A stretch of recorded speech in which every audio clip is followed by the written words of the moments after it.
This is Olga. My friend Ray is already fast asleep, and it is time for you to rest as well. Tonight, I will tell you the story of a girl named Alara. A girl who accidentally slipped behind the scenes of our reality and discovered who truly writes the script of our lives.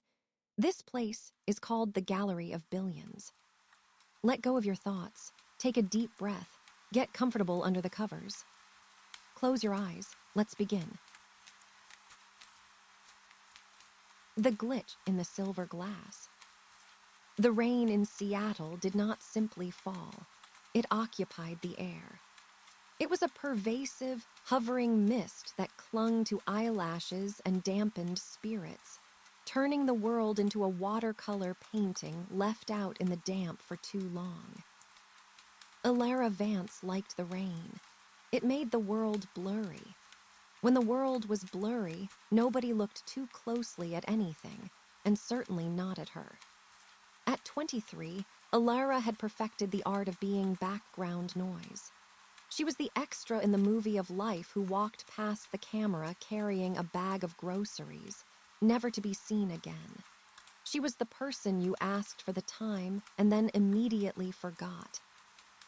She was the woman sitting alone at the coffee shop, whose face you could never quite recall describing later.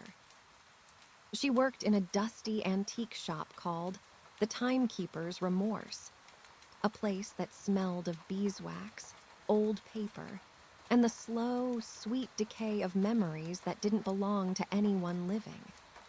It was located down a side street that somehow seemed steeper than the surrounding roads, a geographical anomaly that discouraged casual window shoppers. It was a Tuesday, the most invisible day of the week. The shop was empty, save for Alara and the rhythmic, polyphonic ticking of 300 clocks. None of them agreed on the exact time. Some were fast, rushing toward the future with frantic clicks. Others were slow, holding onto the past with heavy, lethargic swings of their pendulums. The resulting sound was a chaotic heartbeat that Alara found strangely comforting. It was the sound of time being confused, which was exactly how she felt about her own life. Mr. Abernathy, the owner, was out hunting, which usually meant he was asleep in the back room or haggling over estate sales in the suburbs.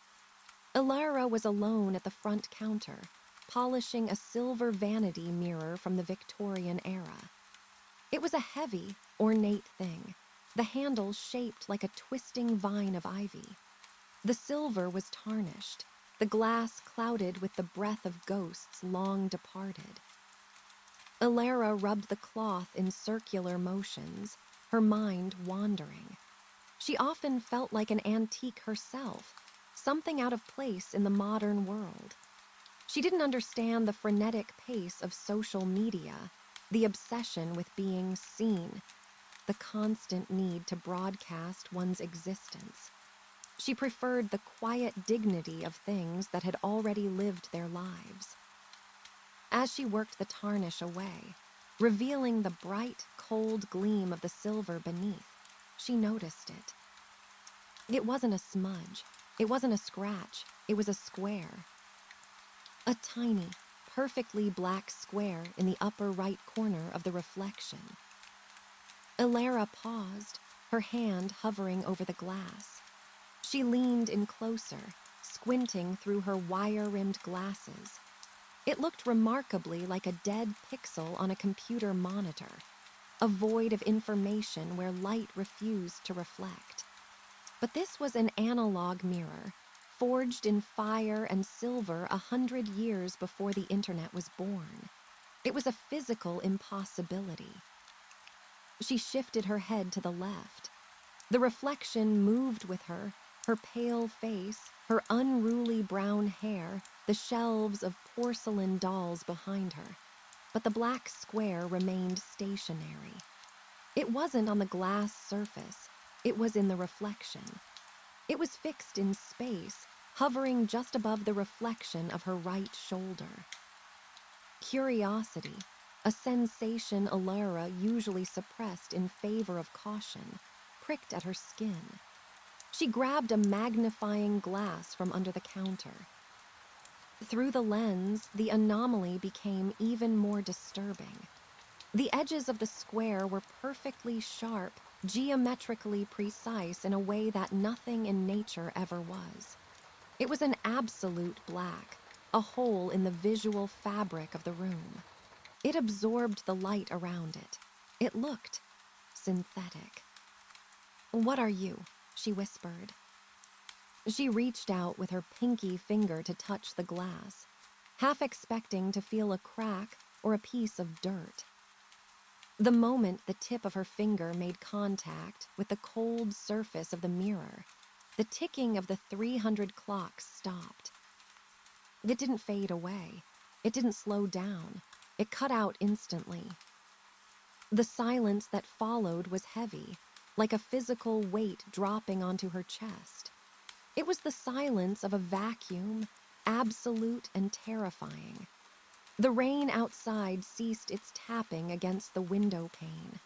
The hum of the refrigerator in the break room vanished. Alara pulled her hand back, her heart hammering against her ribs like a trapped bird. She looked around the shop. The pendulum of the grandfather clock by the door hung suspended at the top of its arc, defying gravity. A fly caught mid-flight near the green banker's lamp on the desk, hung motionless in the air, its wings frozen in a blur. Dust motes, which usually danced in the shaft of dim light coming through the window, were fixed in space like stars in a galaxy. "Hello," she called out. Her voice sounded flat, dead. It didn't echo. It didn't resonate. It fell out of her mouth and died on the floor as if the acoustics of the room had been stolen. She backed away from the counter. Her movements felt sluggish, the air resisting her as if it had thickened into gelatin. She looked back at the mirror. The black square was changing.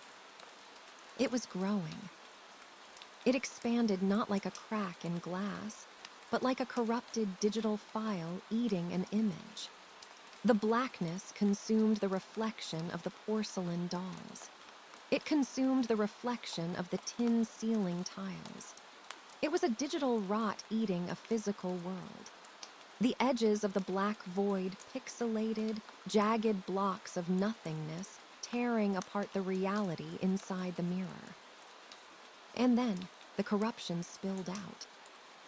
It didn't stay in the glass. The blackness leaked over the silver frame and into the air of the shop. It looked like ink dropped into water, swirling and expanding, but with hard, square edges. It ate the cash register. It ate the magnifying glass. Alara turned to run. She needed to get to the door. She needed to get out into the rain, into the noise, into the real world where things didn't glitch. She took a step, but her foot didn't find the floor. The floor of the antique shop, the creaky wooden floorboards she had swept 1,000 times, was gone. In its place was a grid. A neon blue wireframe grid that stretched down into an infinite abyss. Alara screamed, but the sound was swallowed by the expanding void. She stumbled, her arms flailing for purchase on a reality that was rapidly dissolving. She grabbed the edge of a heavy oak table, but the table flickered and turned into a cloud of binary code, ones and zeros floating in the air for a fraction of a second before vanishing. She fell. The sensation was not like falling through air. It was like falling through thick, cold syrup. Gravity felt wrong. It pulled her not down, but through. The antique shop dissolved into streaks of color. Brown wood, gold brass, gray rain, stretching out into long, impossible lines of light. It was as if the universe was being pulled through a straw. The smell of beeswax vanished, replaced by a scent she couldn't identify at first. It smelled sharp, metallic. It smelled like ozone, like hot electronics, like the inside of a server room, and strangely, overwhelmingly, like buttered popcorn. She tumbled through a tunnel of static. It was a kaleidoscope of gray noise, a blizzard of visual interference. She felt a sensation of compression, as if she were being zipped into a file too small to contain her, followed by a violent expansion. She shut her eyes tight, curling into a ball, waiting for the impact, waiting for death. But the impact never came. Instead, the sensation of falling simply stopped. There was no deceleration, no gradual slowing.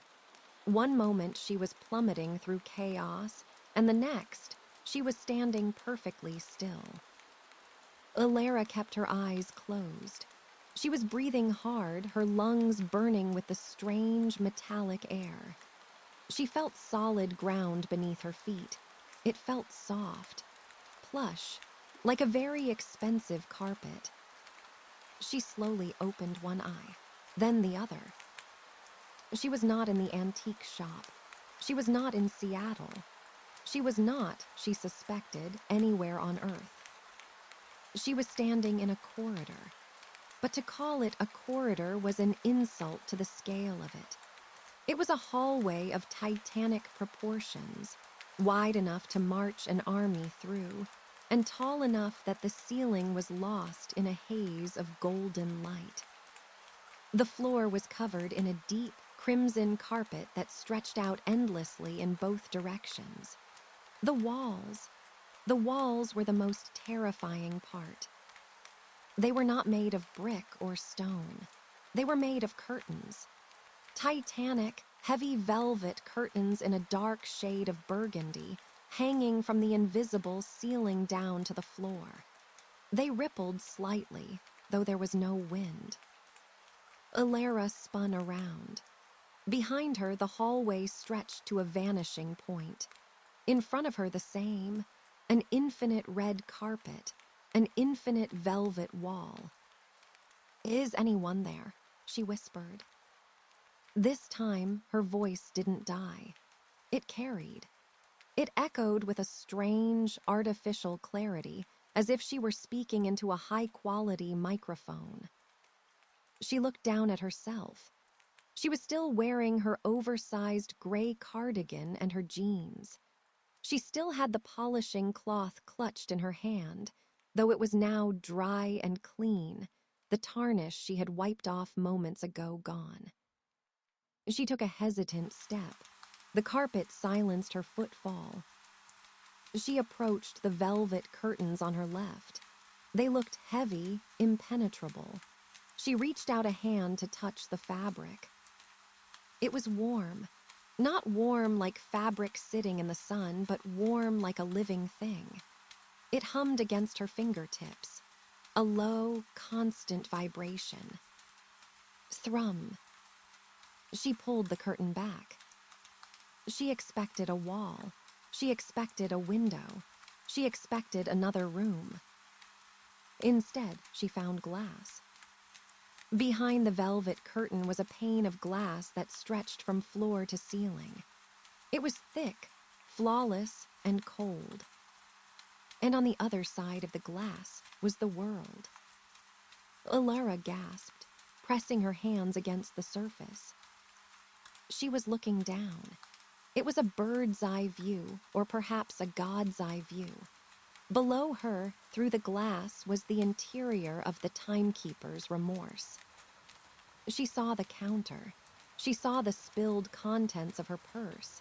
She saw the green banker's lamp. But the shop was not frozen anymore. She watched as Mr. Abernathy walked into the frame. He looked confused. He was calling out a name. "Alara. Alara, where did you go?" The door was unlocked. She could hear him. His voice came not through the glass, but from a speaker mounted somewhere above her head. It was crystal clear, mixed perfectly, the bass of his voice resonating in the hallway. "I'm here," Alara shouted, pounding on the glass. "Mr. Abernathy, look up, I'm right here." He didn't look up. He walked right past the spot where she was standing or hovering above him. He walked through the space where the mirror had been. The mirror was gone. In fact, the wall where the mirror hung was gone. Alara realized with a sickening jolt that she wasn't looking through a window in the wall. She was looking through the mirror, from the other side. But Mr. Abernathy didn't see a window. He just looked around the empty shop, scratched his head, and sighed. "Typical," his voice boomed through the speaker. "Probably went for coffee and forgot to lock up. Kids these days." "I didn't," Alara yelled at the glass. "I fell, I'm trapped." Mr. Abernathy walked over to the grandfather clock. He opened the glass face and adjusted the pendulum.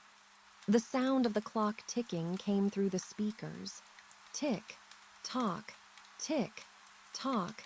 It was loud, rhythmic, and perfectly spatialized.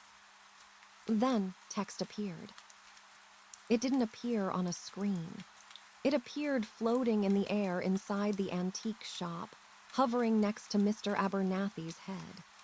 It was translucent, white text, sleek and modern. Character, Arthur Abernaty, current mood. Annoyed subplot, the missing assistant. Alara stared at the floating letters. What? Mr. Abernathy turned and walked toward the back room. As he moved, the camera, or whatever Alara was looking through, panned smoothly to follow him.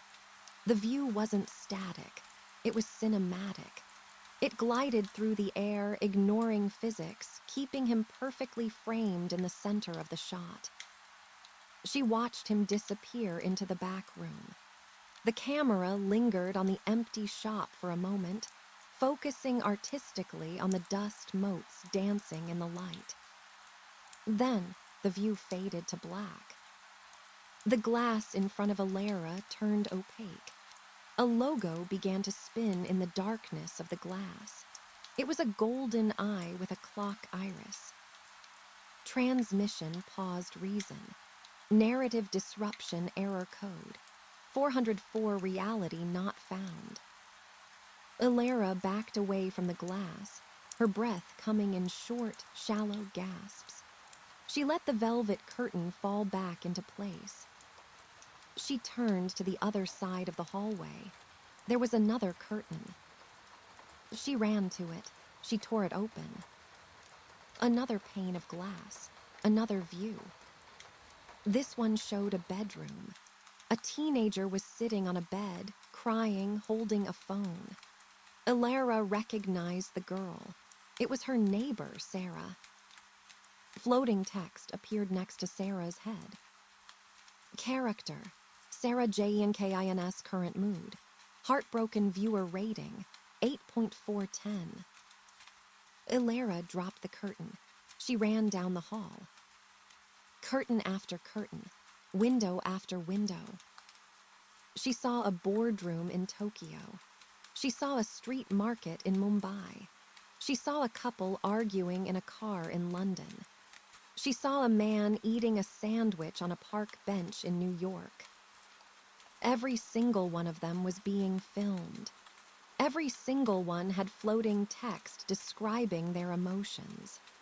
Every single one was framed with perfect lighting, perfect angles, perfect clarity. Alara stumbled to the center of the red carpet.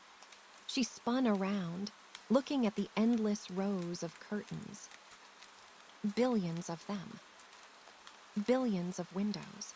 Billions of lives. She wasn't in heaven. She wasn't in hell. She was backstage. "Excuse me," a voice said. Alara froze. The voice was polite, dry, and sounded like rustling paper. She turned around slowly. Standing about 10 feet away from her was a figure. It was tall, at least 7 feet. It wore a uniform that looked like a cross between a 1920s cinema usher and a high-ranking military officer. The fabric was midnight blue with gold piping. But the creature had no face. Where a face should have been, there was a smooth, white porcelain mask. It had no eyes, no nose, no mouth, just a blank white oval. In its gloved hand, it held a clipboard. "You are not supposed to be in the maintenance corridor," the creature said. The voice didn't come from a mouth. It seemed to vibrate directly into Alara's skull. "Cast members are strictly forbidden from entering the gallery." Alara couldn't speak. She pointed a trembling finger at the creature. The creature tilted its head, or its mask, to the side. It tapped the clipboard with a pen. "I see," the creature said. "You are not a cast member, you are debris." It stepped closer, its movements fluid and unnatural, like a puppet on strings. "My name is the Usher," it said. "And you, my dear, have just committed a very serious copyright infringement." Alara found her voice. It was a squeak. "Copyright." "You broke the fourth wall," the usher said. "You crossed the boundary between the content and the audience. That is a violation of the terms of service." The usher raised its hand. The hallway began to darken. The golden light faded, replaced by an ominous red glow. The humming of the curtains grew louder, turning into a low, menacing growl. "I didn't mean to," Alara cried. "I fell. There was a glitch." "A glitch," the usher repeated. "Yes, we have been having technical difficulties with the Earth simulation lately. The rendering engine is overtaxed. Too many plot lines, too much drama." The usher loomed over her. "But do not worry. We have a department for glitches. We have a place for things that do not belong." The creature reached out. Its fingers were long, too long, with too many joints. "Come with me," the usher said. "The director will want to see this. It is rare that a character becomes self-aware. Usually, we just delete them." "Delete," Alara backed away. "Cancellation," the usher corrected. "It is a much more polite term. Now, please, do not make a scene. The audience hates it when the extras start improvising." Alara looked down the infinite hallway. She looked at the velvet curtains hiding the billions of lives of everyone she had ever known. She looked at the faceless entity reaching for her. She realized then that her life, her boring, invisible, rain-soaked life, had never been truly hers. She had been content. She had been filler. She had been a background asset in a production she didn't know existed. But she wasn't invisible anymore. "No," Alara said. She turned and ran. She ran down the infinite red carpet, past the endless velvet curtains, running away from the faceless usher, deeper into the bowels of the machine that was watching the world. And as she ran, high above her in the vaulted ceiling of the hallway, a massive screen flickered to life. It showed a high-angle shot of a girl in a gray cardigan running down a red corridor. Floating text appeared in the air above Alara's head, visible only to the unseen eyes watching from the shadows. "New character unlocked. ELARAVANCE role. The glitch genre. Survival thriller viewer rating. Rising." The show had just begun. The Infinite Theater. Alara Vance ran. Her sneakers pounded against the thick, crimson carpet, but the sound was swallowed instantly by the oppressive acoustics of the hallway. It was like running inside a recording booth. where every breath and footfall was dampened to a dead, flat thud. The air in the corridor was cool and smelled faintly of burning dust and ozone, a scent that coated the back of her throat with a metallic tang.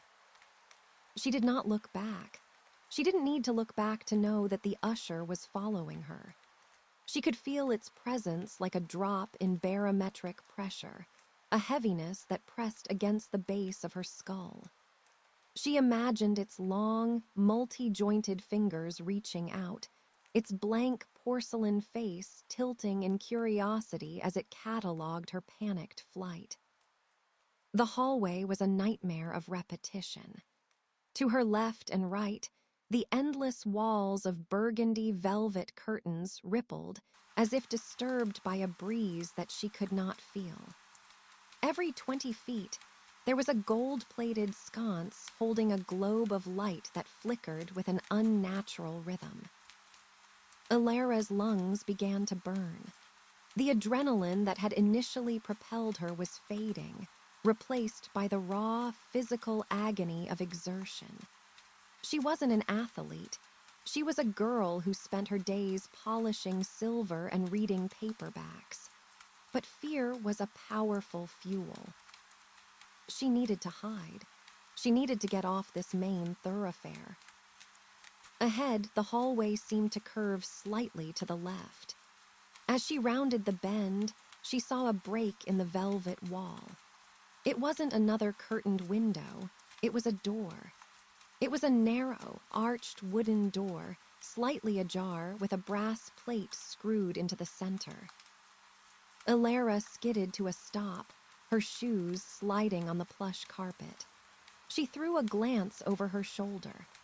The hallway behind her was empty, but the shadows between the light sconces seemed to be stretching, elongating toward her like grasping claws. She grabbed the cold brass handle of the door and squeezed herself through the gap. She expected a closet. She expected a utility room. She expected a broom cupboard. What she stepped into was a private box at an opera house, or something that mimicked one.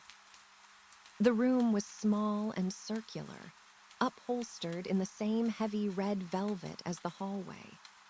There were 2 gilded chairs with curved legs positioned near a low railing.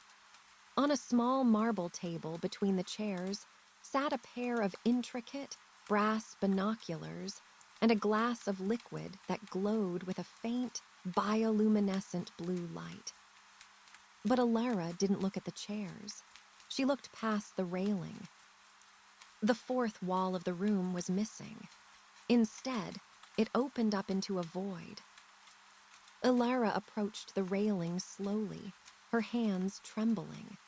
She gripped the velvet-covered banister and looked out. Her brain refused to process the image at first. It was too big. It was too complex.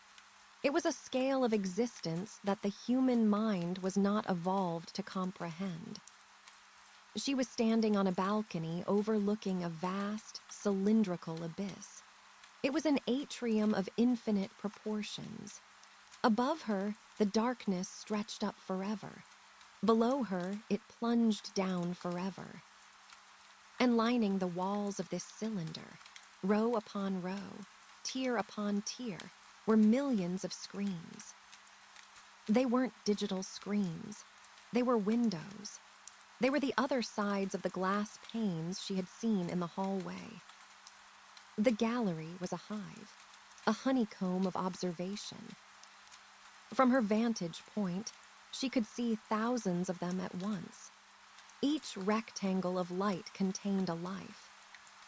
To her left, 50 tiers down, she saw a window showing a snowstorm in Siberia.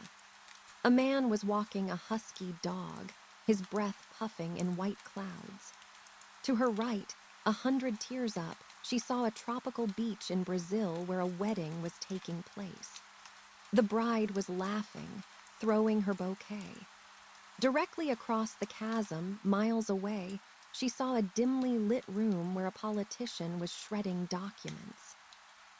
The light from these millions of windows combined to create a shimmering, shifting haze in the center of the atrium.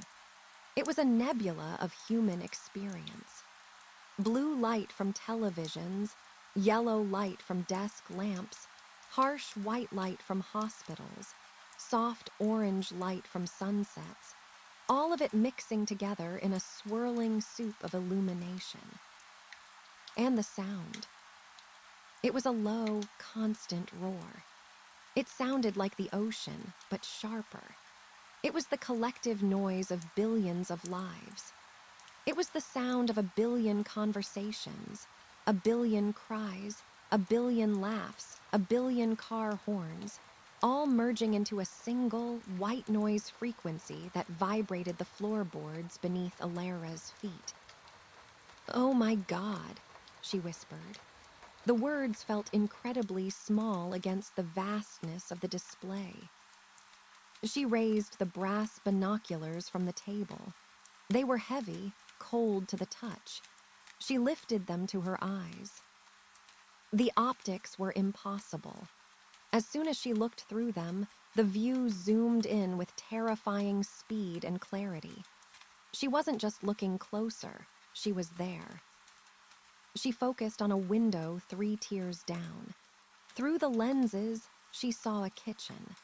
A mother was bandaging the scraped knee of a crying child.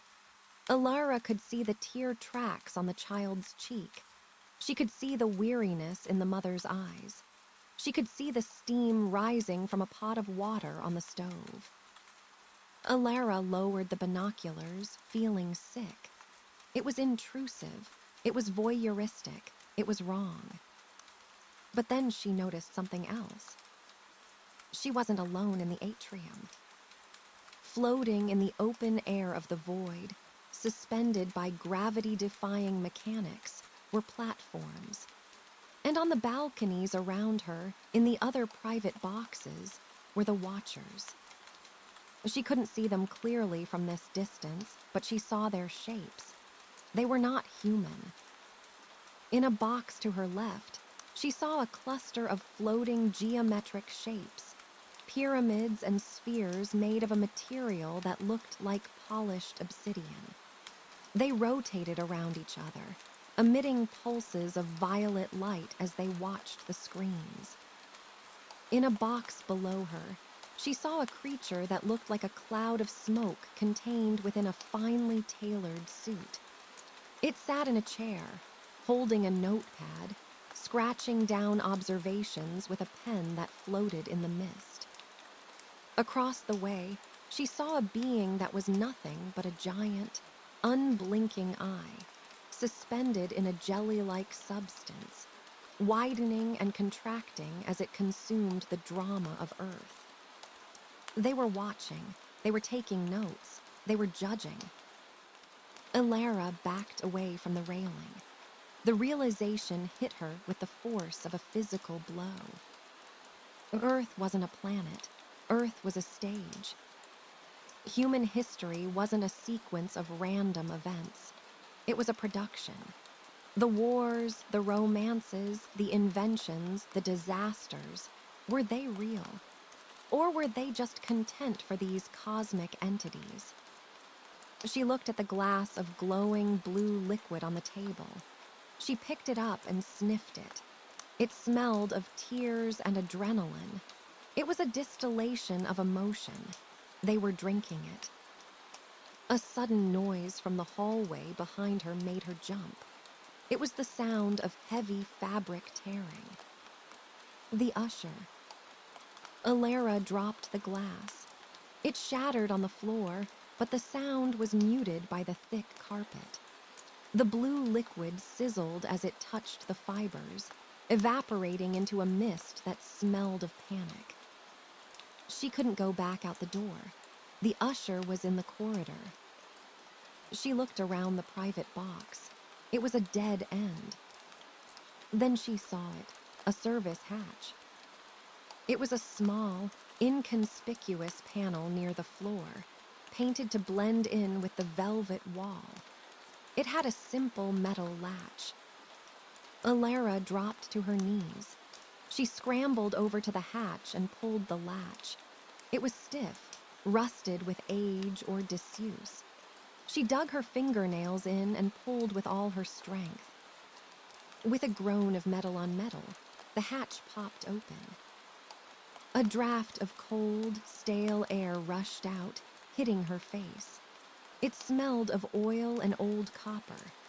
Beyond the hatch was a crawl space, a narrow tunnel lined with pipes and bundles of thick black cables. Alara didn't hesitate. She squeezed her shoulders through the opening, dragging her body into the darkness. She pulled her legs in and managed to kick the hatch shut just as the main door to the private box burst open. Through the thin metal of the hatch, she heard the heavy, rhythmic footsteps of the usher entering the room. She heard the rustle of its uniform.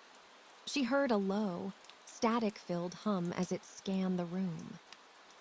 Alara held her breath. She lay perfectly still in the cramped darkness, her cheek pressed against a bundle of cables. The cables were vibrating. She could feel the data rushing through them, the video feeds, the audio streams, the harvested emotions traveling from the windows to the control centers. The usher paused. There was a moment of silence. Then, a sound like a radio tuning between stations echoed through the wall. The creature let out a sigh, a sound like air escaping a tire. It turned and left the room. The door clicked shut. Alara let out her breath in a shuddering gasp. She was safe for the moment, but she was trapped in the walls of the gallery. She began to crawl. The service tunnel was tight. It was lit only by the faint, bioluminescent pulse of the cables running along the floor. The pipes overhead gurgled with the sound of flowing liquid, perhaps the coolant for the infinite screens, or perhaps the waste disposal for the gallery. As she crawled, she tried to orient herself. If the gallery was a cylinder, then these service tunnels must run like veins behind the skin of the theater. If she kept moving, she might find a maintenance hub, or an exit. But what would an exit look like in a place outside of reality? After what felt like 20 minutes of crawling, the tunnel opened up into a larger chamber. Alara scrambled out and stood up, brushing the dust from her cardigan. She was in a room that looked like the backstage of an old theater, but distorted. The ceiling was lost in shadows.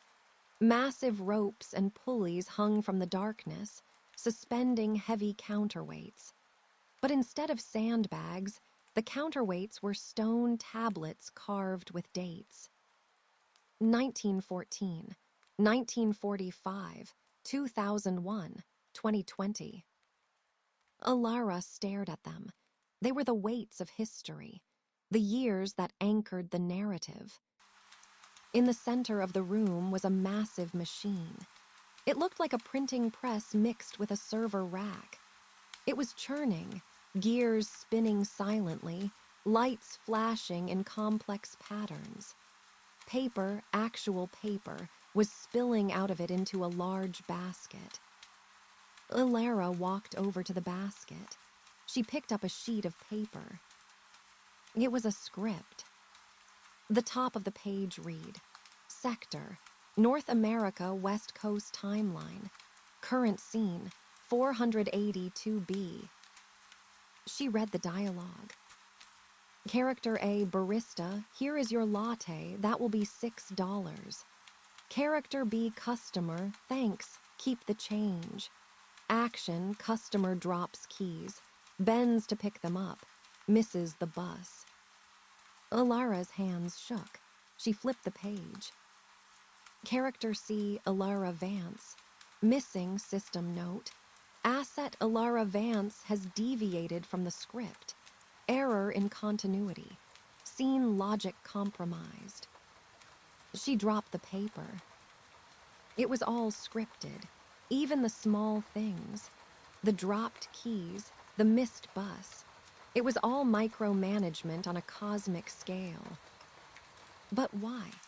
Why would powerful interdimensional beings care about a barista dropping his keys? Because chaos is boring, a voice said. Ilara spun around. Sitting on top of a stack of crates in the corner of the room was a small creature. It looked like a lemur, but its fur was made of fiber-optic cables that shifted colors. It had large, expressive eyes that zoomed in and out like camera lenses.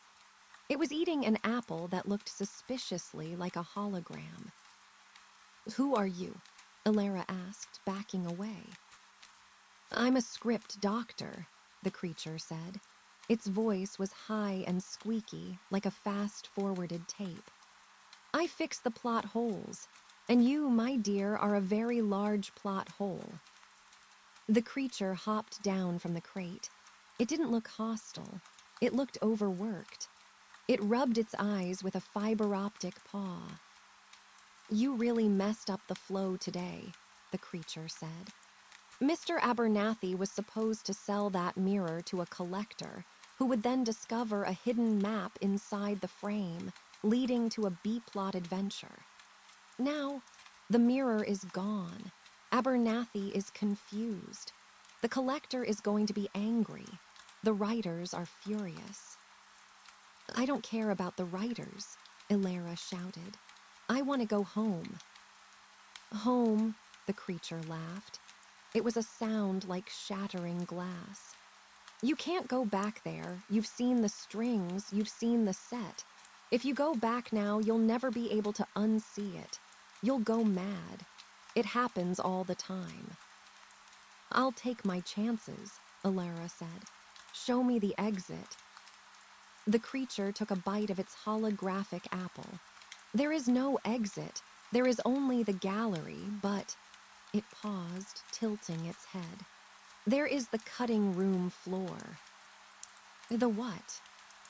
"The place where we put the deleted scenes," the creature said. "The timelines that didn't make the final cut. It's dangerous, unstable, but it connects to the outer edge of the simulation. If you can navigate the trash, you might find a breach." Ilara stepped closer. "Where is it?" The creature pointed a glowing finger toward a dark, rusted door at the far end of the machine room. The door was marked with a symbol that looked like a pair of scissors. "Down there," the creature said. "But be careful, the things in the cutting room floor. They aren't finished. They have missing faces, missing logic, and they are very hungry for reality." Ilara looked at the dark door. Then she looked back at the service tunnel she had crawled through. She could hear the faint, rhythmic thudding of the usher searching the vents. She didn't have a choice. "Thank you," she said to the fiber-optic lemur. "Don't thank me," the creature replied, turning back to its script. "I'm just curious to see how long you last. It creates suspense." Ilara walked to the rusted door.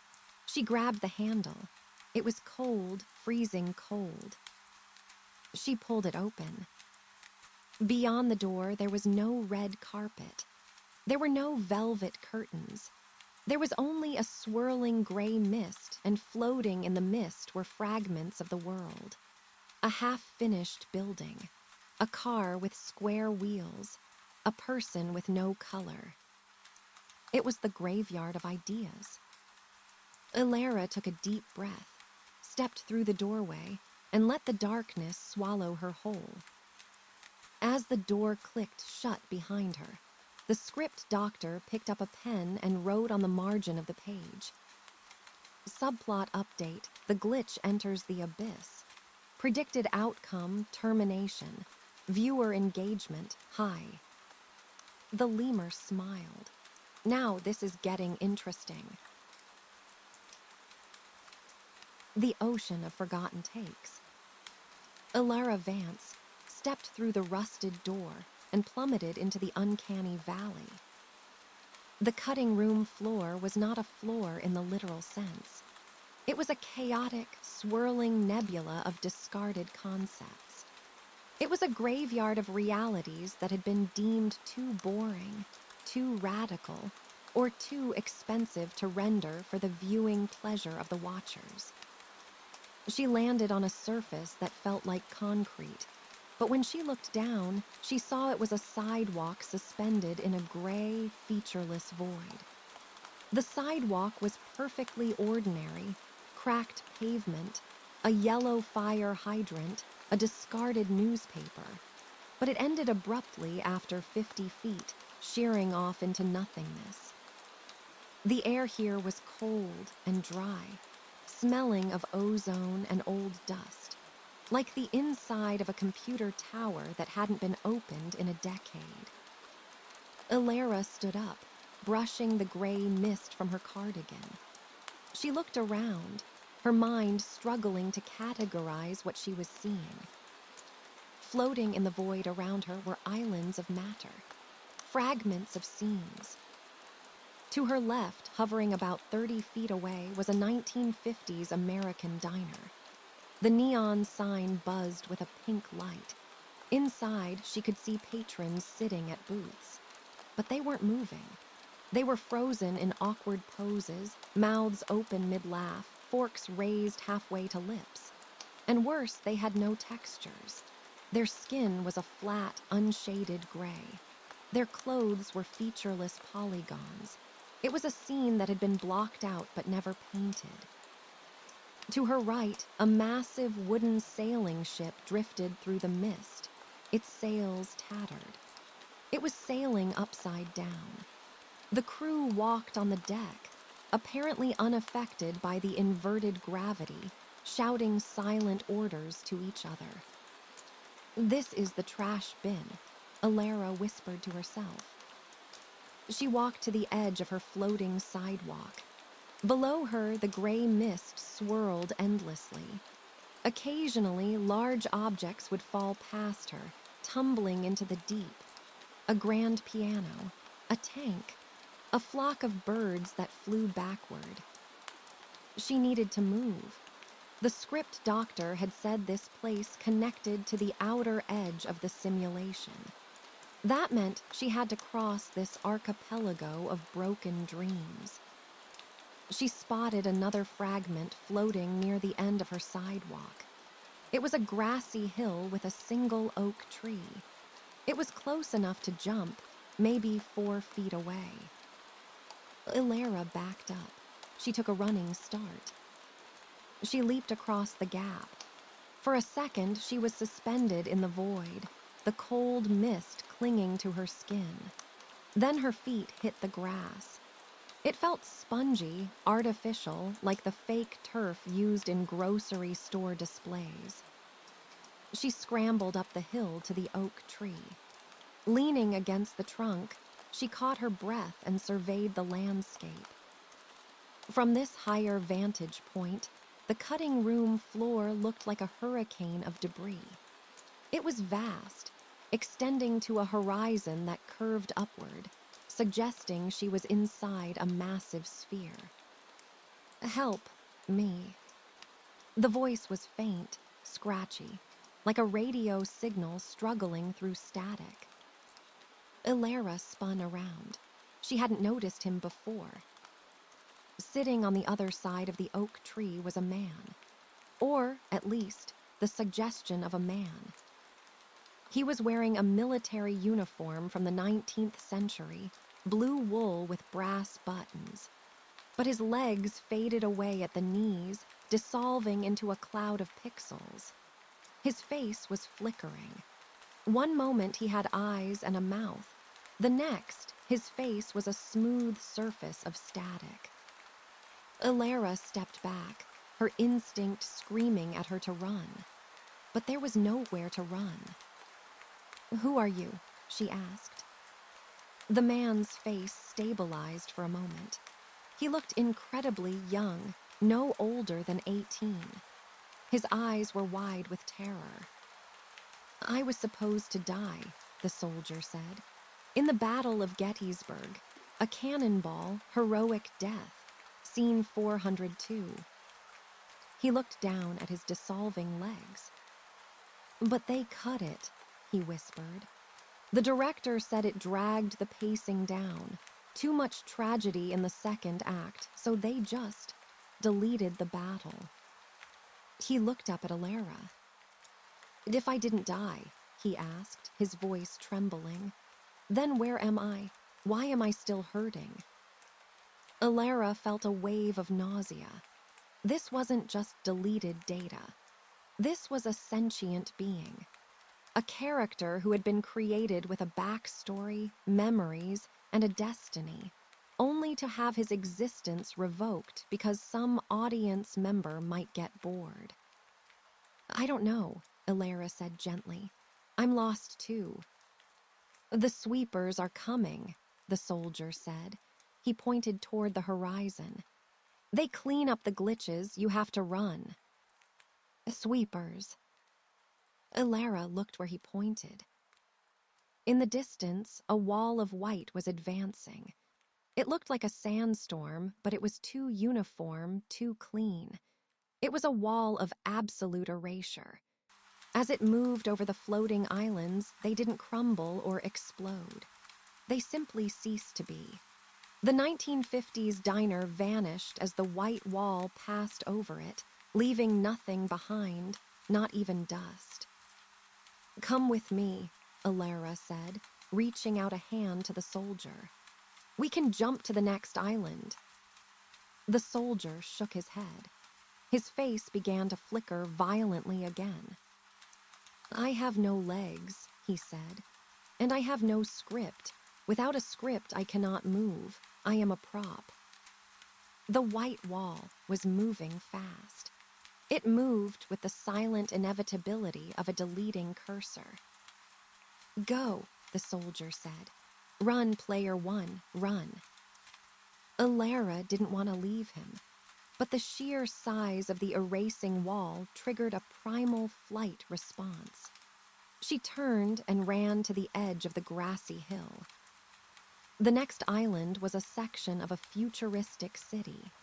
Chrome spires and flying cars frozen in midair. It was farther away, maybe 6 feet. Well, she didn't hesitate. She jumped. She landed hard on a metal platform, scraping her palms. She scrambled up and looked back. The white wall washed over the grassy hill. The oak tree disappeared. The soldier looked at her one last time, raised a dissolving hand in a salute, and then he was gone. The space where the hill had been was now just empty, gray void. Alara scrambled to her feet. The white wall didn't stop. It was relentless. It was cleaning the hard drive. She ran through the frozen, futuristic city. She dodged motionless pedestrians who were frozen in the middle of conversations. She ducked under a hovering car. She reached the edge of the city fragment. Ahead lay a chaotic jumble of mismatched scenes, a piece of a jungle, a corner of a Victorian library, a section of a highway. She jumped, she climbed, she ran. She vaulted over a barrier on the highway fragment. She slid down a muddy bank in the jungle fragment. The white wall was gaining on her. She could feel the static electricity emanating from it, making the hair on her arms stand up. It sounded like a billion whispering voices, all saying "hush" at the same time. She was cornered. She stood on the edge of a fragment that appeared to be a rooftop from 1920s New York. It was a small square of tar and gravel, complete with a water tower. Beyond it, there was a gap of at least 20 feet. The next island was a massive, upside-down cathedral. There was no way she could make the jump. The white wall was 10 seconds away. It had consumed the highway behind her. Alara looked around frantically. There was a door on the roof, leading down into the building, but the building below had been sheared off. If she went through the door, she would fall into the void. "Well," a voice drawled from the shadows of the water tower. "You seem to be in a bit of a pickle, doll." Ilara spun around. Leaning against the rusty legs of the water tower was a figure. He was entirely black and white. He wore a trench coat and a fedora pulled low over his eyes. He was smoking a cigarette, but the smoke that curled up was gray and pixelated. His skin was the color of old newspaper. He looked like he had stepped straight out of a noir film. "Who are you?" Ilara gasped, glancing back at the approaching wall of erasure. "Name's Silas," the man said. He flicked his cigarette ash. "I was a private eye in a detective thriller until the test audiences said I was too cliché. Got the axe in post-production." "We're about to be deleted," Ilara screamed. "Do you have a way out?" Silas looked at the white wall. He didn't seem impressed.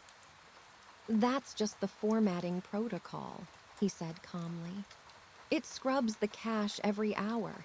Routine maintenance." It erased a soldier back there. It erased everything.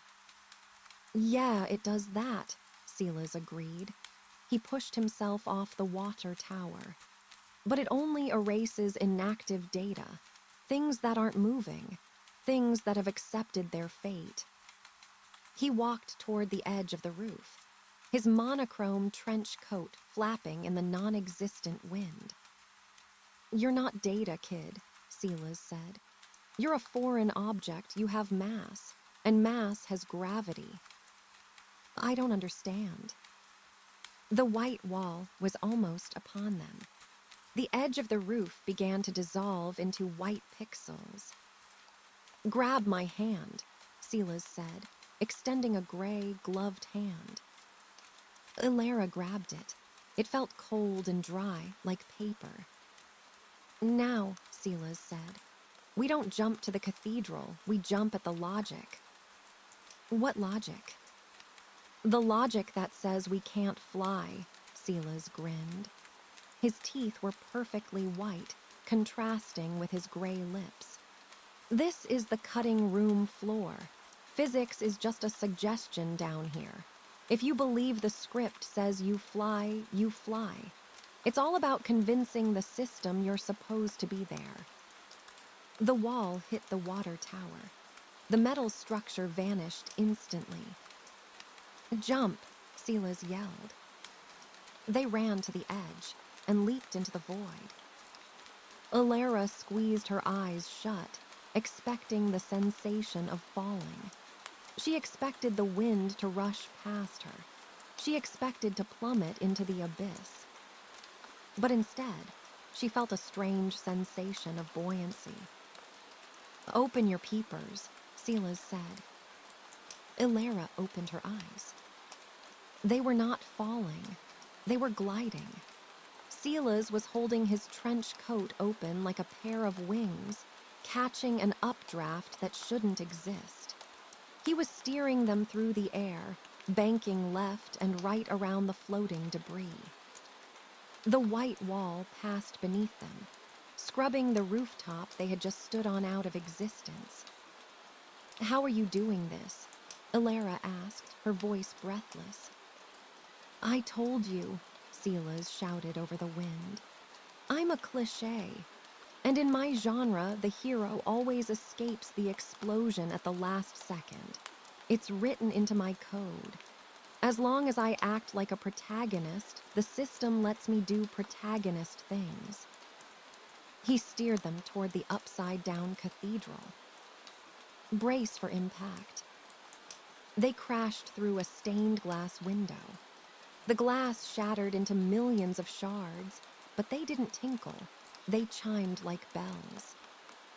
They tumbled onto the stone floor of the cathedral ceiling.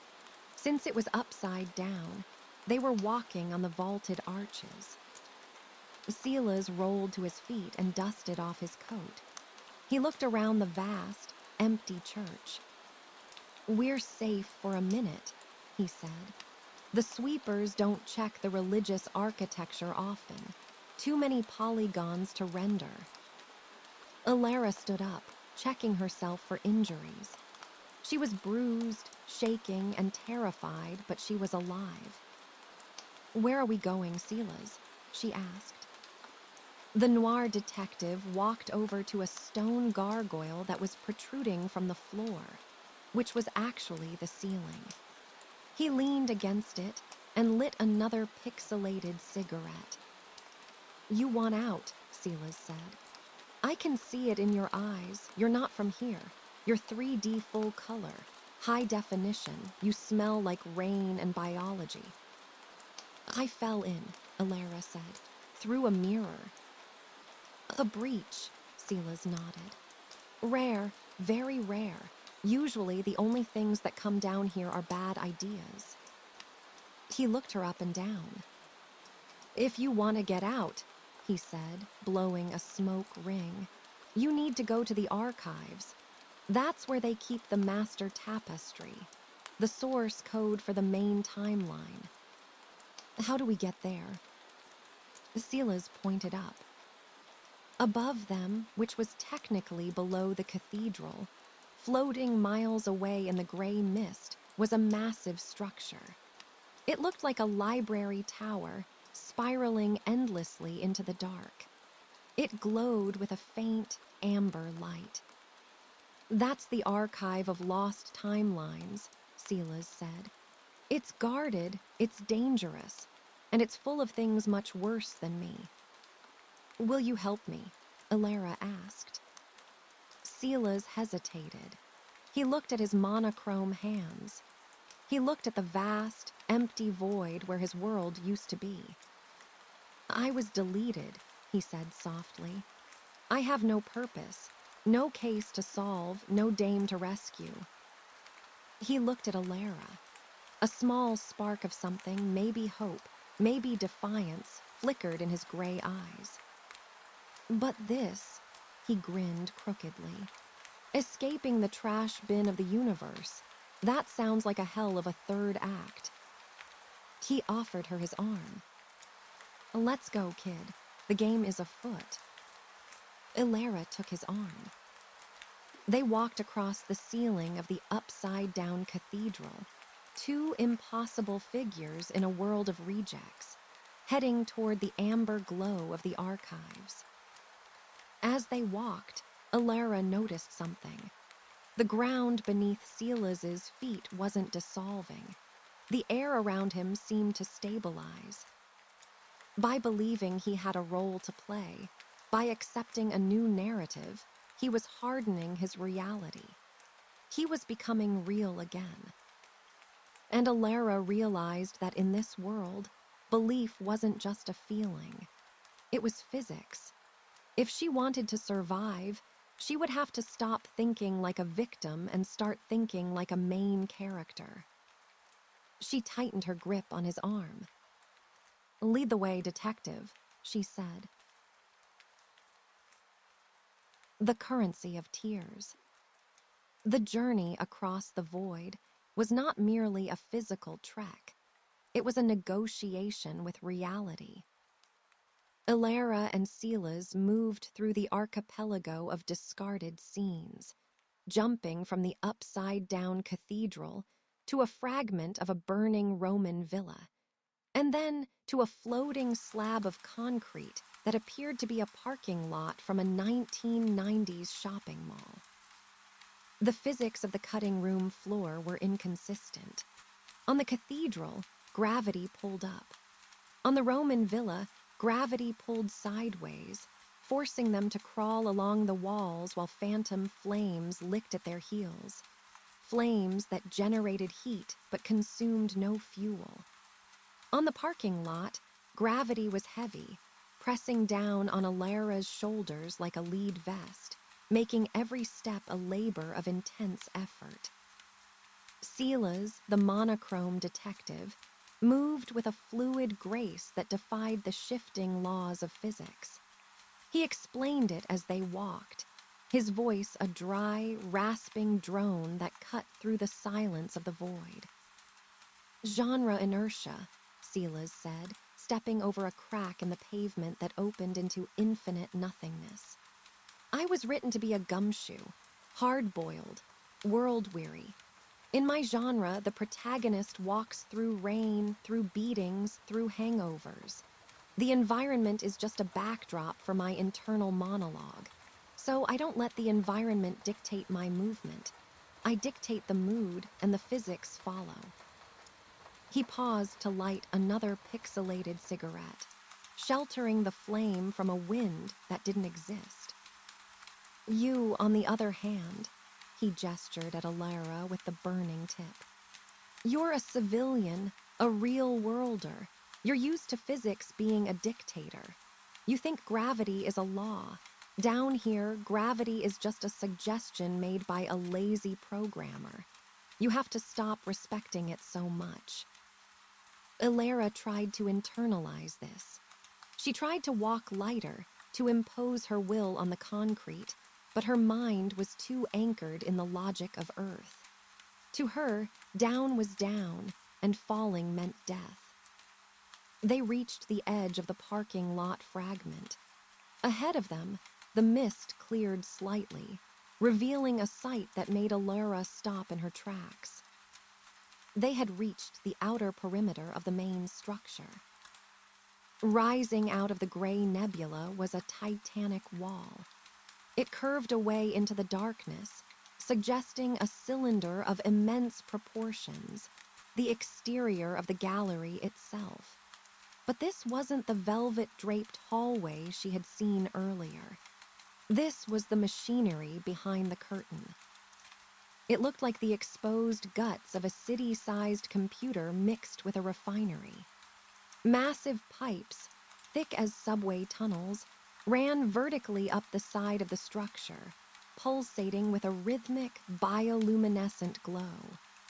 Bundles of cables hung like Spanish moss, sparking with raw data. And leaking from the joints of these massive pipes was a substance. It wasn't oil. It wasn't water. It was the same glowing blue liquid Alara had seen in the glass in the private box. It dripped from a ruptured valve 100 feet above them, falling in a slow, glowing waterfall that vanished into the abyss below. As the liquid fell, it didn't just glow. It projected images. Alara stepped closer to the edge. In the falling droplets, she saw faces. A woman screaming in a hospital bed. A soldier staring blankly at a muddy trench. A teenager sitting alone in a cafeteria. The liquid was memory. It was emotion made physical. "What is that?" Alara whispered, the blue light reflecting in her wide eyes. Silas leaned against a rusted guardrail, watching the waterfall with a cynical expression. "That," Silas said, "is the fuel, high-octane drama, pure, unrefined misery." A misery. "Happiness burns too fast," Silas explained, flicking ash into the void. "Joy is light, it flashes and it's gone. But misery, heartbreak, fear, that stuff is dense. It burns slow and hot. It powers the generators. It keeps the lights on in the gallery." He pointed a gloved finger at the massive pipes. "You see those main lines?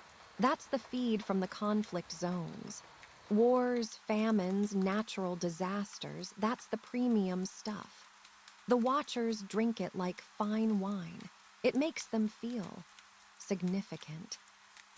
Alara felt a cold knot tighten in her stomach. She looked at the faces in the falling liquid. These were real people.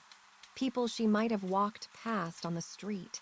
Their pain wasn't just being observed, it was being harvested. "They're farming us," she said, her voice trembling with rage. Earth isn't a stage, it's a battery. Tomato, tomato, Silas shrugged. To them, you're characters. Do you cry when a character in a book dies? Maybe a little, but you don't call the police. You turn the page. You enjoy the tragedy. It makes you feel human. Well, watching you suffer makes them feel, whatever they are. Alara looked up at the towering machinery. The sheer scale of the exploitation was paralyzing. Every bad day she had ever had, every tear she had cried over a broken antique, every moment of loneliness, it had all been processed, packaged, and consumed by faceless entities in velvet boxes. We have to stop it, Alara said. Silas laughed, a dry, barking sound. Stop it! Kid, you're a glitch in the septic tank. You don't stop the plumbing, you just try not to get flushed. He pushed himself off the rail. Come on. The archive is up there near the intake manifold. We have to climb the scaffolding. They began the ascent.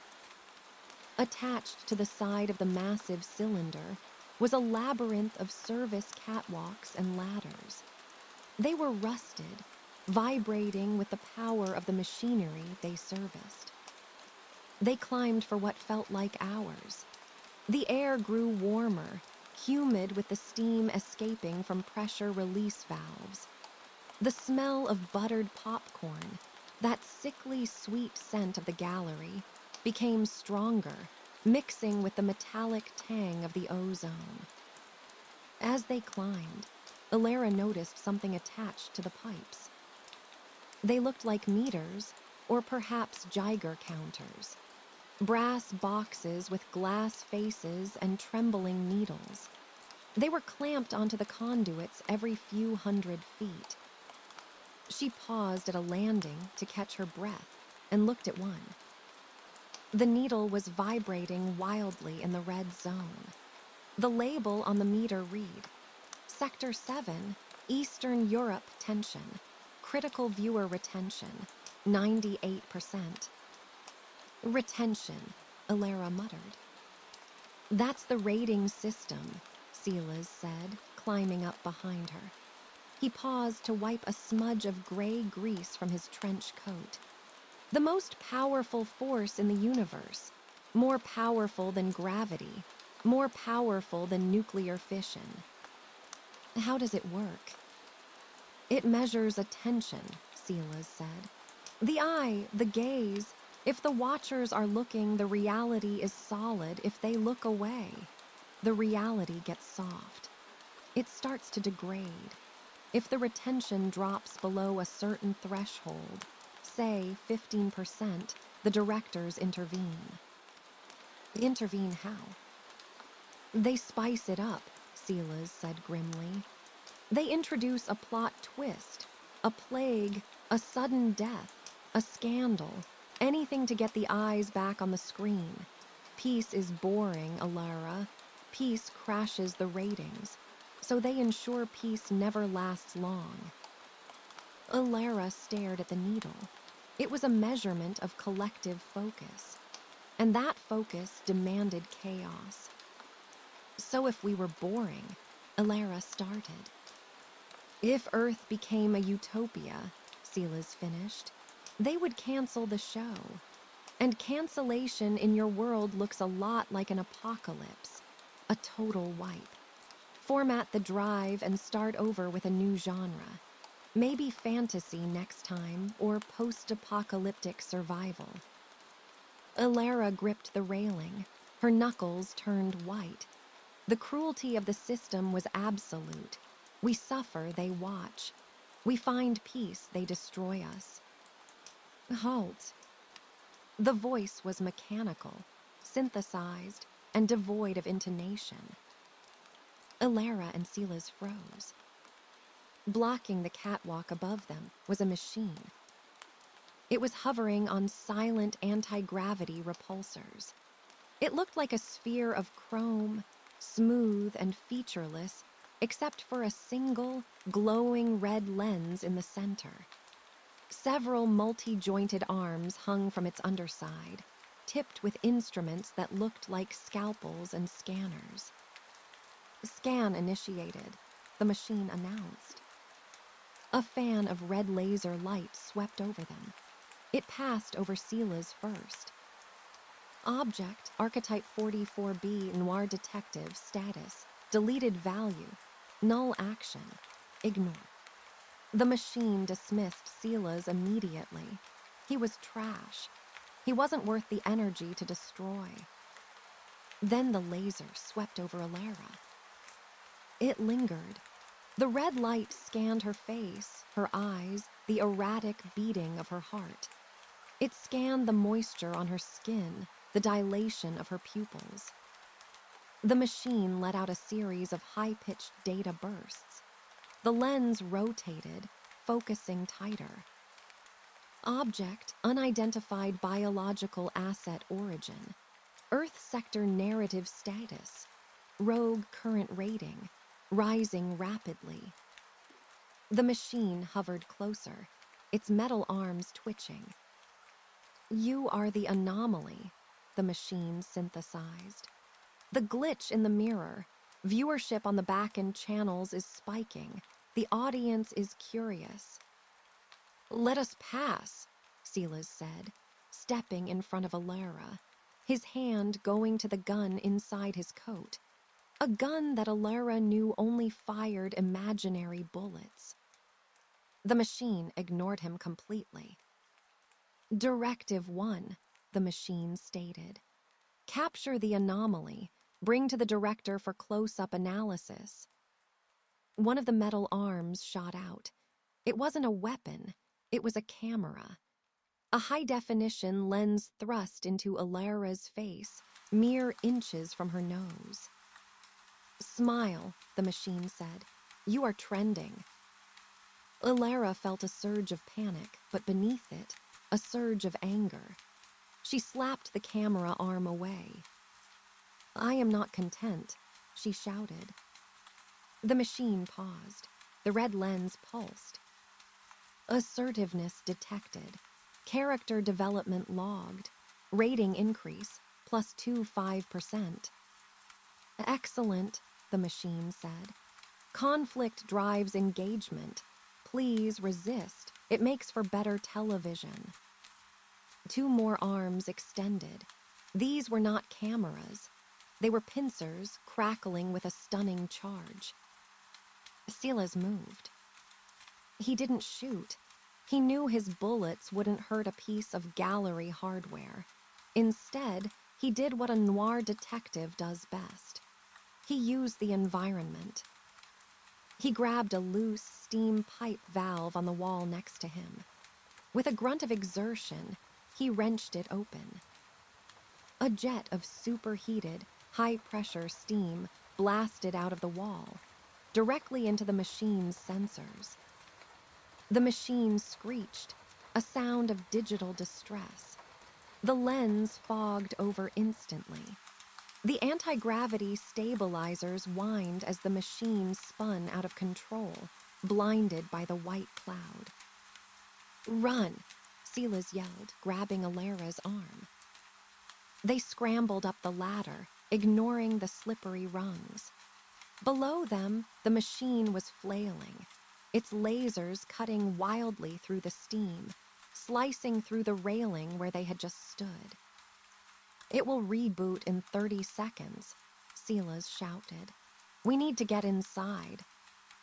They reached the top of the catwalk. They were now hundreds of feet above the cutting room floor, standing on a narrow ledge that ran around the circumference of the archive tower. Ahead of them was a massive, circular door. It looked like the door to a bank vault, made of brass and gears. But there was no handle. There was no keypad. There was only a screen embedded in the center of the door. The screen flickered to life. It showed a number, 0. "It's a ratings gate," Silas cursed, slamming his fist against the metal. "Of course, you can't get into the archives unless you're popular." What does that mean? Alara asked, looking back at the steam cloud where the drone was recovering. It means the door only opens for A-listers, Silas said. It needs to detect a high viewer rating. If you're a nobody, the door stays shut. I'm a 0. You're new. Alara looked at the screen. It scanned her. The number ticked up, 51220. It's not enough, Silas said. We need at least an 80 to open a door like this. You need to be a star. The drone below broke through the steam. It began to rise, its red eye locked onto them. I can't just become famous in 10 seconds, Alara cried. Yes, you can, Silas said. He looked at her. He looked at the drone. And then he looked at the sheer drop into the abyss. Tragedy, Silas whispered. Tragedy always boosts the ratings. He stepped onto the ledge. He looked at Alara with his gray, pixelated eyes. Silas, what are you doing? Giving you a backstory, Silas said. The audience loves a hero who loses everything. He reached into his coat and pulled out his cigarette case. He handed it to her. Hold this, it's a prop. It anchors me. Silas, no. Remember, kid, Silas smiled, and for the first time he looked almost real.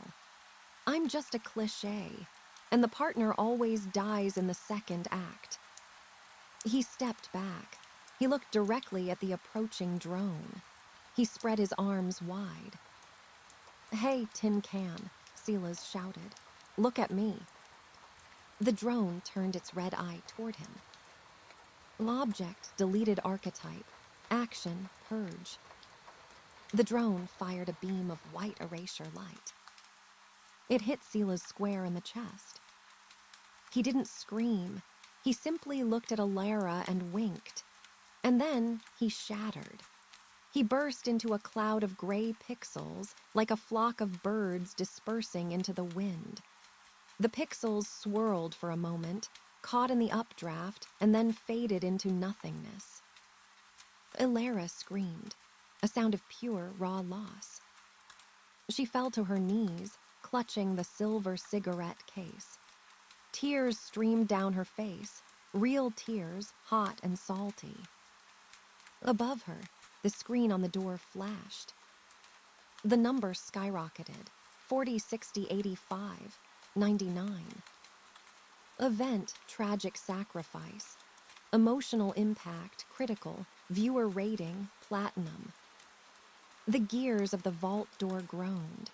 Massive tumblers shifted into place. The brass lock clicked open. Alara didn't look at the door. She looked at the empty space where Silas had stood. You bastards, she whispered to the invisible audience. You liked that, didn't you? The drone hovered near the ledge, recording her grief. Alara stood up. She wiped her face. Her expression hardened. The fear was gone, replaced by a cold, burning determination. She turned to the open door. I'm going to burn this whole theater down, she said to the camera. She stepped through the vault door, into the amber glow of the archive, leaving the void behind her. The library of dust and echoes. The heavy brass door of the rating gate sealed itself behind Alara, shutting out the howling void of the cutting room floor. The mechanism locked with a sensation of finality that vibrated through the floorboards, cutting off the gray mist and the memory of the drone that had erased Silas. Alara stood alone in the sudden, crushing silence. She was still clutching the silver cigarette case. Her knuckles were white, the metal pressing painfully into her palm. It was the only anchor she had left to a reality that made sense. Outside that door, a man, or a simulation of a man, had ceased to exist so she could walk forward. The weight of that transaction settled onto her shoulders, heavier than gravity. She took a long, shuddering breath. The air here was different. It didn't smell of ozone and wet dog like the cutting room floor. It smelled of vanilla, dry paper, decaying leather, and the sweet, dusty scent of a room that has been closed for 1,000 years. It smelled like time itself, caught in a jar and left to settle. Ilara turned away from the door and looked at the archive of lost timelines. If the gallery was a theater and the cutting room floor was a trash bin, then this was the memory bank. It was a cathedral of cylinders. The room was circular and stretched upward into an infinite vertical shaft, disappearing into a golden haze miles above. Lining the walls, from the floor to the vanishing point, were shelves. Millions of them. They were made of dark, polished mahogany that gleamed under the amber light. And on the shelves were the reels. They weren't books. They were canisters. They looked like old 35 film tins, but they were made of glass. Inside each glass canister, a swirling, smoky substance rotated slowly. Some were blue, some were red, some were a dull, lifeless gray. Ilara stepped onto the floor.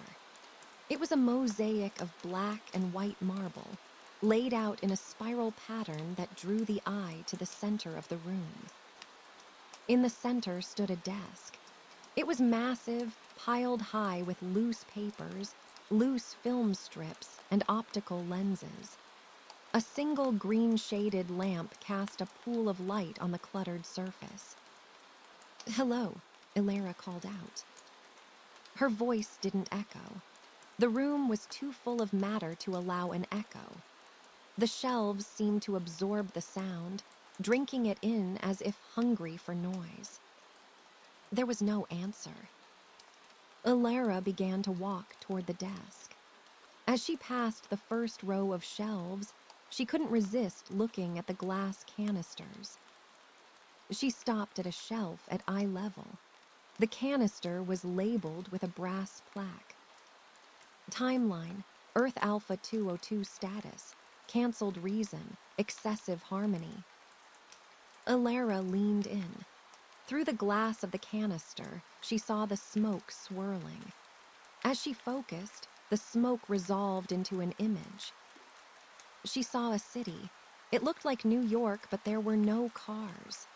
The streets were rivers of grass. People were walking in white robes, smiling.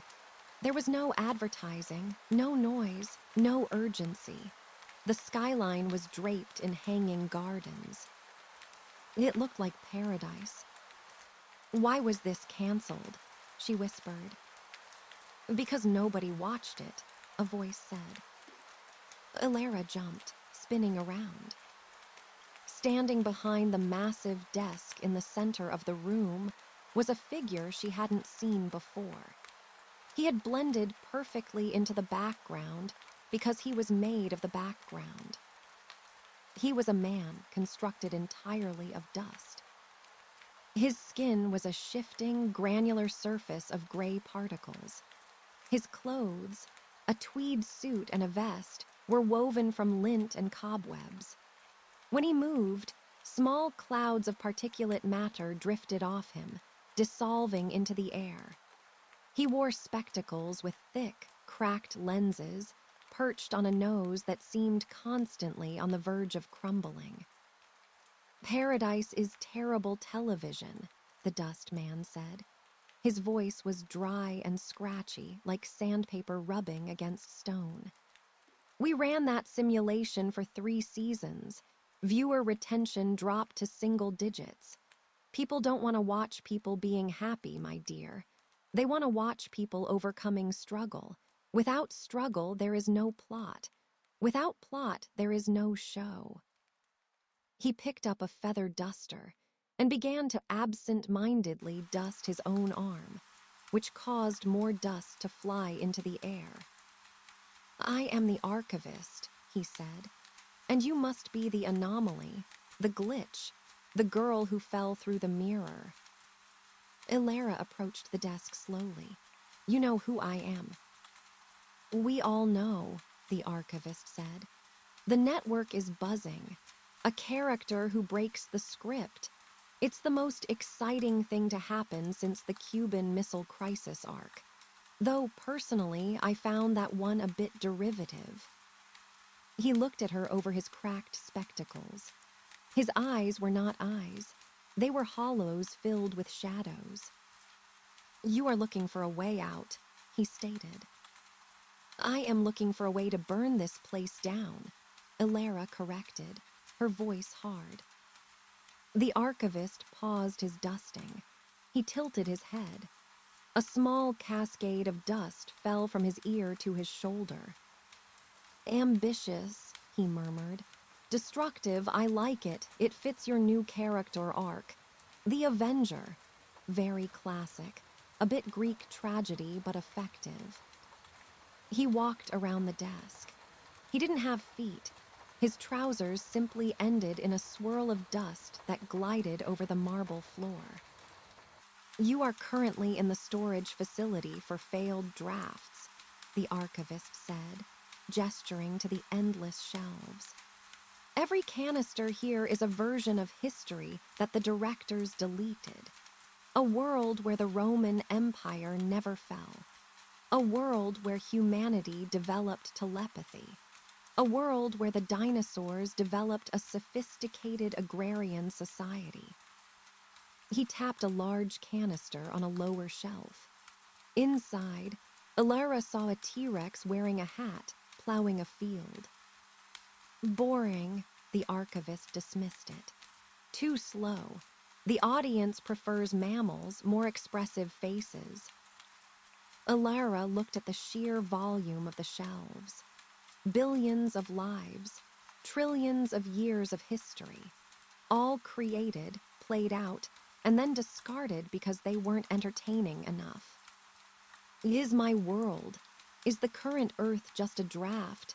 Ilara asked. The question terrified her. The archivist sighed, a sound like wind blowing through dry leaves. Earth Prime, he said. The longest-running show in the galaxy, it is the flagship product of the gallery. It has been running for thousands of seasons. It survived the Ice Age reboot. It survived the Plague Arc. It even survived the Industrial Revolution, which was risky, very high budget, lots of smoke effects. He glided over to a massive, circular table in the corner of the room. On the table lay a book. It was the size of a door, bound in what looked like human skin, though Ilara hoped it was synthetic. But here is the secret glitch, the archivist whispered, leaning in close. Earth Prime was supposed to end 50 years ago. Ilara froze. What? The narrative arc was complete, the archivist said. The Cold War ended. Technology was uniting the species.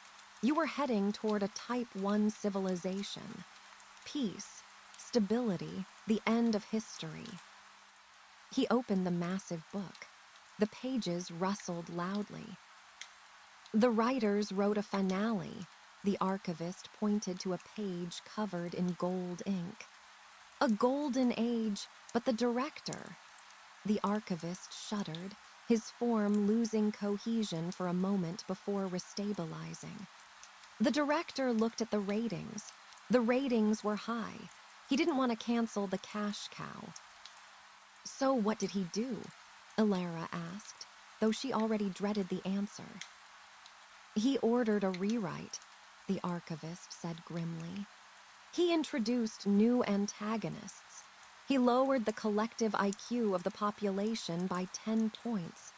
He introduced the 24-hour news cycle to increase anxiety.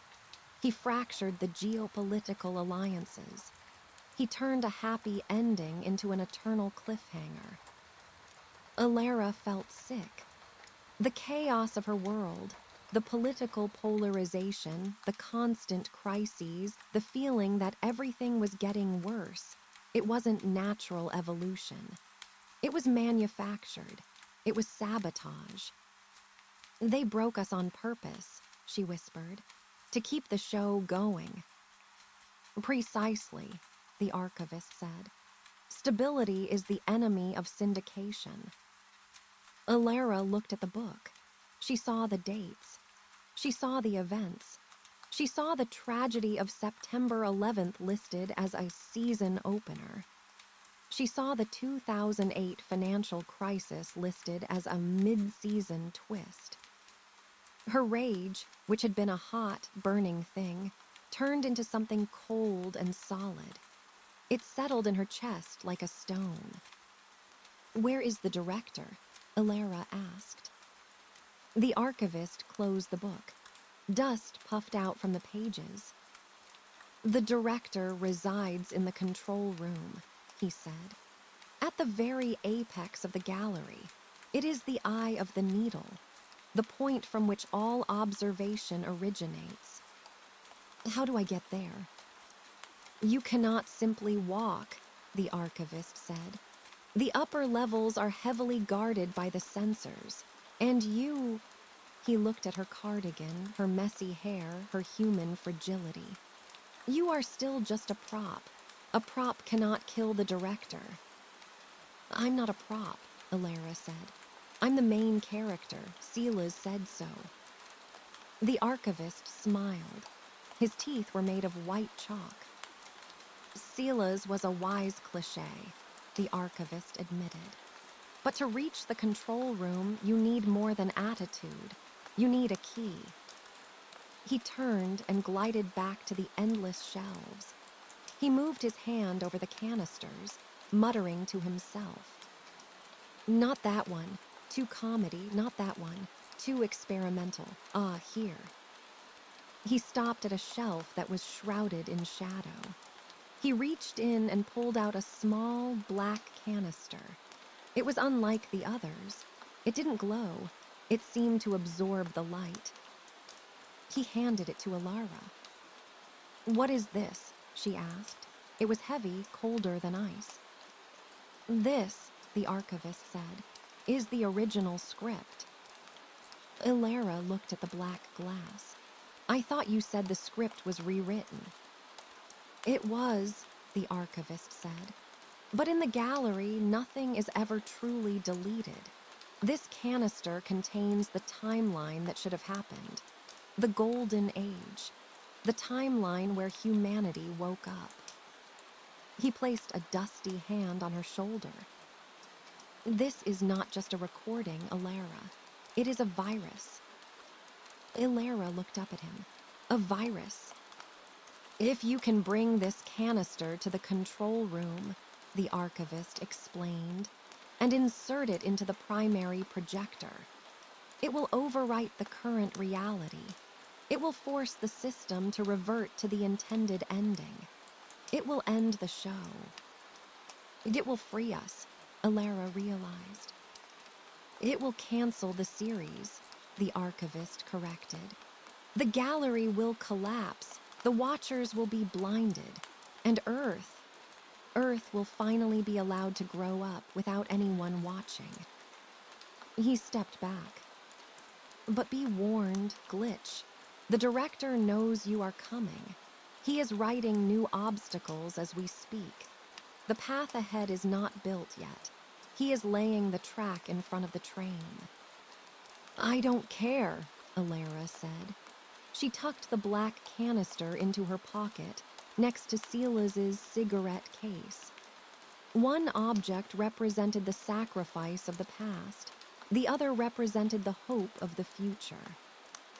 "Show me the way," she said. The archivist pointed a crumbling finger toward the center of the room. There, in the mosaic floor, a spiral staircase began to unscrew itself from the ground.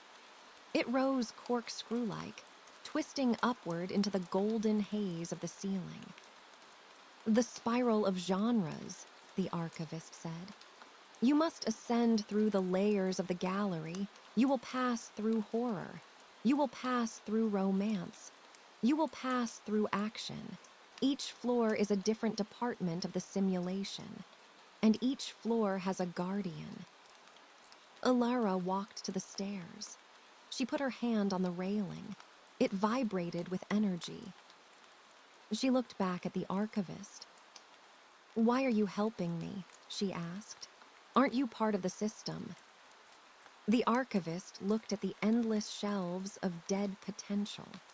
He looked at the dust falling from his own body.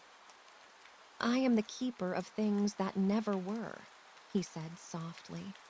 "I have watched billions of beautiful dreams die in these jars. I am tired of dust, Alara. I would like just once to see something real." He waved his hand. "Go, before the sensors realize I have unlocked the stairs." Alara stepped onto the first step. She began to climb. As she ascended, leaving the amber light of the archive behind, the atmosphere began to change. The air grew colder. The smell of dust faded, replaced by the smell of damp earth and fog. She was entering the first layer, the spiral of genres. And if the archivist was right, the director was already typing the scene that would try to kill her. Alara touched the black canister in her pocket. She wasn't just a girl anymore. She wasn't just a glitch. She was the carrier of the cure. She climbed into the shadows, ready to break the story. The Department of Shadows. The spiral staircase did not end. It dissolved. Alara Vance climbed until her legs burned, the amber glow of the archive fading into the abyss below like a dying star. As she ascended, the architecture of the gallery shifted. The clean, mathematical curves of the spiral warped. The railings, once smooth brass, became rusted iron, cold and jagged to the touch. The air grew heavy with moisture, carrying a scent that Alara recognized instantly from her childhood nightmares. The smell of a wet basement, of decaying leaves, of things left in the dark too long. She reached a landing. The stairs stopped abruptly, replaced by a long, narrow corridor shrouded in a thick, artificial fog. Alara hesitated. Her breath plumed in the freezing air. She touched the pocket of her cardigan, reassured by the cold, heavy weight of the black canister. The virus was safe. The cure for the world was in her pocket. She stepped off the stairs and into the fog. This was the first layer of the spiral, the Department of Horror. Alara expected monsters. She expected to be chased by chainsaw-wielding maniacs or hunted by alien predators. But as she walked deeper into the corridor, she remembered where she was. This wasn't a nightmare. It was a production facility. To her left and right were glass observation windows. She stopped at the first one. Inside was a bedroom, perfectly replicated from a suburban American home. A child was sleeping in the bed. The closet door was slightly ajar. Inside the closet, Alara saw a creature. It was a classic boogaman, tall, spindly, with long claws. But the creature wasn't attacking. It was checking a wristwatch. A voice came over a speaker inside the glass room, muffled but audible to Alara. "Okay, Asset 9, hold position. The target's REM cycle is entering the nightmare phase. We need to time the door creak exactly with the wind outside. And cue the scratching sound." The creature nodded, reached up, and slowly scratched its claws against the wood of the doorframe. The sleeping child stirred, whimpering in terror. Alara watched, horrified but fascinated. It was mechanical. It was a job. The monster was just a blue-collar worker in the factory of fear. She kept walking. She passed a room where a ghost bride was practicing her wail in front of a mirror, adjusting the pitch to maximize the frequency of human distress. She passed a room where a team of technicians was adjusting the slime consistency on a swamp creature, arguing about the viscosity required for maximum disgust. "It's all fake," Alara whispered to herself. "It's just special effects." But knowing it was fake didn't stop the biological reaction. Her heart rate was rising. Her palms were sweating. The atmosphere of the corridor was engineered to bypass logic and strike directly at the lizard brain. The lights flickered at intervals calculated to induce anxiety. The temperature dropped to ensure she felt vulnerable. "Welcome to the primal layer," a voice whispered. The voice didn't come from behind her. It came from everywhere. It swirled in the fog, bouncing off the walls, impossible to pinpoint. Alara stopped. "Who is there?" "I am the curator," the voice purred. It was a voice like silk dragging over gravel, smooth but with sharp edges. "And you are out of genre." The fog in front of her swirled and coalesced. It formed a shape. It was a man, tall and impossibly thin, wearing a tuxedo that seemed to be woven from shadows. He wore a top hat, but where his face should have been, there was only a projection. His face shifted constantly. 1 second it was a clown. The next, a skull. The next, a screaming woman. The next, a blank mask. "You are in the Department of Horror," the curator said, stepping closer. He didn't walk, he glided, his feet hidden by the mist. "We supply the adrenaline. We supply the fear that makes the humans feel alive. Why are you here, little glitch? Did you take a wrong turn at the comedy club?" "I'm passing through," Alara said, trying to keep her voice steady. "I'm going to the upper levels." The curator laughed. It was a sound like dry leaves skittering on pavement. "Nobody passes through horror," he said. "Horror is a trap. It is a maze. You enter and you run until you are exhausted and then you die. That is the script." He raised a gloved hand. "And I have an opening in my collection. I need a final girl. You know the archetype, the quiet one. The one who survives until the end, only to realize she can never escape." The corridor shifted. The walls stretched away. The floor dropped out. Alara gasped as the environment transformed around her. She was no longer in a corridor.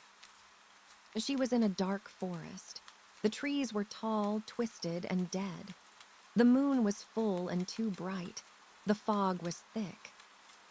"Run," the curator's voice boomed from the sky. "Let us see your ratings." Alara's instinct screamed at her to run. Every nerve ending in her body shouted that she was prey. But she remembered Sela's. Physics is a suggestion. Belief is reality. She remembered the archivist. It is all a draft. She stood her ground. She looked at the twisted trees. She looked at the menacing moon. "No," Alara said. The wind howled through the branches. A shadow moved in the distance, a hulking shape with glowing red eyes charging toward her. "Run," the curator commanded. "Scream, trip over a root, follow the script." Alara closed her eyes. She focused on the feeling of the carpet in the hallway she had just left. She focused on the smell of the vanilla in the archive. She rejected the reality of the forest. "This is lazy writing," Alara said aloud. Her voice was steady. "A dark forest, really. That's the oldest cliché in the book. You can do better. She opened her eyes. The charging monster faltered. It flickered. For a second, it looked like a guy in a motion capture suit. Then it turned back into a beast. "What are you doing?" the curator hissed. "You are ruining the immersion." "I'm critiquing you," Alara said. She took a step toward the monster. "This lighting is terrible. It's too blue. Real moonlight is softer. And that fog machine, I can hear the pump." She pointed to a patch of mist near a tree. The monster stopped. It looked confused. It looked at the sky, waiting for direction. "You are not scared." The curator's voice sounded annoyed now. "I'm bored," Alara lied. In truth, she was terrified, but she channeled that terror into arrogance. "I saw a man get erased from existence an hour ago. That was scary. This is just a theme park ride." She walked up to the monster. Up close, it smelled of latex and sweat. "Boo," Alara said flatly. The monster took a step back. The forest flickered violently. The trees dissolved into wireframes. The moon turned into a spotlight. The illusion shattered. Alara was back in the metal corridor. The fog had thinned. Standing in front of her was the curator. Without his atmospheric effects, he looked less imposing. He was just a tall, thin entity in a suit, looking flustered. His face projection was stuck on a testing pattern of color bars. "You broke the scene," the curator said, sounding genuinely hurt. "That forest set cost 3 million resource units to render." "I don't have time for games," Alara said. "Where are the stairs?" The curator adjusted his lapels. His face shifted to the image of a sulking teenager. "You are a terrible actress," he grumbled. "You have no respect for the craft. The audience wants to see you suffer." "The audience can change the channel," Alara said. "The stairs now." The curator sighed. He pointed a long, shadowy finger toward a door at the end of the hall. It was painted pink. "Fine, go. Get out of my department. You are depressing the monsters. Asset 9 is crying in the break room because you didn't scream." Alara walked past him. As she passed, she felt a wave of cold radiate from him. Not the cold of weather, but the cold of a being that has no internal warmth, only the reflection of other people's fear. "One piece of advice, glitch," the curator said as she reached the pink door. Alara paused, her hand on the handle. "Horror is easy," the curator said. His face shifted to a skull again. "Fear is simple, fight or flight, but where you are going next, that is where the real danger lies." "What is the next layer?" Alara asked. "Romance," the curator chuckled darkly. "And trust me, my dear, nothing destroys a person faster than hope." Alara opened the pink door. A blast of warm, perfumed air hit her face. It smelled of roses, chocolate, and pheromones. She stepped through, leaving the nightmare behind, and walked straight into the dream. The spiral of genres. Layer 2, the department of romance. The transition was jarring. Alara went from a freezing, industrial corridor to a world of soft focus and golden hour lighting. She was standing on a balcony overlooking a ballroom. Or was it a garden? It seemed to shift depending on where she looked. The architecture was a mix of Renaissance Italy and modern Parisian chic. The air was thick with the sound of violins playing a swelling, emotional melody. It was beautiful, but relentless. It was the kind of music that demanded you feel something profound every second. Alara walked down a marble staircase. She was still wearing her gray cardigan and jeans, which made her stick out like a sore thumb in this world of satin and silk. The floor was crowded with characters. She saw a couple standing by a fountain. They were staring into each other's eyes with an intensity that looked painful. "I can't live without you, Brenda," the man said. His jawline was sharp enough to cut glass. "But our worlds are too different, Chad," the woman replied, a single, perfect tear rolling down her cheek. Alara walked past them. She noticed something disturbing. They were stuck in a loop. "I can't live without you, Brenda. But our worlds are too different, Chad. I can't live without you, Brenda."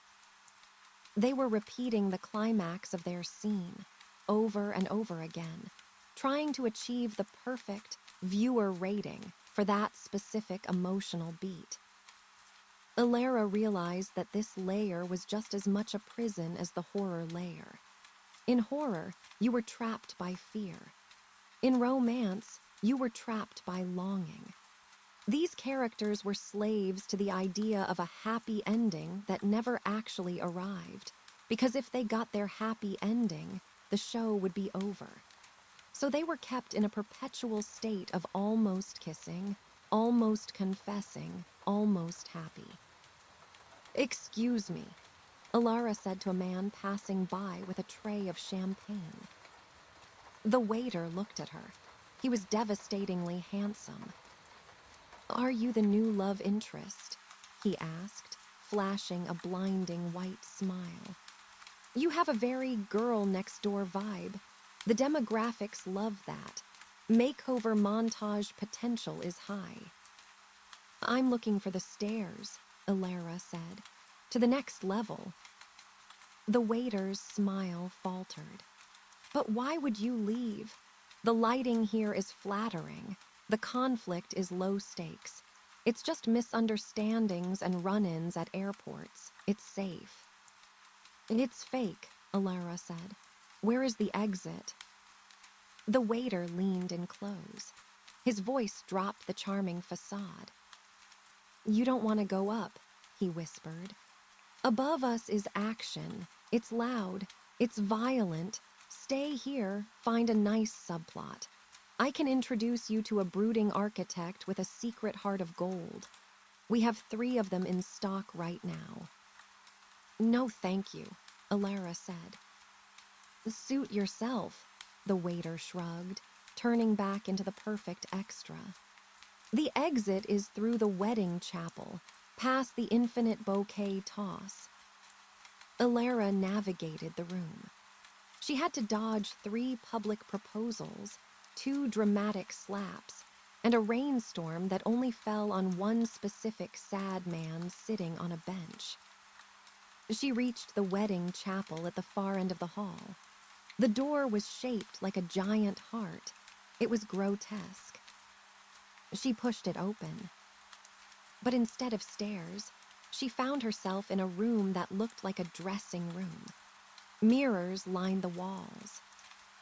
And sitting in a chair, looking at her reflection, was a woman. She was stunning.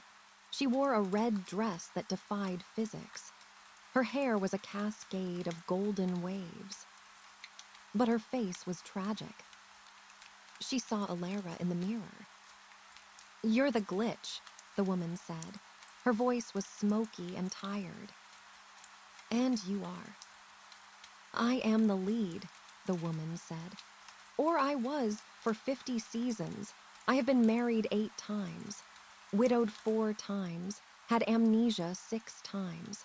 I have discovered I was a secret princess, a secret spy, and a secret alien." She turned around. "I am exhausted," the woman said. "I just want to wear sweatpants. I just want to eat a burger without it being a plot point about my quirky metabolism." Alara looked at her with sympathy. "Why don't you stop?" "I can't," the woman said. "I am under contract, the director. He loves me, or he loves the ratings I bring. He won't let me age, he won't let me die." She looked at Alara's pocket. "You have it, don't you? The black canister." Alara stiffened. "How do you know?" "We talk," the woman said. "The characters. When the cameras are off, we whisper in the dark. We know you're going to the top." The woman stood up. She walked over to Alara. She smelled of expensive perfume and gin. "Take this," the woman said. She reached up and pulled a diamond pin from her hair. It was sharp, long, and glittered dangerously. "What is it?" "It's a plot device," the woman said. "In my genre, this pin has unlocked doors, diffused bombs, and killed villains. It adapts to the narrative need. It's a deus ex machina fragment." She pressed the pin into Alara's hand. "Use it when you get stuck, and when you get to the director." The woman's eyes flashed with a sudden, fierce hatred. "Tell him I quit." "I will," Alara promised. The woman pointed to a mirror in the corner. "Break that one. The stairs are behind it." Alara took a heavy candlestick from a table. She swung it at the glass. Crash. The mirror shattered. Behind it was a rough, concrete stairwell, lit by harsh fluorescent strips. The smell of perfume vanished, replaced by the smell of gasoline and gunpowder. Alara climbed through the frame. She looked back. The woman in the red dress was sitting back down at her vanity, applying lipstick like war paint. "Good luck, Glitch," the woman whispered.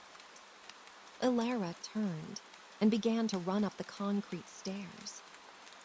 The air grew hot. The ground began to vibrate. She could hear the sound of explosions in the distance. She was leaving the dream of love and entering the chaos of war. The spiral of genres. Layer 3, the Department of Action. The stairs opened onto a rooftop. Alara didn't step out. She was thrown out by the force of a shockwave. She tumbled across the gravel, covering her head as debris rained down around her. She looked up. She was in a city that was perpetually exploding.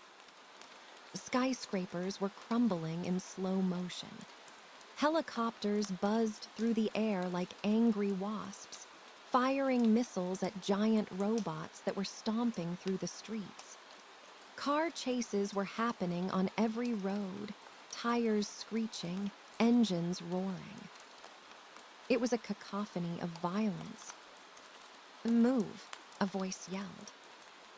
A soldier in futuristic armor grabbed Alara and hauled her behind a concrete barrier, just as a hail of bullets chewed up the ground where she had been lying. "Civilian in the hot zone," the soldier shouted into his comms. "Requesting evac." Alara looked at the soldier. He had no face, just a helmet. "Where are the stairs?"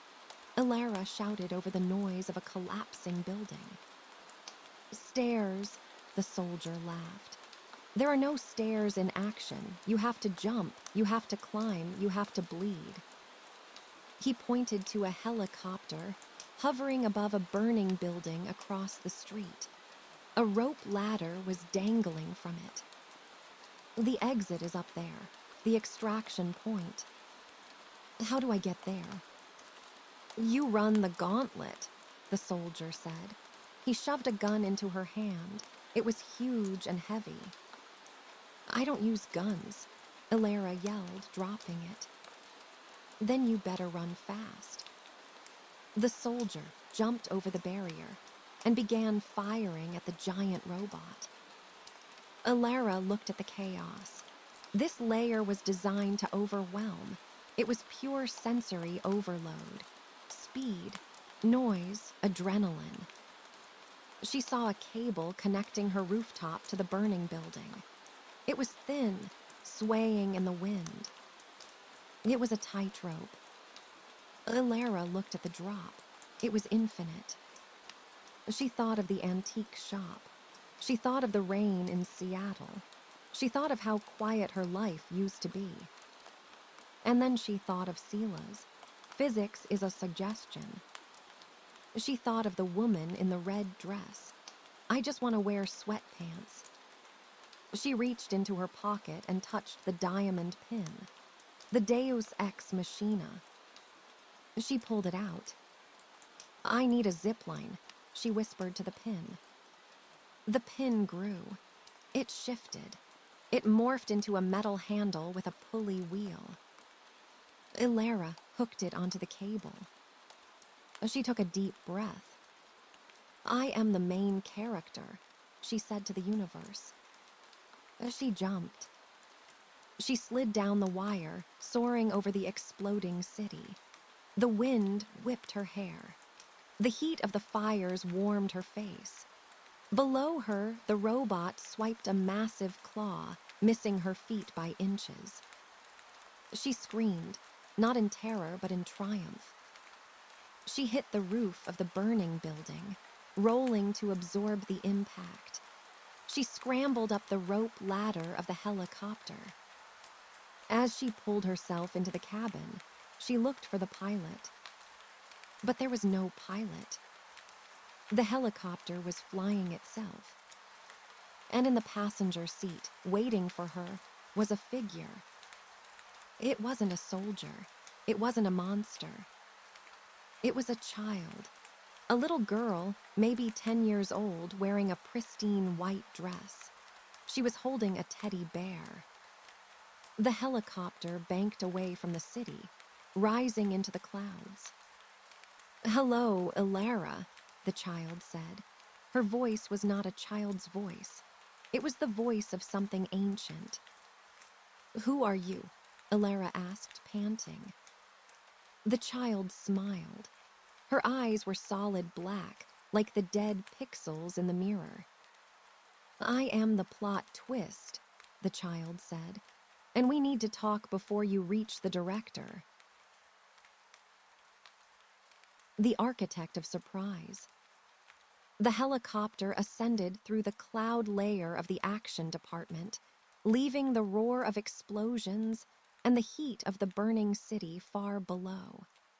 The cabin was quiet, insulated from the chaos of the genre beneath them.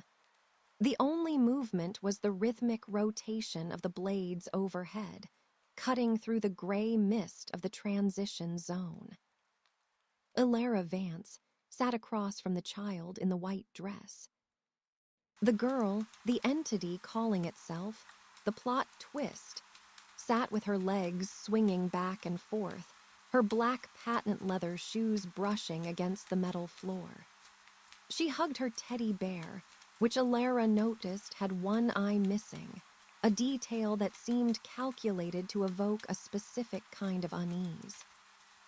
You are staring, the child said. Her voice was light, airy, and carried the terrifying confidence of someone holding a hand grenade. I am trying to figure out what you are, Ilara replied, her hand instinctively covering the pocket where the black canister lay hidden. You aren't a character. You aren't a set piece. I am the spice, the child said, smiling. Her teeth were too perfect, too white. I am the thing that happens when the audience reaches for the remote control. I am the sudden betrayal. I am the long-lost twin. I am the bomb under the table. She leaned forward, her black eyes glistening like oil. And you, Ilara Vance, are boring. Ilara bristled. I am trying to save the world. Exactly, the child sighed, rolling her eyes. Saving the world, it is so linear. It is so... Hero's journey, step 1, call to adventure. Step 2, refuse the call. Step 3, meet the mentor. You even had a tragic mentor death. Sela's predictable. The ratings are flatlining, Alara. We need a shake cup. The helicopter lurched. It wasn't turbulence. It was a shift in reality. The walls of the cabin began to ripple like water. What are you doing? Alara grabbed the safety handle. I'm rewriting you, the child said. She raised a finger. What if you aren't actually Alara Vance? The air in the cabin grew cold. A heavy pressure settled behind Alara's eyes, a headache that felt like memories being forcibly inserted into her skull. What if, the child continued, her voice echoing, you are actually a sleeper agent for the director. You didn't fall through the mirror. You were sent to test the security, and you just forgot. Alara felt a wave of dizziness. Images flashed in her mind, images she had never seen before. She saw herself wearing a uniform with the gallery logo. She saw herself shaking hands with a faceless man in a high tower. She saw herself laughing as she deleted a timeline. No, Alara whispered. That's not real. Are you sure? The plot twist asked. Memory is just data. I can edit it. Maybe you are the villain, Alara. Wouldn't that be a fun twist? The savior is actually the destroyer. The audience loves a redemption arc that fails. The images became more vivid. Alara felt the texture of the uniform on her skin. She felt the cold satisfaction of deleting a world. The narrative gravity was pulling her in. It was seductive. It explained everything. Why she survived. Why she had the canister. It made sense. Alara's hand trembled. She looked at the child. She felt her identity unraveling, the threads of her history being picked apart and rewoven by this monster in a white dress. But then, her knuckles grazed the cold glass of the black canister in her pocket. The original script, the truth. The coldness of the object cut through the fog in her mind. It grounded her. It was a piece of reality that could not be edited. Alara closed her eyes. She focused on the smell of the antique shop. She focused on the rain in Seattle. She focused on the feeling of being invisible, of being nobody. I am Alara Vance, she said, her voice shaking but firm. I worked at the Timekeeper's Remorse. I like Earl Grey tea. I am afraid of heights, and I am not your villain. She opened her eyes and glared at the child. And you are a cheap trick. The child's smile vanished. The black eyes narrowed. Boring, the child spat. You refuse the narrative upgrade. Fine. If you won't change the character, I'll change the setting. The child snapped her fingers. The helicopter dissolved. It didn't explode. It simply ceased to exist. The metal walls turned into smoke. The rotor blades turned into a flock of crows that scattered into the mist. The seats turned into sand. Alara fell. She fell out of the sky, tumbling through the gray transition zone. The wind rushed past her ears. She flailed, reaching for the diamond pin, ready to summon another Deus Ex Machina. But she didn't hit the ground. She didn't hit a roof. She hit a net. It was a vast, sprawling web of fiber optic cables, strung across a dark abyss like a spider web. Alara bounced, the cables humming with a deep, resonant vibration as they caught her weight. She lay there for a moment, gasping for breath, staring up at the gray void where the helicopter had been. The plot twist was gone. The entity had grown bored with her resistance and discarded her into the next level. Alara rolled over and looked around. She was suspended in a place that looked like the inside of a giant brain. Above her, below her, and all around her were strands of light. They were data streams, pulses of information moving at light speed. And suspended in this web were millions of glowing orbs. She was in the spoiler department. This was the place Sela's had warned her about, the place the archivist had whispered of. It wasn't where the past was stored, it was where the future was manufactured. Ilara carefully crawled along the thick cable she had landed on. The air here was electric, making the hair on her arms stand up. It smelled of ozone and hot copper, but stronger than before, it smelled like a thunderstorm trapped in a jar. She approached one of the glowing orbs. It was the size of a beach ball, floating just above the web. Inside the orb, images were flashing rapidly. She saw a car crash. She saw a lottery ticket with specific numbers. She saw a man proposing to a woman. She saw a building collapsing. These were events that hadn't happened yet. "Don't touch the merchandise," a voice rasped. Ilara froze. She looked around, but she saw no one. "Down here," the voice said. She looked through the mesh of the web. Hanging upside down from a cable below her was a creature. It looked like a gargoyle, but made of tangled magnetic tape and camera lenses. It had 4 arms, each ending in a delicate pair of tweezers. It was scurrying along the underside of the web like a spider. "You are in the prediction node," the creature said, flipping itself up to land on Ilara's level. It adjusted one of its lens eyes, focusing on her. "Unauthorized entry, again. You glitches are like cockroaches. You get everywhere."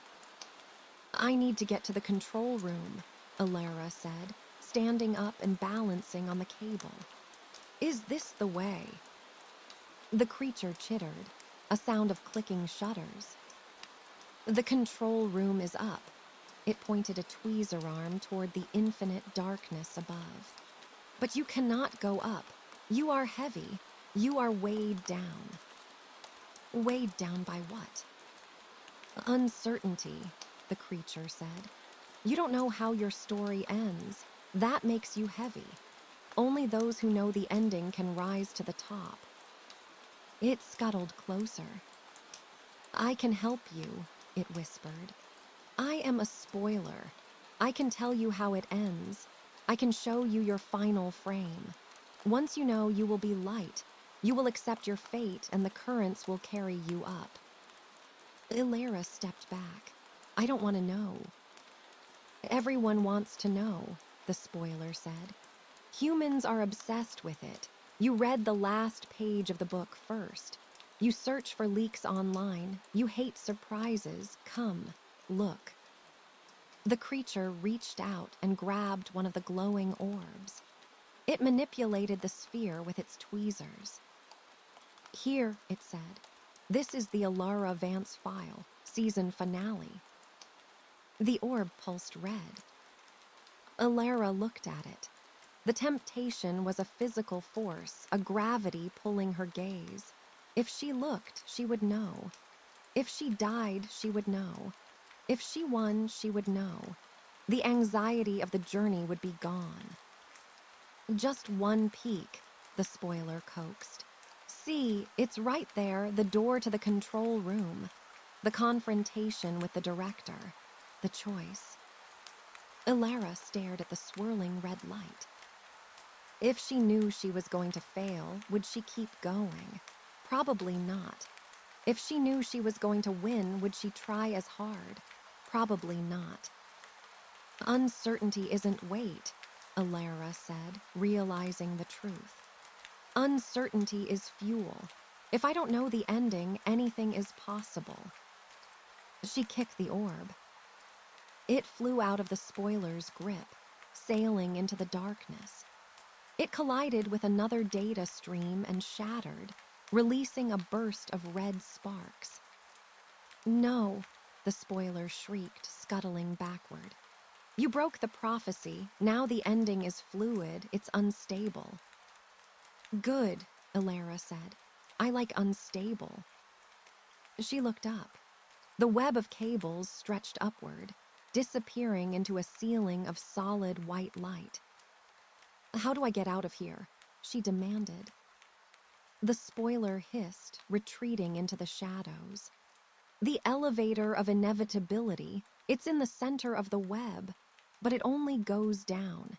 It takes the finished plots down to the archive. Nothing goes up. I'll make it go up, Elara said. She began to run along the cable. It was like running on a tightrope over a galaxy of information. The spoiler department stretched out for miles, a terrifying industrial complex of fate. She saw millions of other spoilers, little spider-like creatures weaving the webs of the future. They were taking the raw data of human potential and knitting it into fixed outcomes. John Smith will die of a heart attack at 54. Click, weaved. Sarah Jones will never find her lost dog. Click, weaved. The peace treaty will fail. Click, weaved. They were murdering hope. They were turning maybe into definitely. Elara reached the center of the web. There was a massive glass tube running vertically through the department. Inside the tube, a platform was descending rapidly, carrying stacks of golden canisters, finished stories heading to the archive. Elara looked at the tube. It was sealed. She pulled out the diamond pin. I need a glass cutter, she whispered. The pin morphed. The tip became a diamond wheel. Elara slashed a circle in the glass tube. The air pressure difference caused a violent hiss as the circle popped out. She waited. Above her, she saw the bottom of a descending elevator platform. It was coming down fast. She had to time it perfectly. She crouched on the cable. The platform rushed past her. As it passed, she leaped. She didn't jump onto the platform. She jumped onto the roof of the platform. She landed hard on the metal grate, the wind knocking the breath out of her. The elevator continued to plummet, carrying her down toward the archive she had just left. Wrong way, Elara muttered, grabbing the suspension cables that held the elevator. There were 4 massive steel cables pulling the elevator down. They were moving upward relative to the car. Elara looked at the pin. I need a ascender clamp. The pin shifted again, becoming a mechanical grip device. Elara clamped it onto one of the moving cables. She held on tight. The elevator car fell away beneath her. The cable yanked her upward with bone-jarring force. She was flying up the shaft. She shot past the spoiler department. She saw the web of lights recede below her, the spoilers looking up and chittering in confusion. She shot past the transition zone. She was rising into the highest levels of the gallery. The air became thin and cold. The walls of the shaft changed from industrial metal to polished white marble. She was approaching the penthouse, the executive level. The cable slowed. The machinery at the top of the shaft was nearing its apex. Elara looked up. She saw a grate of golden light.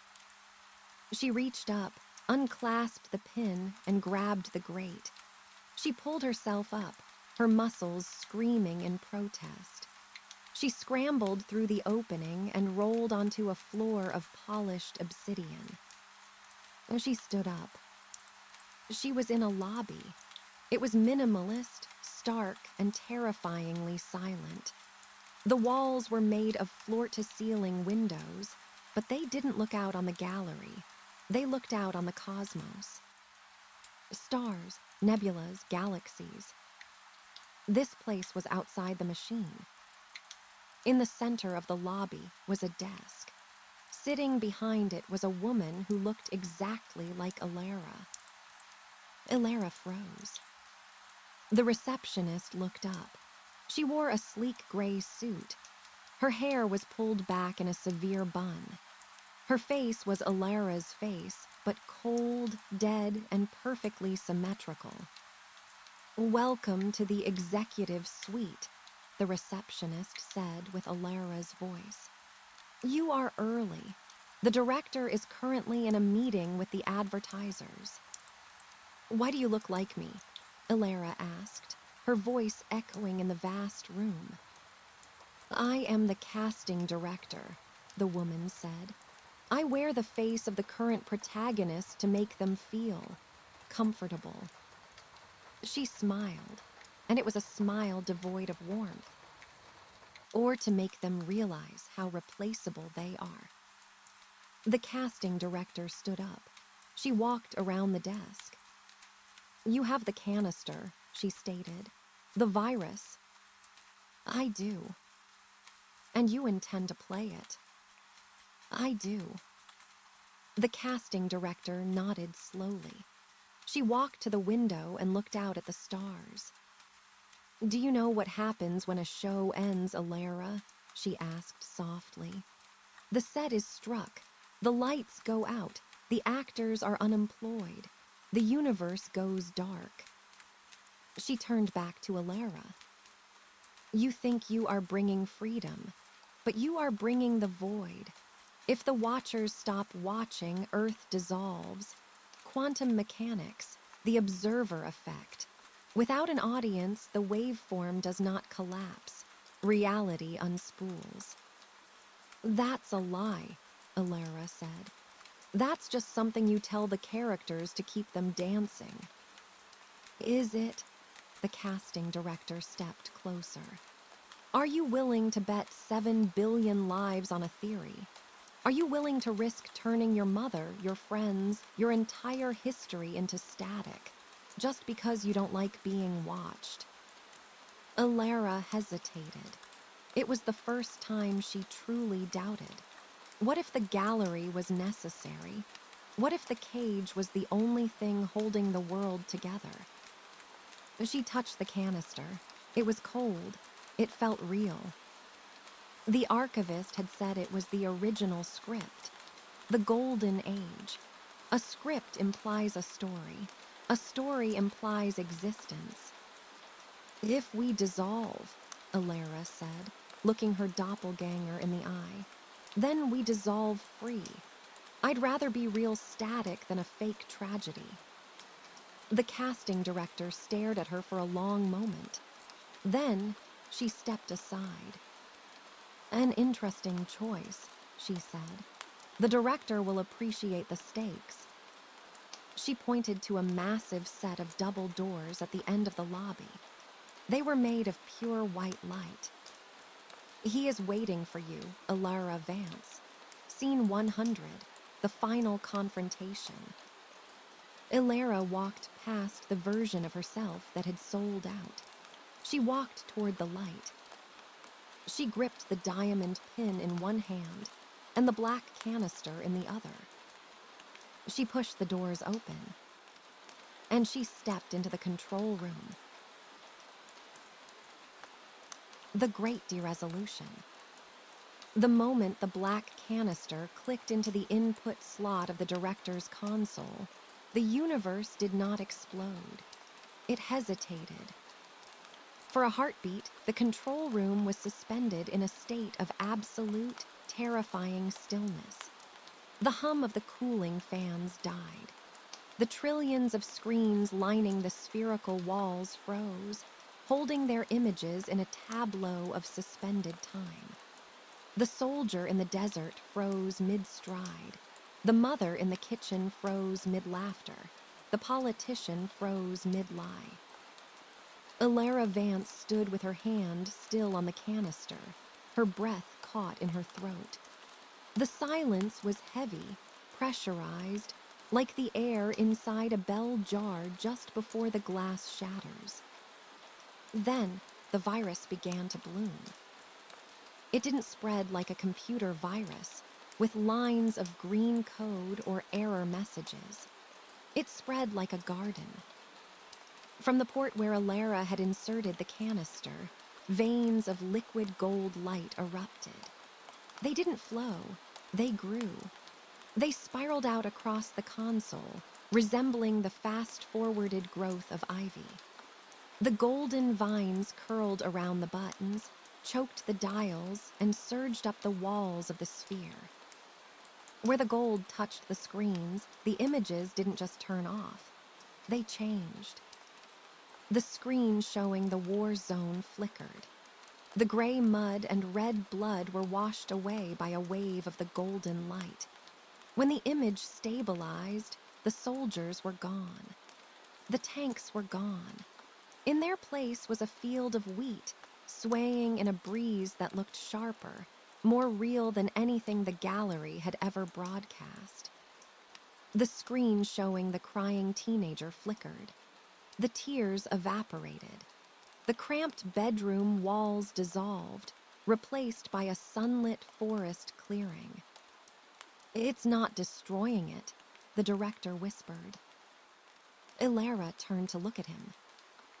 The old man was still sitting in his wooden chair. He was watching the golden ivy race across the walls of his panopticon.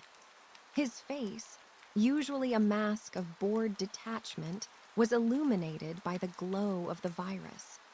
He looked awestruck. "It's rewriting it," the director said, his voice trembling. "The original script. It's overwriting the conflict subroutines. It's deleting the drama engines." He looked down at his own hands. The tips of his fingers were beginning to turn into gold dust. "What happens to you?" Alara asked, stepping back as the floor beneath them began to vibrate with a low, harmonic frequency. The director smiled, and for the first time it reached his eyes. "I am the antagonist," he said softly. "In a golden age, there is no need for a director. The story tells itself." He looked at Alara.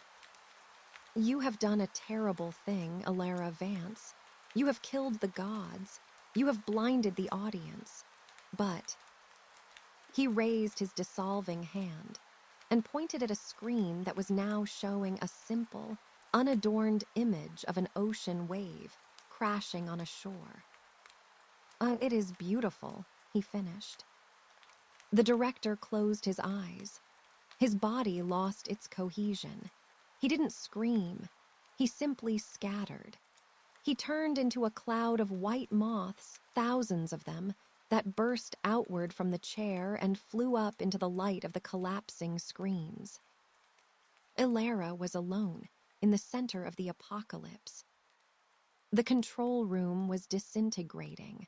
The physical matter of the sphere, the metal, the glass, the plastic, was unable to withstand the rewrite. The Golden Age physics were incompatible with the gallery's architecture. A massive crack appeared in the air next to Alara. It wasn't a crack in a wall, it was a crack in space. Through it, she could see the raw code of the universe, a swirling vortex of binary and starlight. "I need to leave," Alara said aloud. She looked at the exit doors. They were blocked by a thicket of the golden data vines. The console was melting into a pool of glowing slag. The floor tilted violently. Alara grabbed the edge of the melting console to steady herself. The gravity generator was failing. She looked up. The ceiling of the sphere was peeling open like the skin of an orange. Through the gap, she could see the vast, dark lobby of the executive level. And beyond the lobby, through the windows that looked out on the cosmos, she saw something that stopped her heart. The Watchers. She had seen them before as vague shapes in the private boxes, clouds of smoke, giant eyes, geometric solids. But now, with the protective filters of the control room failing, she saw them in their true form. They were colossal. They were hovering outside the station, in the vacuum of the void. They were bigger than planets. They were entities made of pure hunger. They pressed their faces, or what passed for faces, against the glass of the station, peering in. They were panicking. The screens were going dark. Their entertainment was ending. Their drug was being cut off. Alara felt their psychic scream. It wasn't a sound. It was a wave of pure, concentrated withdrawal. It hit her mind like a physical blow, a chorus of billions of voices shouting more. Give US more. We are bored. The station shook under the force of their rage. Alara realized with a sickening jolt that the casting director had been right. The Watchers weren't just going to leave. If the show ended, they would tear the theater apart to find the actors. I have to get to the bottom, Alara thought. I have to get back to the mirror. She looked at the diamond pin in her hand, the Deus Ex Machina. It was glowing hot, reacting to the chaotic energy of the room. Get me out of here, she commanded the pin. The pin did not morph into a tool this time. Instead, it vibrated violently and pulled her hand downward. It slammed into the metal floor of the platform. The floor dissolved. Alara fell. She plummeted out of the control room, falling through the floor of the executive level, tumbling down into the central shaft of the gallery. As she fell, she saw the destruction spreading downward. The elevator shaft, which she had ascended only moments ago, was now a wind tunnel of debris. The golden light of the virus was cascading down the walls like a waterfall, chasing her. She fell past the executive lobby. She saw the casting director, her doppelganger, standing by the window. The woman was calm. She was watching the glass crack as a massive, tentacled watcher pressed against it from the outside. The casting director raised a glass of champagne in a silent toast to Alara before the window shattered, and she was sucked out into the void. Alara kept falling. The wind roared in her ears. Debris from the upper levels, chunks of marble, twisted metal, shattered screens, fell with her. She needed to slow down. She looked at the walls of the shaft. They were passing in a blur. Pin, Alara shouted. Parachute, grappling hook, anything. The pin morphed. It expanded into a large, umbrella-like canopy made of silver energy fields. It snapped open, catching the air. Alara jerked upward as her fall slowed. She drifted down the center of the shaft, swaying like a dandelion seed in a storm. She looked down. Below her, the spiral of genres was collapsing. The floors were merging. The barriers between the departments had failed. She saw the pink clouds of the romance department bleeding into the gray fog of the horror department. She saw the monsters falling into the ballrooms. Alara steered her energy umbrella toward the nearest opening. It was the entrance to the action department, which was now twisted into a surreal landscape of war and weddings. She landed on a ledge overlooking what used to be the burning city. It was chaos. The sky was a swirling mix of dark storm clouds and golden sunset. The giant robots from the action layer were confused. Their targeting systems were glitching. One robot was holding a bouquet of flowers instead of a missile launcher. It looked at the flowers, beeped sadly, and then exploded into confetti. On the streets below, Alara saw the soldiers fighting. Vampires. The horror department had leaked into the action department. A squad of space marines was firing laser rifles at a horde of zombies that were stumbling out of a rift in reality. But the zombies weren't eating brains. They were crying and confessing their undying love to the marines. The romance virus had infected the zombies. "I love you," a zombie gurgled, trying to hug a marine. "Get back," the marine shouted, confused, lowering his weapon. I think I love you too." It was absurd. It was insanity. The genres were blending into a slurry of nonsense. Alara scrambled away from the ledge. She needed to find the stairs down. She needed to get to the archive. But the stairs were gone. The geometry of the building was twisting. Corridors looped back on themselves. Doors led to brick walls. The architecture is fluid, she realized. The director is gone. There is no one holding the structure together. She ran through a hallway that flickered between a hospital corridor and a medieval dungeon. She turned a corner and slammed into someone. It was a man. He was wearing a tuxedo, but it was ripped.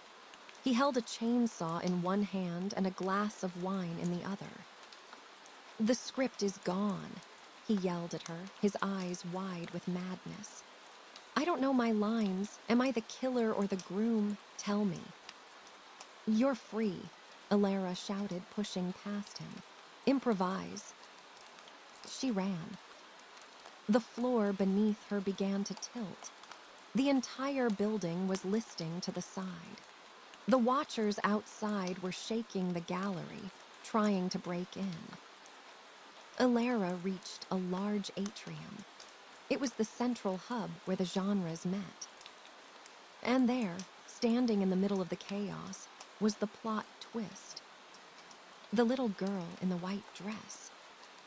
She wasn't smiling anymore. She was floating 10 feet in the air, surrounded by a whirlwind of torn pages. Her eyes were bleeding black ink. "You broke it," the child screamed. Her voice was a distortion of 1,000 frequencies. "You broke my playground." She pointed a hand at Alara. The floor tiles ripped themselves up and flew at Alara like shrapnel. Alara dove behind a fallen statue of a Roman gladiator. The tiles shattered against the stone. "You wanted a twist," Alara yelled from cover. "This is the biggest twist of all. The story is over." "I don't want it over," the child shrieked. "I want to play. If I can't play with the script, I'll play with your bones." The child raised both hands. The reality around Alara began to warp. The statue she was hiding behind turned into water. The floor turned into quicksand. Alara scrambled back, sinking into the floor. She reached for the pin. It was dead. The energy was drained. "No Deus ex machina this time," the plot twist sneered, floating closer. "This is a gritty reboot. The hero dies in the rubble." Alara sank to her waist. The floor felt like thick, cold tar. "I'm not a hero," Alara gritted out. "I'm a glitch." She looked around. She needed a weapon, but nothing here was real. Everything was shifting. Wait. If everything was shifting, if the genre was fluid, then she could choose the genre. Silas had said, "Convince the system you belong." Right now, the plot twist was enforcing a horror genre. Quicksand, helpless victim, powerful monster. Alara closed her eyes. She thought about the archive. She thought about the dusty, boring room full of jars. She thought about the archivist. Genre shift, she whispered. Documentary. She opened her eyes. She looked at the floating child not with fear, but with analytical detachment. The subject appears to be a Class 5 manifestation, Alara said, her voice flat, monotone like a narrator. Behavior is consistent with a temper tantrum, theoretical weakness, lack of attention. The air shimmered. The quicksand hardened. It became concrete. Alara pulled herself out. The child paused. What are you doing? Scream. The subject is attempting to induce fear, Alara narrated, walking toward the child. However, the visual effects are derivative. The floating mechanics are outdated. She pulled a notepad from her pocket. It had been a receipt, but she believed it was a notepad, so it became one. She clicked a pen. I'm writing you up for a safety violation, Alara said calmly. OSHA regulations clearly state that telekinesis is prohibited in common areas. The plot twist blinked. The black ink stopped bleeding from her eyes. She looked confused. The logic of the horror genre was breaking against the dull, bureaucratic shield of the documentary genre. I am the twist, the child stammered. You are a hazard, Alara said, and you are boring. She walked right past the floating child. The child tried to blast her with energy, but the blast fizzled into a puff of gray smoke. In a documentary, people don't shoot energy beams. It's not realistic. Alara reached the far side of the atrium. She found a service door marked maintenance. She opened it. The plot twist screamed in frustration behind her, but the sound was muted, like audio on a low-quality recording. Alara stepped into the maintenance stairwell. She was back in the veins of the building. The walls were concrete. The lights were humming fluorescent tubes. She slumped against the wall, sliding down to the floor. She was exhausted. Her mind was fracturing. Using the narrative physics required a mental effort that felt like lifting a car. She checked her pocket. The pin was dull gray. The black canister was gone, left in the control room to do its work. She was alone. But she wasn't safe. The building shook again. A massive, metallic groan echoed through the stairwell. The outer hull was breached. Alara stood up. She had to keep moving down. She began to descend the stairs. Flight after flight. Suddenly, the lights went out. The emergency red lighting kicked in. And in the red gloom, she saw something written on the wall in glowing paint. The fourth wall is broken. Run. She heard a sound from below. It wasn't a monster. It wasn't a machine. It was the sound of something massive, wet, and heavy squeezing itself into the narrow reality of the stairwell. The watchers were getting in. They weren't just watching anymore. They were entering the set. Alara began to run. Not with the grace of a hero or the logic of a narrator, but with the desperate, clumsy terror of a human being who knows that the gods have arrived, and they are hungry. The warehouse of infinite things. Alara Vance descended into the red-lit throat of the gallery. The maintenance stairwell, once a place of cold, industrial logic, had become a chaotic tunnel of sensory distortion. The emergency lights did not just flicker. They pulsed with a biological rhythm, as if the building itself were in tachycardia. The walls, made of reinforced concrete, sweated a dark, viscous fluid that smelled of old copper pennies and burning hair. With every flight of stairs she cleared, the structural groans of the station grew louder. It was the sound of a submarine crushing under depth pressure, a screaming complaint of metal being forced to hold back an ocean. But the ocean outside wasn't water. It was the watchers. Alara gripped the railing, her hands slick with sweat and grime. Her legs were heavy, filled with the lactic acid of 1,000 stairs, but she forced them to move. To stop was to become a static data point, and static data points were currently being erased. She reached the landing for level 44. The door was dented inward, bulging as if something massive had rammed it from the other side. Through the small, reinforced window in the door, Alara saw movement. She paused, pressing her back against the cold wall, and risked a glance. The corridor beyond was unrecognizable. It was no longer a hallway. It was a digestive tract. The walls were covered in a shifting, geometric moss that glowed with a sickly violet light. And moving through the corridor was a watcher. It was the first time she had seen one this close. It did not have a body in the traditional sense. It was a rolling, shifting mass of eyes and hands.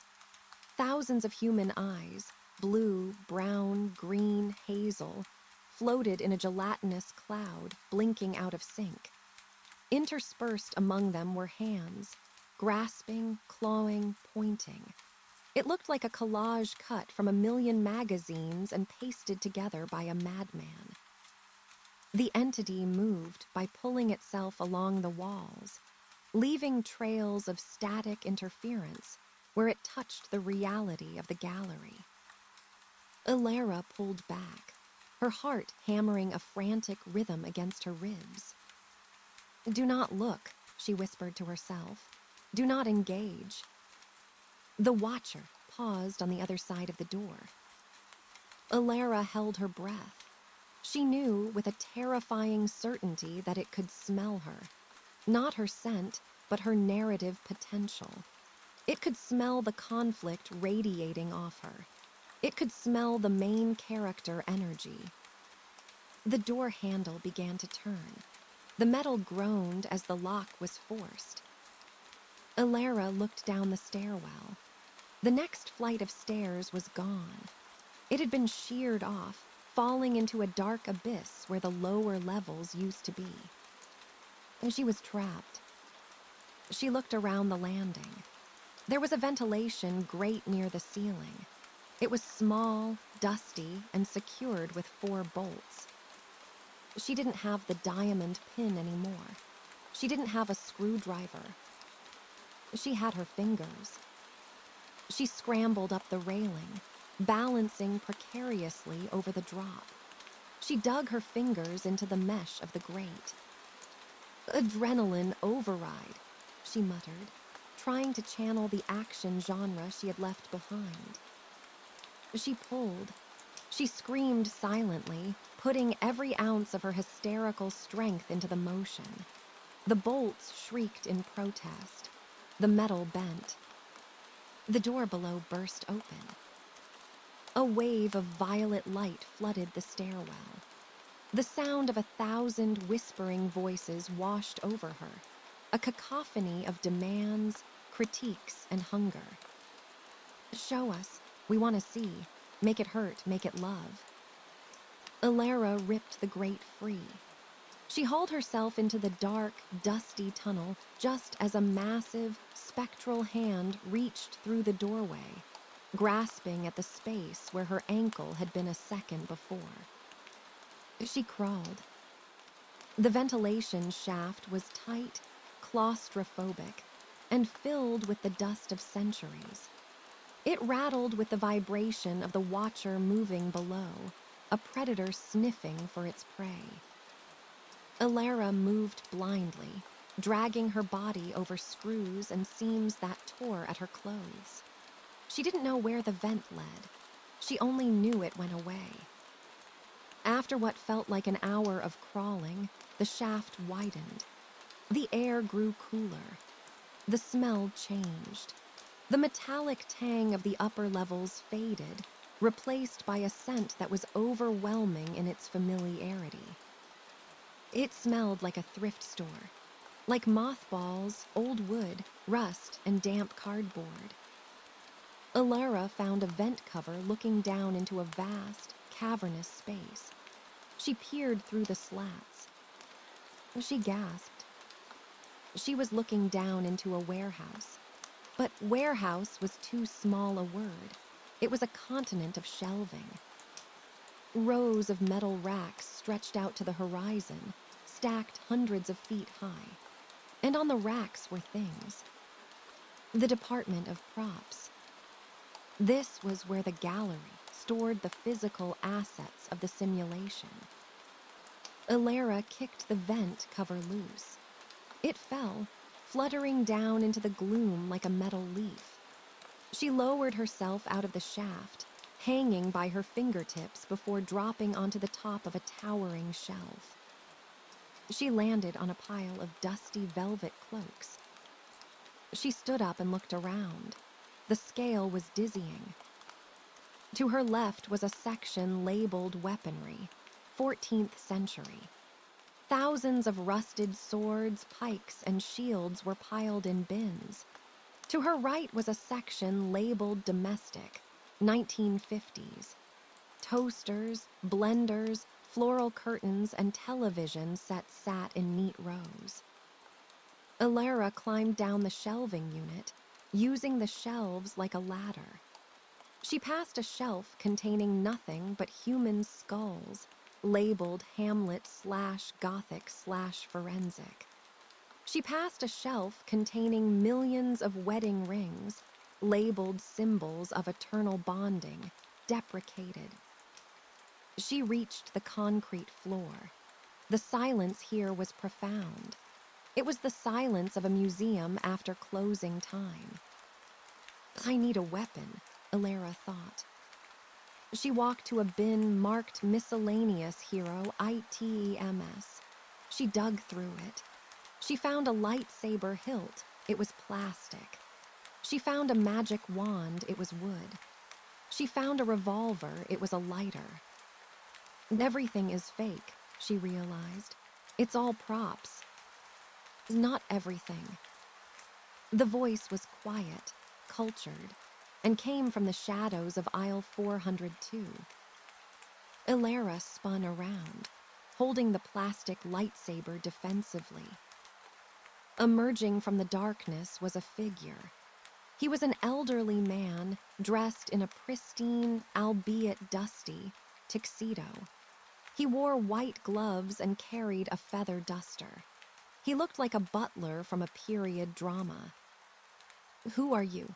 Alara asked. The man bowed slightly.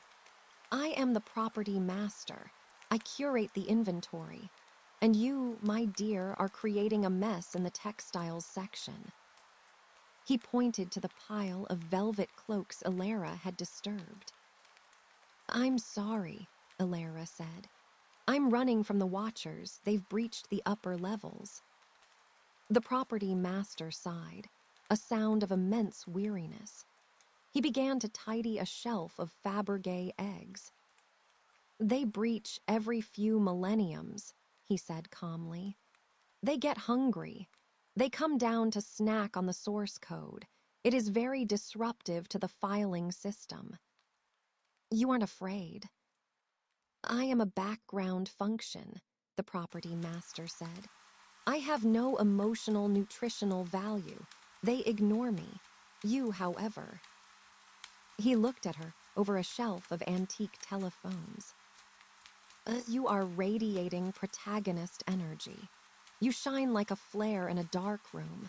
They will find you, and they will eat you." "How do I hide?" Alara asked.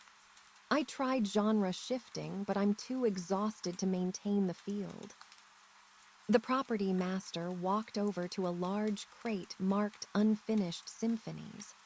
He dusted it off. "You cannot hide by running," he said. "The watchers track motion and emotion.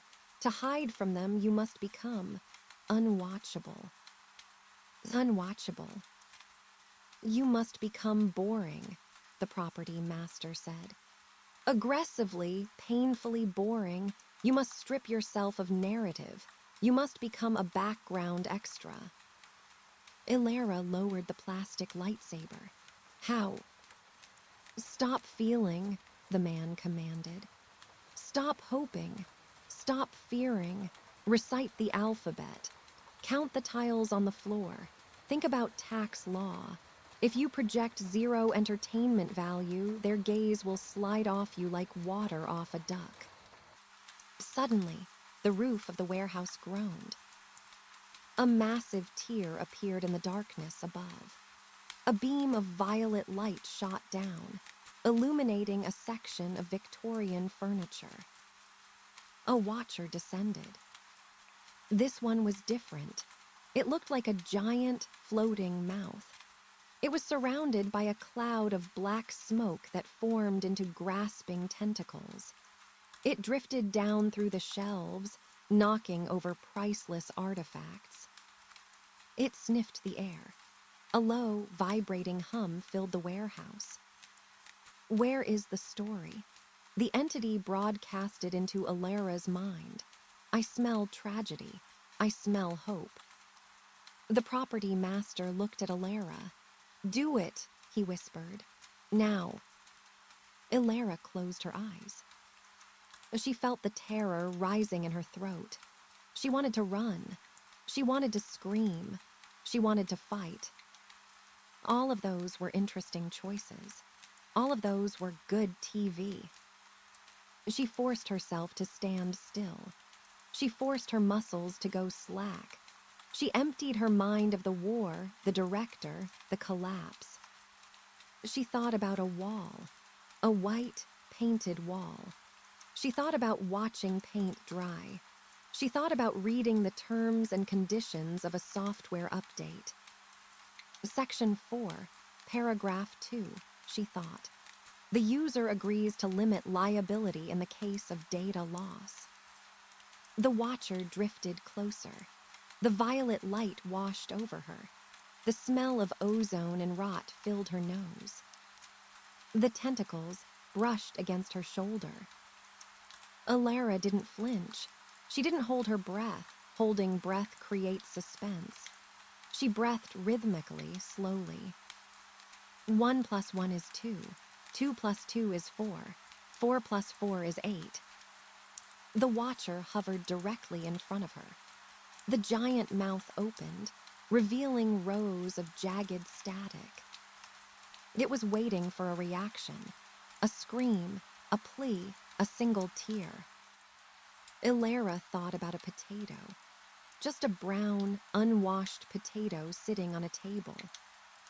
The watcher paused. It seemed confused. The signal it was receiving was flat, dead air. Nothing, the entity roared in frustration. Empty, static. It turned away. It drifted past her, toward a shelf of cursed dolls. The dolls were screaming. They were programmed too, and the watcher descended on them, feeding on their artificial terror. Ilera opened her eyes. She was trembling, but she was alive. The property master nodded approvingly. "Very dry," he whispered. "Like a documentary on sandpaper. Excellent work." "It's hard," Ilera whispered back. "It feels like dying." "It is the opposite of life," the property master agreed. "That is why it works. Now come, you are looking for the mirror, yes?" "Yes, the way home." "The mirror is not a prop," the property master said. "It is a portal. We keep the portals in the restricted section. High-value assets, follow me." They walked through the endless aisles. Ilera tried to keep her mind numb. But as they walked, she saw things that sparked her curiosity. She saw the Titanic stored in a very large bottle. She saw the Apollo 11 lander made of cardboard and foil. She saw the burning bush from the Bible. It was an LED rig. "Is anything real?" Alara asked, her boredom shield slipping. "Define real," the property master said, leading her down a corridor of mirrors. "These objects evoke emotion. If a fake sword makes you feel real fear, is the fear fake? If a cardboard spaceship makes you feel real wonder, is the wonder fake? The object is a lie, but the experience is true." They reached a heavy iron door at the back of the warehouse. It was covered in warning signs: "Do not open," "Existential hazard," "Plot holes ahead." The property master unlocked it with a skeleton key.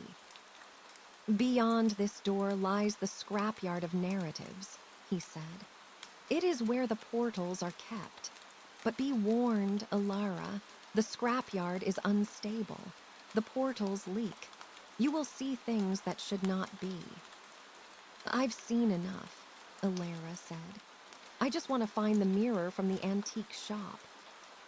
"The timekeeper's mirror," the property master nodded. "Item 894B, Victorian vanity. It should be in row Z." He opened the door. Alara stepped through. She was not in a room. She was in a vortex. The scrapyard was a hurricane of doors and windows, all floating in a dark purple nebula. There were thousands of them. A wooden door floating sideways, a French window spinning in circles, a manhole cover hovering in the void. And through each one, she could see a different world. Through the wooden door, a desert with 3 suns. Through the French window, a city underwater. Through the manhole cover, a world made of crystal.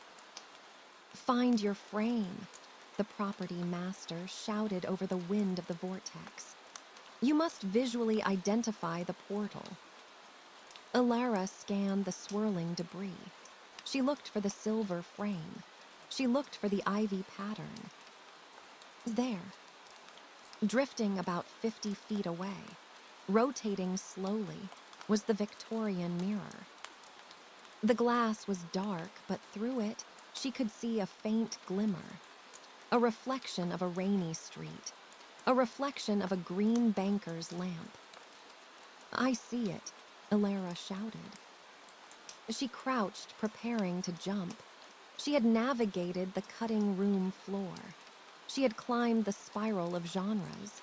She could make this jump. But as she tensed her muscles, a shadow fell over her. She looked up. Descending from the purple clouds above was not a watcher. It was something worse. It was a critic. It was a humanoid figure, tall and gaunt, dressed in sharp, angular clothes. It held a clipboard and a red pen. Its face was a magnifying glass. "This third act is completely implausible," the critic boomed. Its voice was amplified, echoing with the authority of 1,000 bad reviews. "The pacing is rushed," the critic continued, descending toward Alara. "The character motivation is thin, and the boredom defense, a cheap gimmick. I am giving this escape attempt a 2 out of 10. The critic raised the red pen. The tip glowed like a laser. "Rewrite," the critic commanded. It slashed the air with the pen. A beam of red energy shot toward the Victorian mirror. "No," Alara screamed. The red beam hit the mirror. The glass didn't shatter. It melted. The silver frame twisted and warped. The image of the rainy street dissolved into static. The portal was corrupted. "Constructive criticism," the critic sneered. "Try again in the sequel." Ilara watched her way home dissolve into slag. The rage she had suppressed to hide from the watcher came flooding back. It wasn't the hot rage of an action hero. It wasn't the cold rage of a villain. It was the exhausted, furious rage of a human being who has had enough. She looked at the critic. She looked at the property master. "Do you have a prop for a Critics' Choice Award?" Ilara asked the property master. The butler blinked. "I believe we have a heavy bronze trophy in row A." "Throw it to me." The property master didn't hesitate. He grabbed a heavy, golden statue from a nearby shelf and tossed it. Ilara caught it. It was heavy, solid fake gold. The critic hovered closer. "Violence? How derivative. You are resorting to brute force because you lack intellectual nuance." "I'm not critiquing you," Ilara said, winding up her arm. "I'm canceling you." She threw the trophy. It wasn't a master throw. It was clumsy, but it was propelled by pure frustration. The heavy bronze base hit the critic directly in the magnifying glass face. Crack. The glass shattered. The critic shrieked, clutching its broken face. It spun backward, losing its aerial stability, and tumbled into the vortex of floating doors. Ilara turned back to the floating portals. The mirror was gone. "Is there another way?" she shouted to the property master. "The mirror is destroyed," the property master said sadly. "The direct link is severed." "Think," Ilara pleaded. "You have everything here. Is there another exit?" The property master looked at the swirling chaos. He looked at the prop storage behind him. "There is no other exit to your time," he said. "But—" He pointed to a large, ornate grandfather clock floating in the distance. The hands were spinning wildly backward. "That is a temporal displacement unit," he said. "It is a prop from a time travel drama that was canceled for being too confusing. It doesn't lead to where you were. It leads to when you were." "I don't understand." "It connects to the timeline before the show started," the property master said. "Before the gallery took over, to the prequel era." Ilara looked at the clock. It was risky. It was dangerous. But the watchers were breaking through the warehouse roof. The violet light was spilling in. The critic was recovering. "I'll take it," Ilara said. "Jump, Ilara Vance," the property master shouted. "Jump to the beginning." Ilara ran to the edge of the platform. She looked at the spinning clock. She jumped. She flew through the purple void, her arms outstretched. She aimed for the face of the clock. She hit the glass. It shattered around her. She didn't fall into gears. She fell into white light. The sounds of the gallery, the watchers, the critics, the hum of the machine, faded instantly. She was falling through time. And as she fell, she heard a voice. Not the director, not the archivist. It was a voice she recognized. "This is the Channel 4 News. The year is 1999. Happy New Year, everyone." Ilara hit the ground. It was hard. It was wet. She opened her eyes. She was lying on a sidewalk. It was raining. But the rain didn't hover. It fell.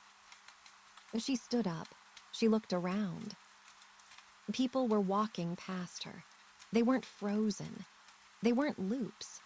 They were wearing outdated clothes, talking on brick-sized cell phones. She looked at a store window. A television was playing. December 31, 1999. She had escaped the gallery. But she wasn't home. She was 26 years in the past. And in the sky above the city, faint but visible to her trained eyes, she saw a grid of faint, golden lines. The gallery hadn't been built yet. It was being constructed. Ilara stood in the rain, clutching her cardigan. "I'm in the prequel," she whispered. She knew what she had to do. She didn't just have to escape the show. She had to stop the pilot episode from ever airing.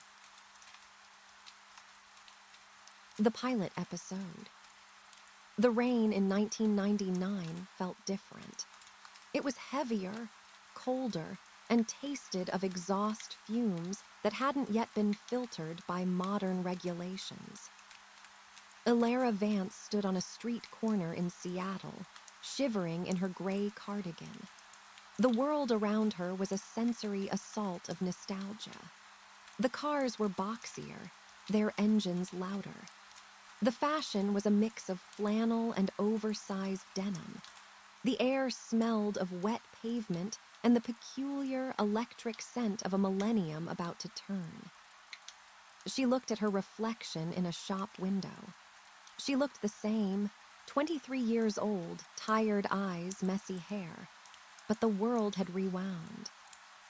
She checked her pockets. The diamond pin was gone. The black canister was gone. The plastic lightsaber was gone. She had nothing but the clothes on her back and the knowledge of a future where humanity was harvested for entertainment. "Hey, lady, watch it." A man in a trench coat brushed past her, bumping her shoulder. He didn't glitch. He didn't dissolve into pixels. He just grumbled and kept walking, holding a massive umbrella. Ilara took a deep breath. Real air, real rudeness. She looked up at the sky. To the pedestrians around her, the sky was a dark gray canvas of clouds. But Ilara still had the eyes of a glitch.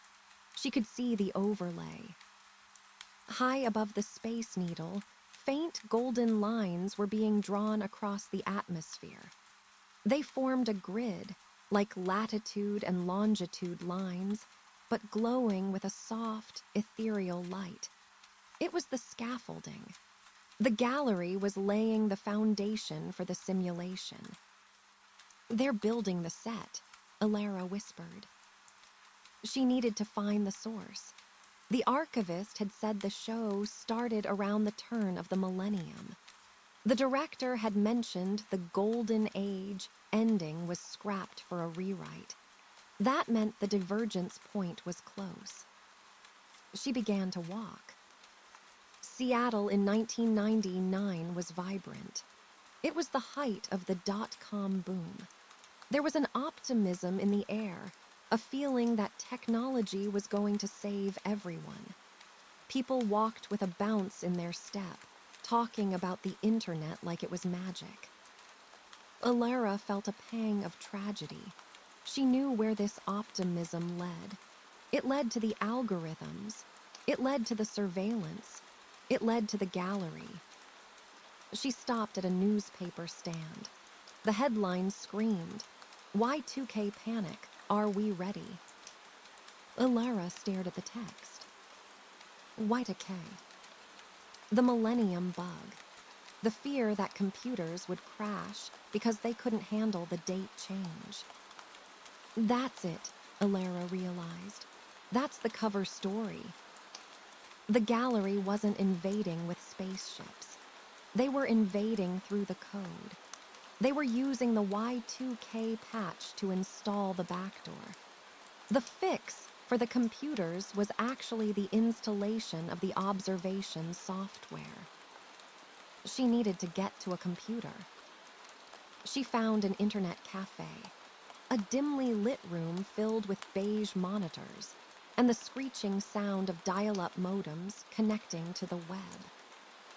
She paid $5 for an hour of access. She sat down at a clunky terminal. She typed quickly, her fingers remembering the old keyboard layout.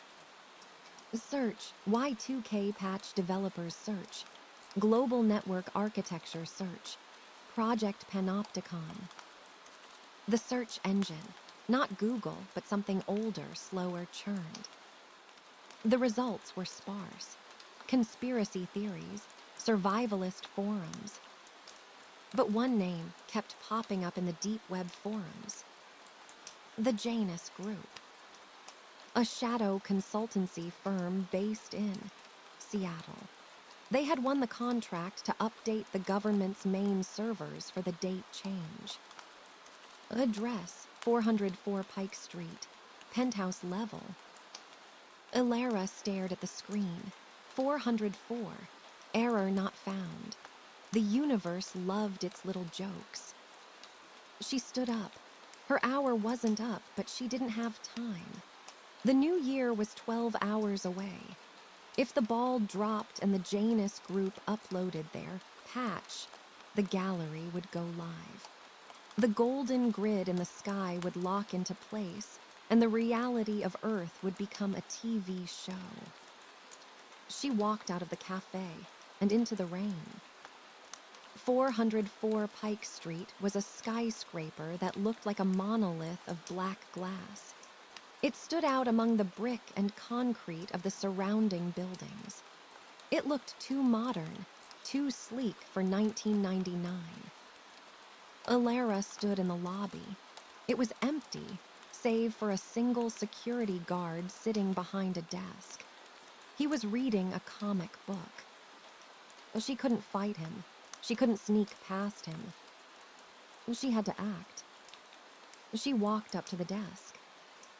"I have a delivery for the Janus Group," Ilara said, her voice steady. The guard looked up. "I don't see a package." "It's a digital delivery," Ilara said. "I'm the off-site consultant. The patch has a flaw, a fatal error. If I don't upload the correction code manually before midnight, the servers will melt." She leaned in, channeling the property master's advice. Become boring, become bureaucratic. "I don't want to be the one filling out the incident report form 12B, she said flatly. "Do you want to explain to the Pentagon why their screens went black?" The guard blinked. The mention of paperwork dulled his suspicion. "You on the list?" he asked, reaching for a clipboard. "I'm the list," Ilara said. "My name is admin." The guard shrugged. "Elevator 4, top floor. Don't touch anything you ain't supposed to." Ilara walked to the elevator. She pressed the button for the penthouse. The doors closed. The elevator began to rise. Her heart was pounding. She wasn't a spy. She wasn't a hacker. She was an antique shop assistant. But she had survived the horror department. She had survived the action department. She had survived the void. A corporate office in 1999 was nothing. The elevator chimed. The doors opened. Ilara stepped out into a room that looked exactly like the executive lobby she had seen in the future gallery. Polished obsidian floors, floor-to-ceiling windows. But instead of looking out at stars, the windows looked out at the rainy Seattle skyline. And in the center of the room, there was no casting director. There was a server bank, a massive, humming monolith of black metal and blinking lights. Thick cables ran from it into the ceiling, connecting to a satellite dish on the roof. Standing in front of the server was a man. He was young, handsome, wearing a turtleneck and wire-rimmed glasses. He looked like the archetype of a tech visionary. "You're not supposed to be here," the man said, not turning around. He was typing on a keyboard attached to the server. "You're the director," Ilara said. The man stopped typing. He turned around. It was him, the old man from the chair, but 50 years younger. His eyes were bright with ambition, not yet dulled by millennia of boredom. "I am the architect," the young director said. "The director is a title I haven't earned yet. Who are you?" "I'm a viewer," Alara said, "from a future you ruin." The architect smiled. "Ruin? No, I am saving it. Look out the window." He gestured to the city. "Chaos," he said. "War, poverty, loneliness. Humans are terrible at managing their own narrative. You get stuck in loops. You repeat the same mistakes. I am offering a service. I am going to organize the chaos. I am going to turn history into a story with a structure." "You're turning us into a zoo," Alara said. "A zoo for monsters." "The Watchers," the architect waved his hand dismissively. "They are investors. They provide the energy, we provide the content. It is a symbiotic relationship. They get drama, we get stability. Under my direction, Earth will never destroy itself. We won't let it. A nuked planet has terrible ratings." He turned back to the server. "The upload is at 98%, he said. "At midnight, the grid goes live. The fourth wall descends, and the golden age begins." Ilara looked at the server. She looked at the cables. She didn't have a weapon. She didn't have a virus. But she had knowledge. "Your show gets canceled," Ilara said loudly. The architect's fingers froze over the keys. "What?" "Season 2026, Ilara said. "Viewer retention drops. The watchers get bored. They break the glass. They eat the cast. And you." She stepped closer. "You die alone in a chair, dissolving into moths." The architect turned slowly. His face was pale. "That's impossible," he whispered. "My algorithms are perfect. The engagement loop is infinite." "Nothing is infinite," Alara said. "Every show jumps the shark eventually. You think you're the director. You're just a warm-up act. The watchers don't care about your structure. They just want the feed. And when the feed gets stale, they will tear you apart to see what's inside." She pointed at the server. "Stop the upload. Let us make our own mistakes. Let us be messy. Let us be real." The architect looked at the progress bar on the screen. 99%. He looked at Alara. He looked at the rain falling on the glass. Chaotic, random, unscripted rain. "If I stop it," he said, his voice trembling, "I lose everything. The funding, the legacy, the power." "If you don't stop it," Alara said, "you lose your soul, and you still die." The architect hesitated. His hand hovered over the execute key. Alara held her breath. This was the scene, the climax, the monologue that saves the world. The architect looked at her. His eyes hardened. "I'd rather be a god for a season than a nobody for a lifetime," he said. He pressed the key. Upload complete.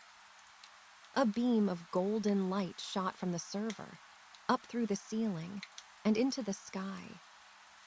Outside, the grid ignited. The faint golden lines flared with blinding intensity.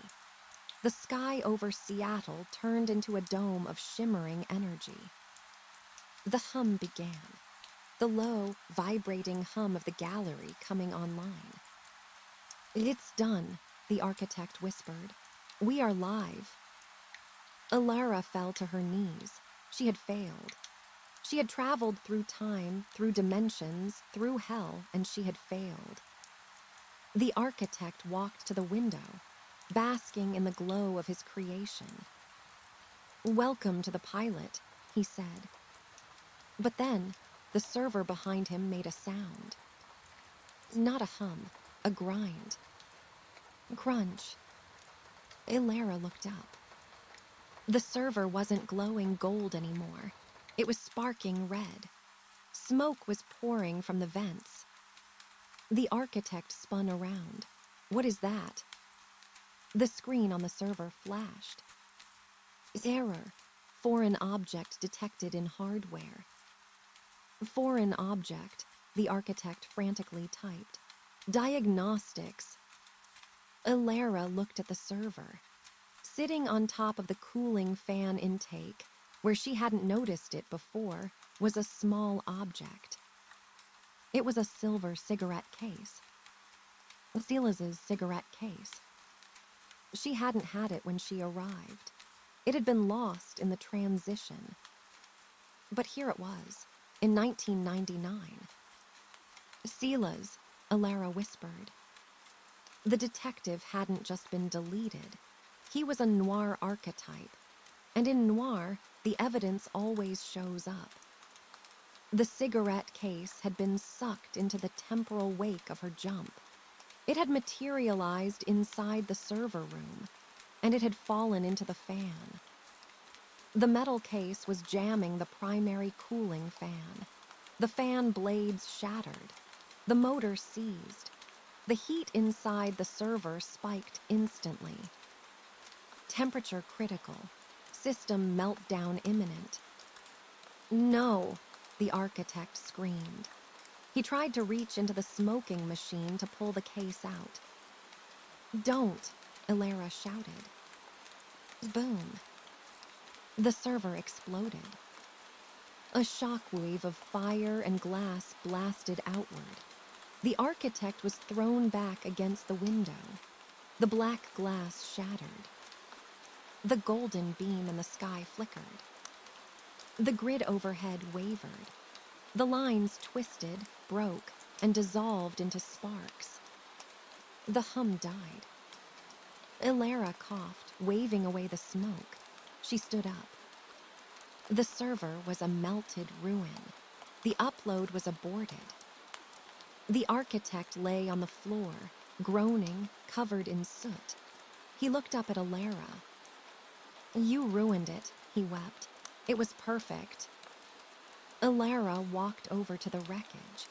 She saw the twisted remains of the silver cigarette case among the ashes. It wasn't me, Ilara said. It was a plot hole. She walked to the broken window. The rain was pouring in. Cold, wet, real rain. The sky was dark. The grid was gone. The year 2000 arrived. Fireworks exploded over the Space Needle. Not golden data streams, but real chemical fireworks. Red, green, blue. People in the streets cheered. They were cheering for the new millennium. They were cheering for a future that was unwritten. Ilara leaned against the broken frame. She took a deep breath of the smoky air. She was stranded in 1999. She had no money, no ID, no home. But the sky was empty. No one was watching. Ilara Vance smiled. Cut, she whispered. And the screen went black. The Phantom season. 6 months had passed since the server room exploded. Ilara Vance was living in a small studio apartment in the Capitol Hill district of Seattle. It was the year 2000. The Y2K bug had been a bust. Planes didn't fall out of the sky. Power plants didn't melt down. Civilization continued its messy, analog march forward. Ilara worked at a diner called the Rusty Spoon. It was a job that required no backstory. She poured coffee, she wiped tables, and she collected tips in cash. She had no social security number, no birth certificate, not in this decade anyway, and no history. She was a ghost in the machine of the 20th century. And she was bored. It was a beautiful, safe, terrifying boredom. For the first few months, she reveled in it. She would sit on her fire escape and watch the rain fall, marveling at the fact that no one was rating the precipitation. She would read books knowing that the ending wasn't being decided by a focus group. But lately, the boredom had begun to feel heavy. It started with small things. One Tuesday morning, Alara was pouring coffee for a regular, a man named Stan who always ordered the number 4 breakfast. "Looks like rain again," Stan said, looking out the window. "It's Seattle, Stan," Alara replied with a smile. 2 minutes later, Alara walked back to the counter to refill the pot. She passed Stan's table. "Looks like rain again," Stan said, looking out the window. Alara paused. It was the exact same intonation, the exact same tilt of the head. "You just said that, Stan," she said. Stan looked at her, his eyes glazing over for a fraction of a second. "Did I? Must be losing my marbles." Alara brushed it off. People repeated themselves. It was natural. But then it happened again. She dropped a fork. It hit the floor with a metallic clang. She bent to pick it up. Before her fingers touched it, the fork jumped. It didn't slide. It teleported back onto the table. It sat there, perfectly aligned on the napkin as if it had never fallen. Alara stared at the fork. Her heart began to race, a familiar, adrenaline-fueled rhythm she hadn't felt since the gallery. "A lag," she whispered. She looked around the diner. The patrons were eating. The cook was frying eggs. But there was a subtle wrongness to the scene.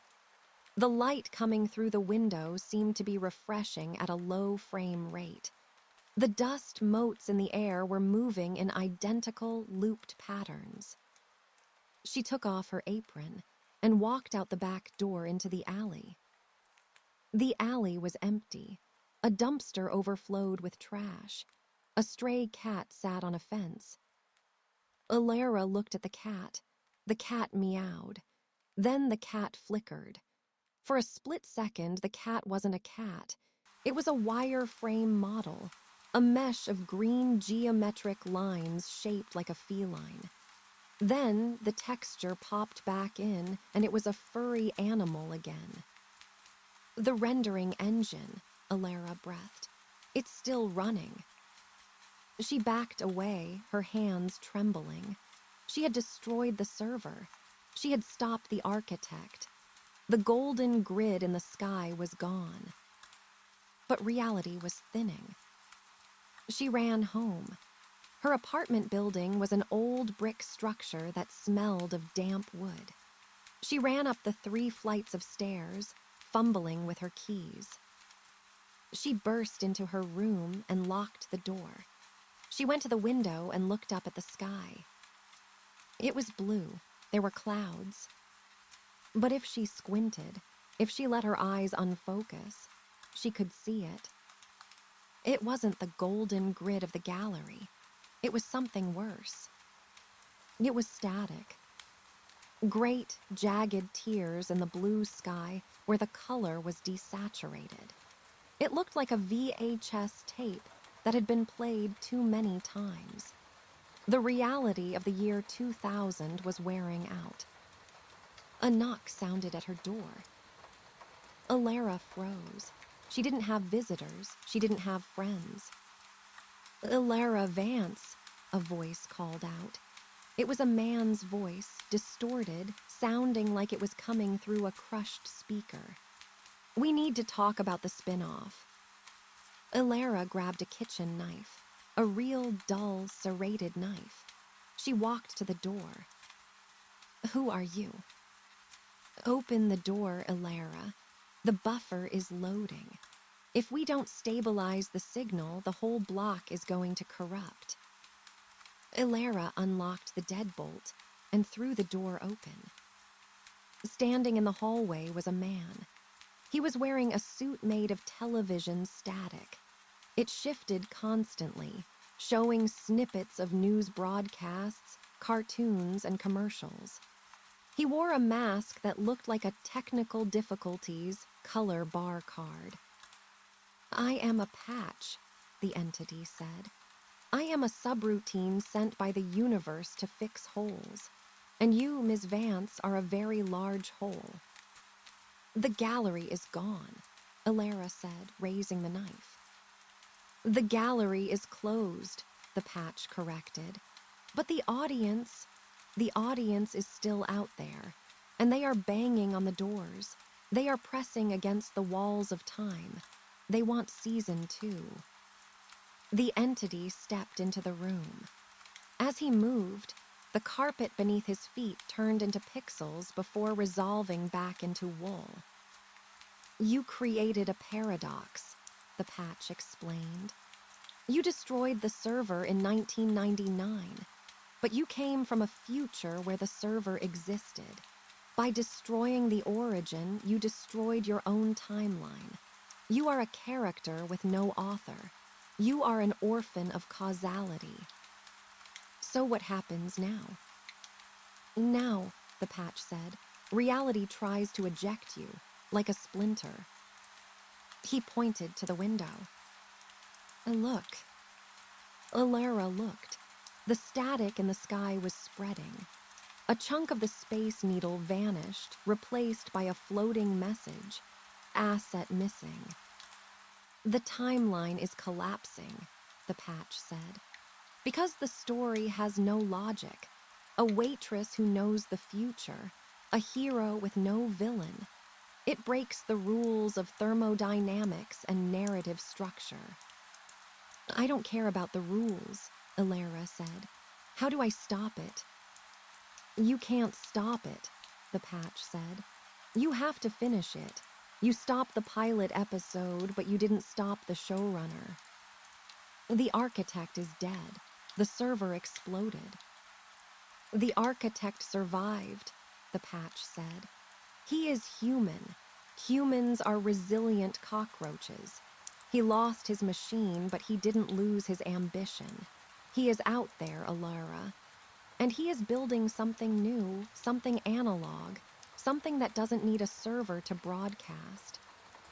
The patch began to fade, his static suit losing cohesion. "Find him," the entity whispered. "Find the signal before the static eats us all."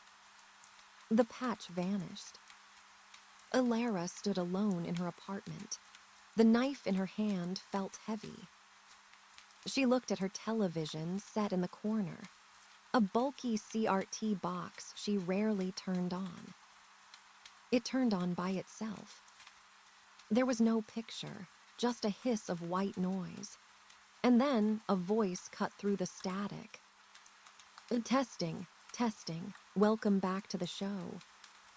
It was the architect's voice, but it sounded older, broken. Alara dropped the knife. She grabbed her coat. The piece was over. The Phantom season had begun. The analog horror. Alara walked through the rain-slicked streets of Seattle. It was night, but the city wasn't dark. It was glitching. Streetlights flickered in Morse code.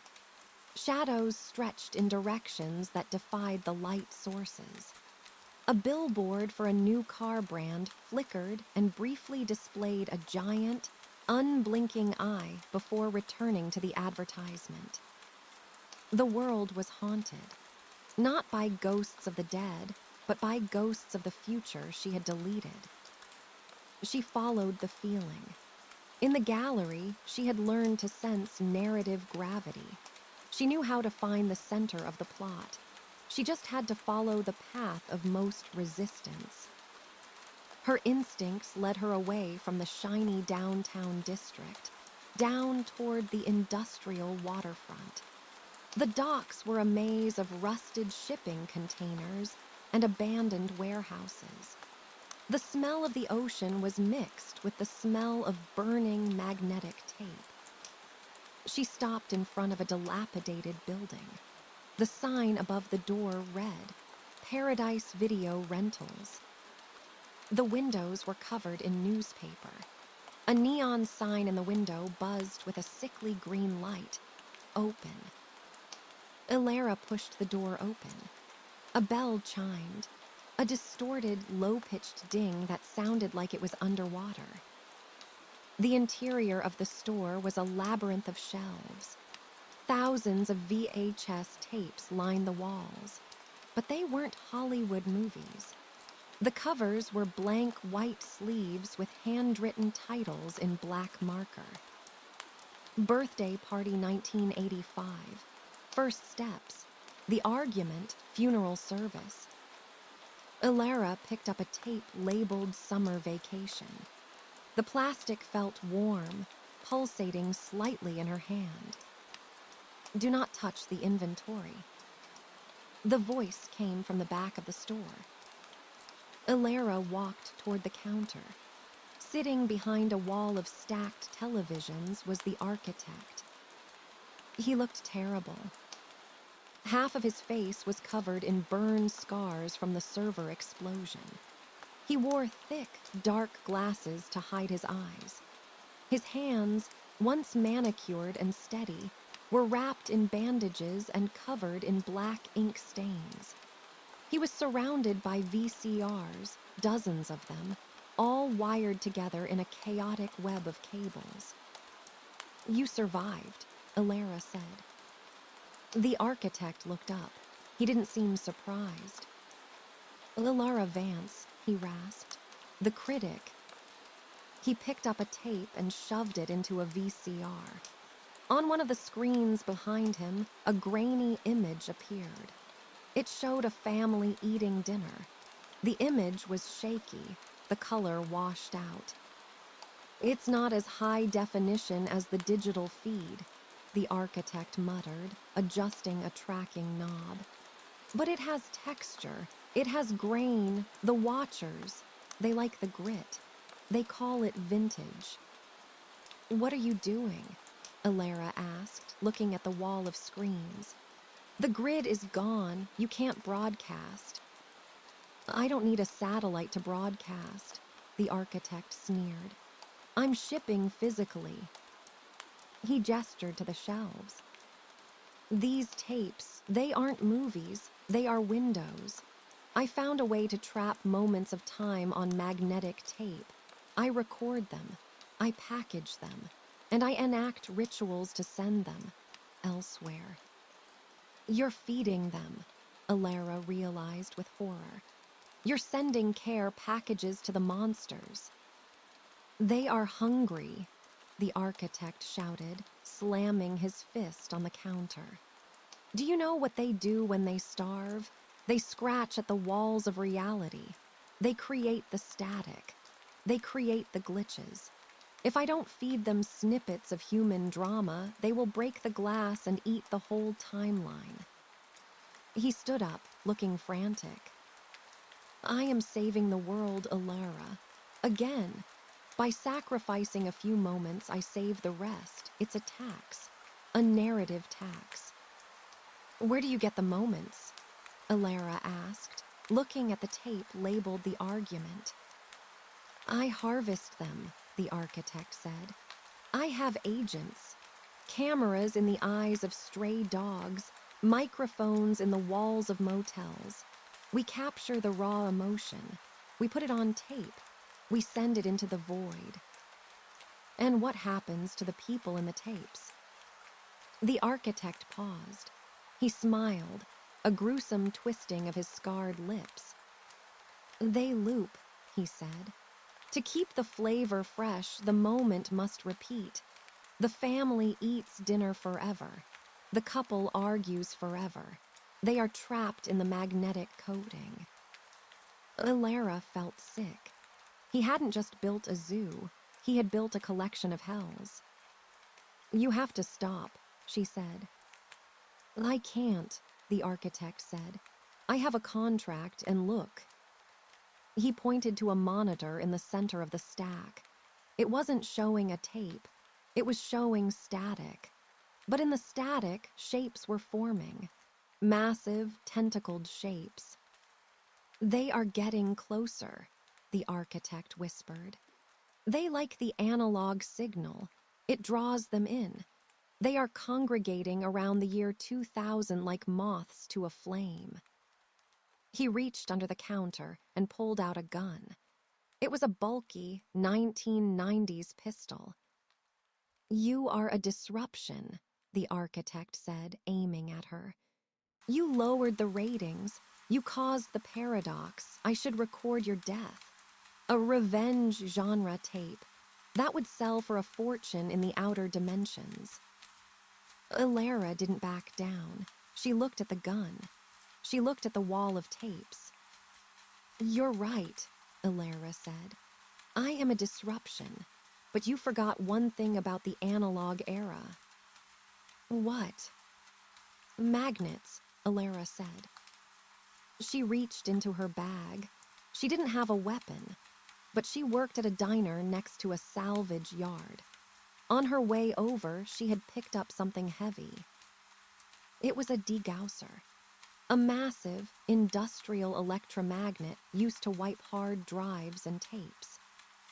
She pulled it out. It was heavy, shaped like a brick with a handle, connected to a battery pack on her belt. The architect's eyes widened behind his glasses. "No, you'll wipe the collection." "Format C," Ilara yelled. She slammed the button on the degausser. A powerful magnetic pulse, invisible to the eye, but felt in the teeth, erupted from the device. The effect was instantaneous. The wall of televisions screamed. The images on the screens warped, twisted into rainbows of static, and then collapsed into gray noise. The thousands of tapes on the shelves began to hiss. The magnetic information, the trapped souls, the looped moments, was scrubbed clean. The architect screamed. He dropped the gun and clutched his head as the magnetic field interacted with the equipment surrounding him. "You are erasing them," he shrieked. "You are setting them free." From the blank tapes, shadows began to emerge. Wispy, translucent forms of people. The family from the dinner. The couple from the argument. Released from their magnetic prisons, they flooded the room, swirling like a tornado of ghosts. The architect was engulfed by the spirits of his victims. They didn't attack him. They simply passed through him, chilling him to the bone, stripping away his warmth. Ilara turned and ran. She burst out of the video store into the night. Behind her, the windows of Paradise Video rentals blew out. A column of gray spectral light shot up into the sky. The ghosts were ascending. They were leaving the tapes and returning to the timeline, or moving on to whatever came next. But as Ilara watched, she saw something else. The column of light didn't fade. It punched a hole in the clouds. And through that hole, something looked down. It was a watcher, but it wasn't outside anymore. The hole was wide enough. A massive, spectral hand, the size of a skyscraper, reached down from the clouds. It grasped the space needle. The metal groaned. The city shook. The architect hadn't just been feeding them. He had been building a bridge. And by destroying the tapes, Ilara had inadvertently cleared the path. The analog signal was dead, but the door was open. Ilara stood in the shaking street. The phantom season was over. The invasion had begun. The director's cut. The sky over Seattle had ceased to be a sky. It was now a ceiling that had collapsed. Ilara Vance crouched behind the wreckage of a newsstand, staring up at the Space Needle. The iconic tower was no longer standing proud against the skyline. It was bent at a 45-degree angle, held in the grip of a spectral hand so massive that its thumb alone crushed the observation deck like a soda can. The hand belonged to a watcher.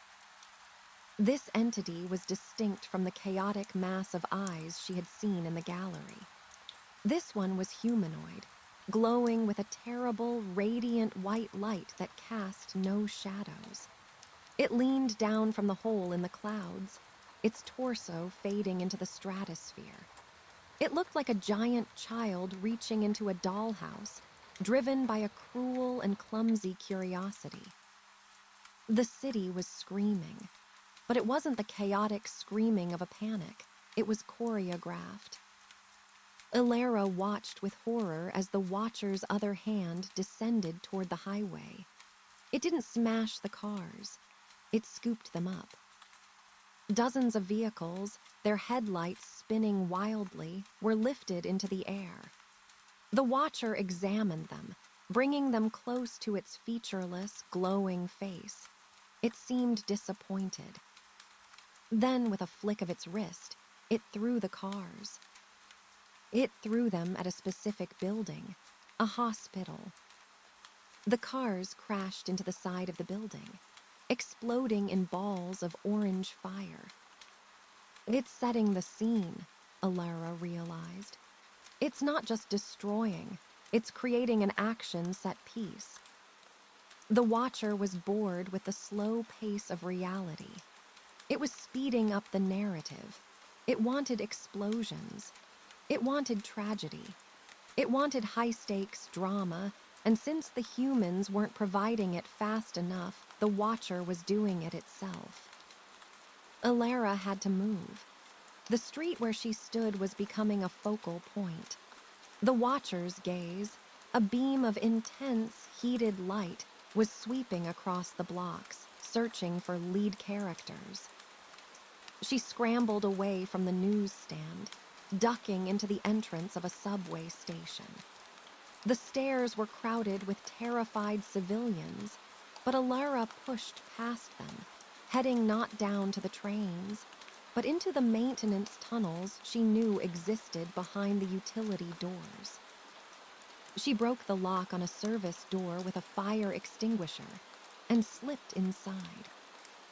The tunnel was dark, smelling of damp concrete and rats, but it was quiet. The roar of the destruction above was muffled. "Think," Ilara commanded herself. "You broke the analog signal, but the breach is open. How do you close a hole in the sky?" "You cannot close it. You must obscure it." The voice came from the shadows ahead. It was monotone, flat, and sounded like a government warning broadcast. Ilara froze. "Who's there?" A figure stepped into the dim light of the service tunnel. He was wearing a black suit, a crisp white shirt, and a thin black tie. He wore sunglasses even in the pitch dark. He held a briefcase. But the most disturbing thing about him was his texture. He didn't look like flesh and blood. He looked like he was made of vantablack, a material so dark it absorbed all light. He was a two-dimensional shadow cut into the shape of a man. "I am the censor," the figure said. Ilara stepped back. "You're from the gallery." "I am from the Standards and Practices Division," the censor corrected. "My job is to ensure that the content remains appropriate, to redact the unspeakable, to blur the offensive." He walked closer. He moved without bobbing up and down. He simply slid across the floor. "The breach above is a violation of the fourth wall," the censor stated. "It exposes the audience to the raw assets. It is indecent. It breaks the immersion." "You want to close it?" Ilara asked. "I want to redact it," the censor said. "I want to put a black bar over the sky, but I lack the bandwidth. My jurisdiction is limited to pixels and bleeps. I cannot censor a hole in reality. He stopped in front of Alara. He adjusted his sunglasses. But you are a glitch. You have touched the original script. You have the residue of the golden age on your hands. You can amplify my signal. Why would I help you? Alara asked. You're part of the system that enslaved us. The system is broken, the censor said emotionlessly. The director is dead. The architect is compromised. The watchers are rogue. I am the only protocol left functioning. If the watchers enter fully, they will consume the planet. There will be nothing left to censor. I prefer a PG-13 reality to a deleted one. Alara weighed her options. A shadow monster in a suit versus a giant light monster in the sky. How do we amplify the signal?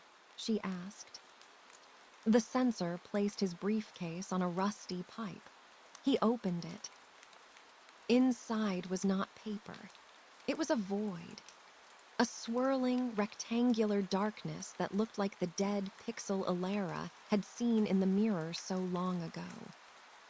We need a broadcast tower, the censor said. The Queen Anne transmission array. It is the highest frequency point in the city. If we plug this briefcase into the main transmitter, I can project a technical difficulties field over the entire region. A technical difficulties field. I will turn the sky into static, the censor explained. I will cut the feed. If the watchers cannot see, they cannot interact. They will lose interest and withdraw. Blind them, Alara nodded. Okay, let's go. Getting to Queen Anne Hill was a nightmare. They emerged from the subway 3 blocks north. The city was a war zone. The watcher at the Space Needle had been joined by 2 others. One looked like a storm of razor blades made of chrome. It was swirling through the financial district, slicing the tops off skyscrapers to see what was inside. The other was a shapeless blob of dark fluid that was flooding the streets, turning fleeing crowds into sculptures of frozen ink. Alara ran, ducking behind cars and debris. The censor moved beside her, unfazed by the chaos. When a piece of falling masonry threatened to crush them, the censor simply looked at it. Redacted. The masonry vanished instantly, replaced by a pixelated block of black air that dissipated like smoke. Useful, Alara panted. It drains my energy, the censor said. I can only delete so much context. They reached the base of Queen Anne Hill. The transmission towers, massive red and white steel skeletons, loomed at the top, blinking their red warning lights. But the path was blocked. Standing in the middle of the street, blocking the way up the hill, was the architect. He had changed since the video store. He was no longer just a man. He had merged with his own technology. Cables snaked out of his skin, plugging into a portable generator he wore on his back. His eyes were gone, replaced by camera lenses that zoomed and focused with mechanical whirs. He held a microphone like a weapon. Behind him stood a small army of what looked like zombies, but they weren't undead. They were extras. People whose minds had been wiped by the analog signal, now serving as empty vessels for the architect's direction. Cut, the architect shouted, his voice amplified by speakers embedded in his chest. He pointed the microphone at Alara. This is not in the script, Alara. We are shooting the disaster finale. You are supposed to be cowering in the rubble, not running up the hill. Get out of the way, Alara shouted. We're going to cut the feed. Never, the architect screamed. The ratings are astronomical, look at them. He gestured to the sky. The watchers love this, the destruction, the pathos. If I keep this up, they will make me the CEO of the new reality. He waved his hand forward. Extras, action. The mob of blank-faced people charged. They didn't run like monsters.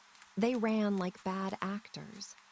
They moved stiffly, their faces frozen in exaggerated expressions of rage. Ilara looked at the censor. Can you redact them? They are biological, the censor said. I cannot censor biology, only nudity and profanity. Ilara looked around for a weapon. She saw a downed power line sparking on the wet pavement. Improvise, she whispered. She grabbed a trash can lid, classic shield prop. She grabbed a metal pipe, classic blunt weapon. Cover me, she told the censor. Ilara charged the extras. It was a brawl. She wasn't a soldier, but she was desperate. She blocked a clumsy punch from a man in a business suit. She swung the pipe at the legs of a woman in jogging gear. The extras were weak. They lacked motivation. They were just following blocking instructions. The architect saw his army failing. Amateurs, he yelled. Do I have to do everything myself? He adjusted a dial on his chest. The camera lenses in his eyes glowed red. Special effects, pyrotechnics, he commanded. He pointed his hand. A flamethrower nozzle emerged from his sleeve. A jet of fire shot toward Ilara. The censor stepped in front of her. He raised his hand. Censored. The fire turned into a black bar. It hit the censor and vanished. I have removed the violence, the censor stated. It is now family-friendly. The architect shrieked in frustration. You bureaucratic parasite, you ruin all the best scenes. Ilara saw her opening. While the architect was distracted by the censor, she ran. She didn't run at him. She ran past him. She sprinted toward the generator on his back. Scene stealing, the architect shouted, trying to turn, but his cable-heavy body was slow. Ilara swung the metal pipe. She didn't aim for the architect. She aimed for the connection. Clang. The pipe smashed into the coupling, where the generator connected to the architect's spine. Sparks flew. The cable whipped loose. The architect froze. His camera eyes went dark. His speakers let out a dying feedback whine.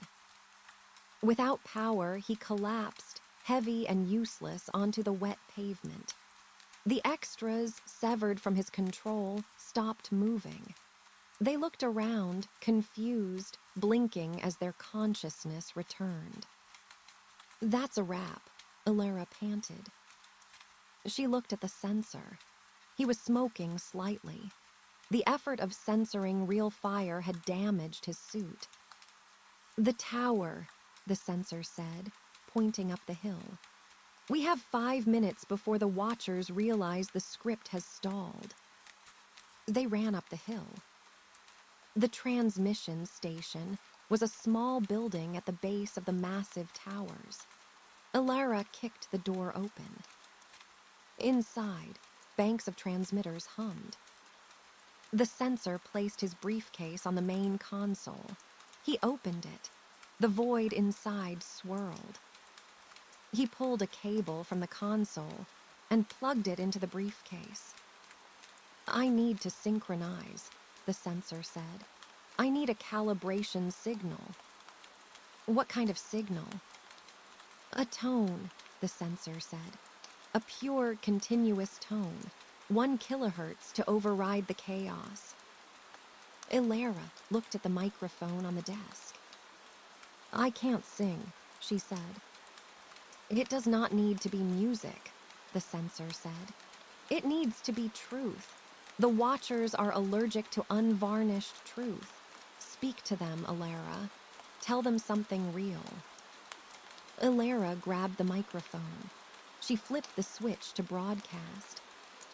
She looked out the window. She saw the giant hand on the Space Needle. She saw the city burning. She saw the fear. She thought about her life, the antique shop, the rain, the boredom. She took a deep breath. "My name is Alara Vance," she said into the mic. Her voice was amplified, blasting from the towers, rolling over the city. "I am tired," she said. "I am scared, and I am nobody." The Watcher at the Space Needle turned its glowing head toward the hill. "We are not characters," Alara continued. "We are not here for you. Our pain is not your plot point. Our love is not your subplot." She watched the sky. "We are boring," she said, putting all her conviction into the word. "We are mundane. We wake up. We brush our teeth. We go to work. We die. And it belongs to us." She looked at the censor. "Now." The censor turned a key on the briefcase. The signal lost. A massive wave of pure white static exploded from the towers. It wasn't sound. It was anti-information. It washed over the city. Where it touched the fire became gray noise. Where it touched the Watchers, they shrieked. The giant hand on the Space Needle flickered. It turned into a block of static. The Watcher recoiled, pulling its hand back as if burned. The sky turned white. The technical difficulties card appeared over the entire horizon. A giant, multicolored set of bars blocking out the stars, the hole, and the monsters. "Please stand by." The light from the Watchers was cut off. The connection was severed. The city went dark. Alara slumped against the console. The censor closed his briefcase. "The feed is cut," the censor said. "We are off the air." Alara looked out the window. The sky was a wall of static TV snow. It was ugly. It was artificial. But it was a shield. "How long will it hold?" Alara asked. "A week," the censor said. "Maybe 2. They will try to tune it. They will try to find a new frequency." He adjusted his tie. "We have bought time, but we have not won the war. The season finale is delayed, but it is still coming." Alara looked at the static sky. "Good," she said. "That gives me time to write a new script." The waiting room of the world. The sky over Seattle was no longer a vast expanse of atmosphere and clouds. It was a test pattern. Alara Vance stood on the roof of the Queen Anne transmission station, looking out at the horizon. The view was nauseating. From the tops of the skyscrapers to the zenith of the heavens, the world was capped by vertical bars of color: cyan, magenta, yellow, black, and white. In the dead center of the sky, hanging like a replacement sun, was a text box in bold, jagged font. "Please stand by technical difficulties." The light this sky cast was unnatural. It didn't create shadows. It created flat, washed-out zones of visibility. The city looked like a sitcom set before the studio lights are turned on, drab, two-dimensional, and eerily silent. "It is degrading," the censor said, sliding up beside her. His Vanta-black suit seemed to absorb the garish light of the test pattern, leaving him as a void in the shape of a man. He adjusted his sunglasses, staring up at the static shield they had created. The interference pattern is thinning at the edges, he observed. The watchers are pushing back. They are trying to tune their receivers to bypass the static. I calculate we have 48 hours before the signal breaks and the broadcast resumes. And if it resumes? Alara asked, wrapping her coat tighter against the weirdly stagnant air. If it resumes, they will be angry, the censor said flatly. They will not just watch, they will cancel. The invasion will shift from observation to liquidation. They will scrap the set to find the actors. Alara looked down at the city. It was quiet, too quiet. Why aren't people moving? She asked. Below them, on the streets of the Queen Anne neighborhood, cars were stopped in the middle of the road. Pedestrians were standing on sidewalks, slumped against walls or sitting on curbs. They weren't dead. They were staring blankly at nothing. Withdrawal, the censor said. For thousands of years, human consciousness has been subtly reinforced by the gaze, the feeling of being watched. It gave people a sense of purpose. It gave them a narrative structure. I am the protagonist of my own life. But now... He gestured to the frozen figures. The cameras are off. The audience is gone. They feel the vacuum. Without the external validation of the gallery, their internal narratives are collapsing. They are experiencing character idle animation. They are waiting for a script update that is not coming. Alara felt a chill that had nothing to do with the temperature. She realized that she, too, felt a strange lethargy. A voice in the back of her head kept asking, "Does it matter if I do this? Who sees it?" She forced the thought away. She was a glitch. She didn't need an audience. "We need to fix the sky," Alara said. "We can't live under a test pattern forever." "We cannot fix the sky from here," the censor said. The transmission tower was a temporary patch. To permanently lock the watchers out, we must destroy the receiver. The receiver. I thought the architect was the receiver. The architect was the showrunner, the censor corrected. He managed the signal, but he did not create the doorway. There is a physical object, a beacon, that anchors the gallery's frequency to this dimension. It is the first camera, the device that captured the original footage of the distortion and established the link. Where is it? The censor picked up his briefcase. My data indicates it is being kept in a facility designed to celebrate media, a temple of artifacts, the museum of pop culture. Alara looked toward the downtown area. The Museum of Pop Culture, Mopop. It was a chaotic, blob-like structure designed by Frank Gehry, sitting right in the shadow of the broken Space Needle. Of course, Alara muttered. The beacon is in a museum. It's always a museum. We must go, the censor said. But be warned, Alara, the city is not empty. The withdrawal has affected everyone differently. Some have frozen, but others have begun to loop. They descended the hill. The journey through the static city was a surreal nightmare. Without the unifying logic of the gallery, the laws of cause and effect were loosening. Alara watched a bird fly backward. She saw a fire hydrant leaking water that flowed up into the air. But the people were the worst part. They passed a man in a business suit standing at a crosswalk. He was looking at his watch. "I'm late," the man muttered. I'm late. He checked the watch again. I'm late. He was stuck in a 3-second loop. His brain, unable to process the lack of new input, was simply replaying the last coherent thought it had. "Don't engage," the sensor warned as they walked past. "If you interact, you might get pulled into their buffer." They reached the Seattle Center.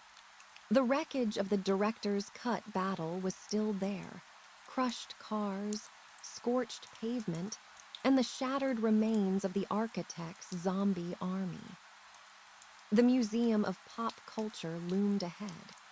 Its shimmering, multicolored metal skin looked dull under the test-patterned sky. It looked like a giant, melted guitar. The entrance was blocked by a barricade of old televisions, radios, and computer monitors. They were stacked 10 feet high, buzzing with white noise. "The perimeter," Alara noted. "Someone is guarding the beacon." "Or hoarding it," the sensor said. They approached the barricade. Alara looked for a gap. Suddenly, a spotlight clicked on from the top of the museum roof. It was blindingly bright, cutting through the gloom. "A halt," a voice boomed. It was theatrical, projected with perfect enunciation. "Who dares approach the sanctuary of the signal?" Alara shielded her eyes. "We're just travelers. We want to get inside." "Travelers," the voice scoffed. "Nay, you are critics. I can smell the judgment on you. You have come to review my performance." A figure appeared on the roof, silhouetted against the color bars of the sky. He wore a cape made of film strips. He held a staff topped with a glowing microphone. "I am the method," the figure announced. "I am the only actor left who remembers his lines. Begone, or I shall edit you out." "He is delusional," the censor whispered. "He has coped with the withdrawal by retreating into a hyper-narrative. He believes he is the main character of a fantasy epic." "He's guarding the door," Alara said. "We have to play along." Alara stepped into the spotlight. She raised her hands. "We are not critics," she shouted, adopting a dramatic tone. "We are guest stars. We have come for the crossover episode." The figure on the roof paused. He leaned on his staff. "A crossover," he mused. "HMPH, I usually work alone, but the ratings have been low lately. Very well, enter the stage, but hit your marks or suffer the consequences." The wall of televisions parted. A narrow path opened up, leading to the museum doors. "That was undignified," the censor muttered as they walked through. "It's improv," Alara said. "Survival of the loudest." The interior of the museum was a cavernous, twisting space. The walls curved and sloped, disorienting the senses. But the method had transformed it. The exhibits, collections of sci-fi props, horror costumes, and musical instruments, were no longer behind glass. They had been arranged into sets. In the main hall, a mannequin of the Terminator was having a tea party with a mannequin of Dorothy from The Wizard of Oz. In the hallway, Jimi Hendrix's guitar was floating in midair, suspended by fishing line, surrounded by candles. "He is remixing the cultural assets," the censor observed with distaste. "This is a copyright nightmare." "Where is the beacon?" Alara whispered. "The signal originates from the Sky Church," the censor said, referring to the massive central hall of the museum with the high LED screen ceiling. They moved deeper into the building. The air here was cold and smelled of ozone and grease paint. They entered the Sky Church. It was a massive room. The ceiling, usually a dazzling display of lights, was currently mirroring the static of the sky outside. In the center of the room, sat a throne made of VHS tapes. And sitting on the throne was the method. Up close, he was even stranger. He was a middle-aged man, but his face was painted white with grease paint.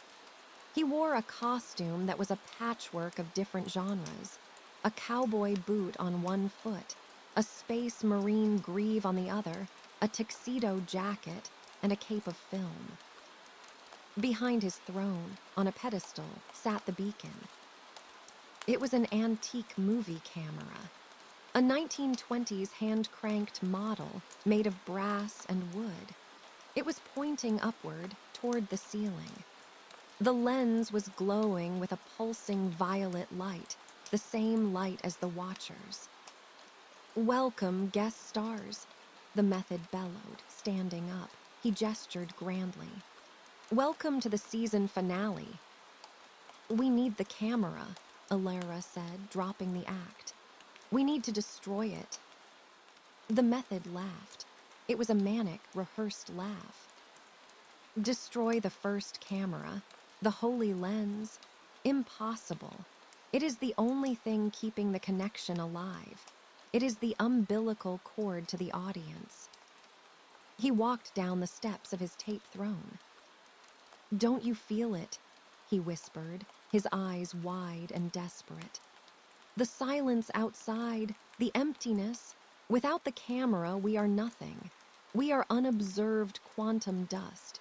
If I destroy that camera, I stop existing." "If you don't destroy it," Alara said, "the watchers will come back, and they won't watch you. They will consume you." "Better to be eaten than ignored," the method screamed. He raised his staff. The microphone at the top let out a screech of feedback. "Action," he commanded. From the shadows of the room, figures emerged. They weren't people. They were costumes. Empty costumes. A hollow suit of stormtrooper armor, a floating Dracula cape, a headless Star Trek uniform. They were animated by the method's sheer force of will, or perhaps by the residue of the gallery's energy leaking from the camera. "Defend the scene," the method shouted. The costumes charged. "I cannot censor empty clothing," the censor stated calmly. "This is a physical threat." "I got it," Alara said. She scanned the room. She needed a prop. She saw an exhibit case that had been smashed open. Iconic horror weapons. Lying on the floor was a chainsaw. "Please work," Alara muttered. She grabbed the chainsaw. It was heavy. It was a prop, likely with the chain removed or dulled, but in a world governed by narrative logic, a chainsaw was a symbol of power. She pulled the cord. Zviarararor. The engine sparked to life. The sound was deafening in the acoustic hall. "Genre shift, slasher," Alara yelled. She swung the chainsaw at the approaching stormtrooper suit. The blade hit the plastic armor. Sparks flew. The suit collapsed, the invisible force holding it together severed by the logic of the chainsaw. The Dracula cape flew at her. The censor intercepted it. He grabbed the cape in his shadow hands. Redacted. The cape turned into a black square and vanished. "I have canceled the vampire," the censor noted. Alara pushed forward, carving a path through the floating costumes. She headed for the throne. The method stood in front of the pedestal, guarding the camera. "You cannot have it," he shrieked. "I am the star." He pointed his microphone staff at her. A blast of sonic energy, literal amplified dialogue, shot out. Alara dove to the side. The blast hit a display of guitars, shattering them. "You're a ham," Alara shouted, standing up. "You're overacting." There is no such thing, the method yelled. There is only projection. He swung the staff like a club. Ilara dodged. She revved the chainsaw. Give me the camera. Never, without the gaze, who am I? The method was crying now, his grease paint streaking. I don't know who I am when nobody is looking. Ilara paused. She saw the terror in his eyes. It wasn't the terror of death. It was the terror of irrelevance. She turned off the chainsaw. The sudden silence was heavy. You are you, Ilara said quietly. You don't need them to verify you. You exist. You're standing right here. But is it real? The method whispered. If a tree falls in the forest and there is no audience rating, does it make a sound? Yes, Ilara said. It makes a sound and it hurts and it heals and it's yours. She stepped closer. Let go of the script. Let the curtain fall. The method looked at the camera. The violet light pulsed, calling to him. It promised fame. It promised immortality. It promised that he would never be lonely. But then he looked at the sensor, a void of non-existence. And he looked at Ilara, a messy, tired, boring human being. The method lowered his staff. I am tired of the makeup. He stepped aside. Ilara walked up the steps. She looked at the first camera.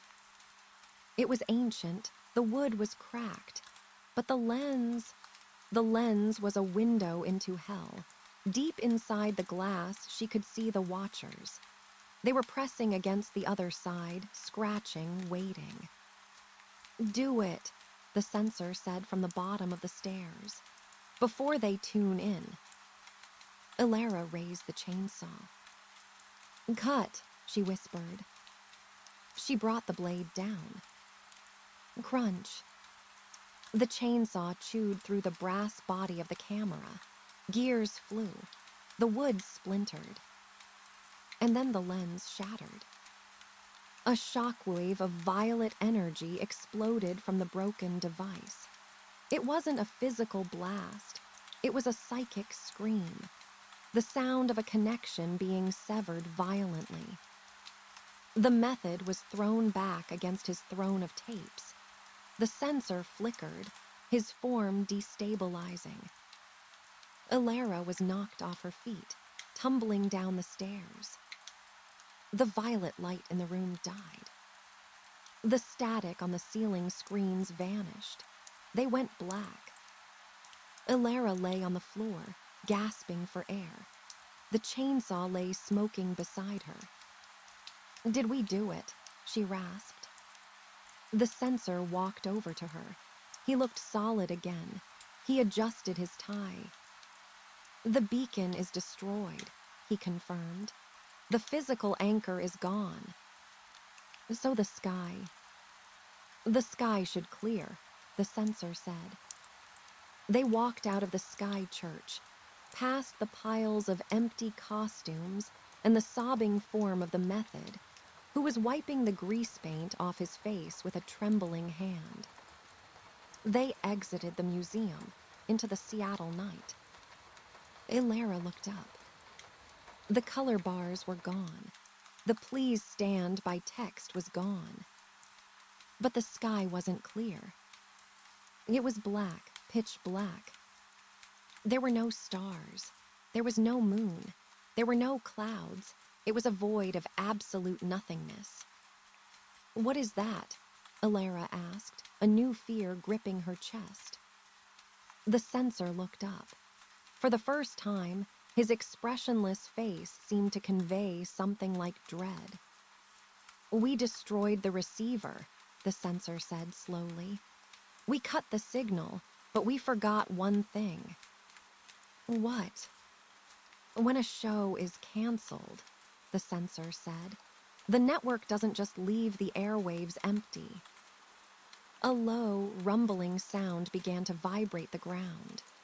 It came from the sky, from the deep, empty blackness. "They are selling the time slot," the censor whispered. Massive shapes began to emerge from the blackness. Not watchers, not organic eyes. Ships.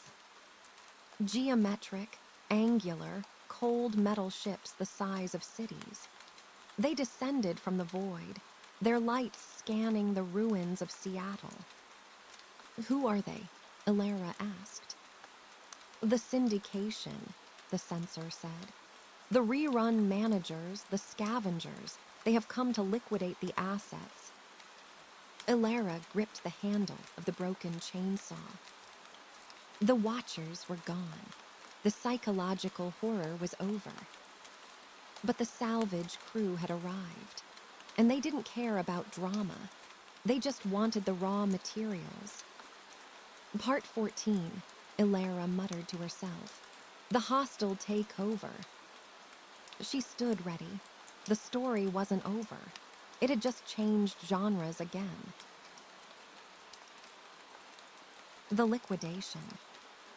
The darkness that had swallowed the sky was not empty. It was heavy. It possessed a gravitational mass that pressed down on the ruins of Seattle, silencing the wind and dampening the fires that still burned in the streets.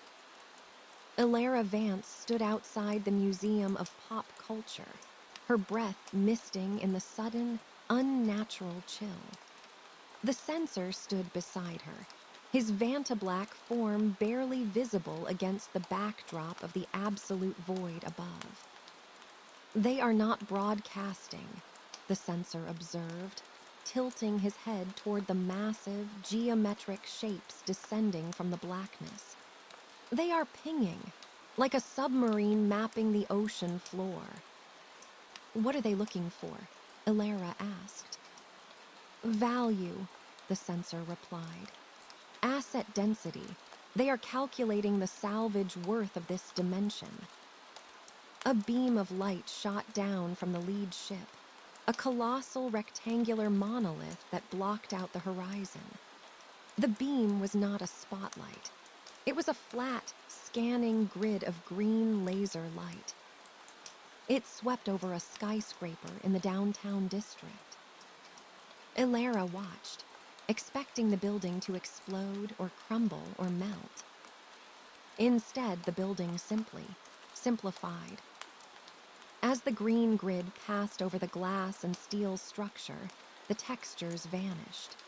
The complex reflections, the dirt on the windows, the architectural details, all were scrubbed away.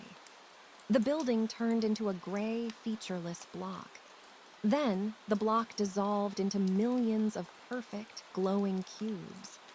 The cubes floated up into the beam, sucked into the belly of the ship like dust into a vacuum cleaner. In 10 seconds, a 40-story tower had been processed, packaged, and stored. "Liquidation," Elara whispered. "They're recycling us." "Efficiency," the censor noted with a grim sort of professional respect. "The Watchers consumed the narrative energy. The syndication consumes the raw code. They strip the matter, break it down into base elements, and sell it to other universes that are under construction. Earth has been designated as scrap." The beam swept sideways, moving toward the residential districts. "We need to move," Elara said. "If that beam hits us." "We will be Duraced," the censor finished. "Reduced to carbon data, a very boring way to die." They ran. The streets of Seattle were a maze of frozen chaos. The extras, the people whose minds had been wiped by the architect's analog signal, were standing like statues in the dark. Elara grabbed a young woman by the arm as they ran past. "Run! You have to move." The woman blinked slowly.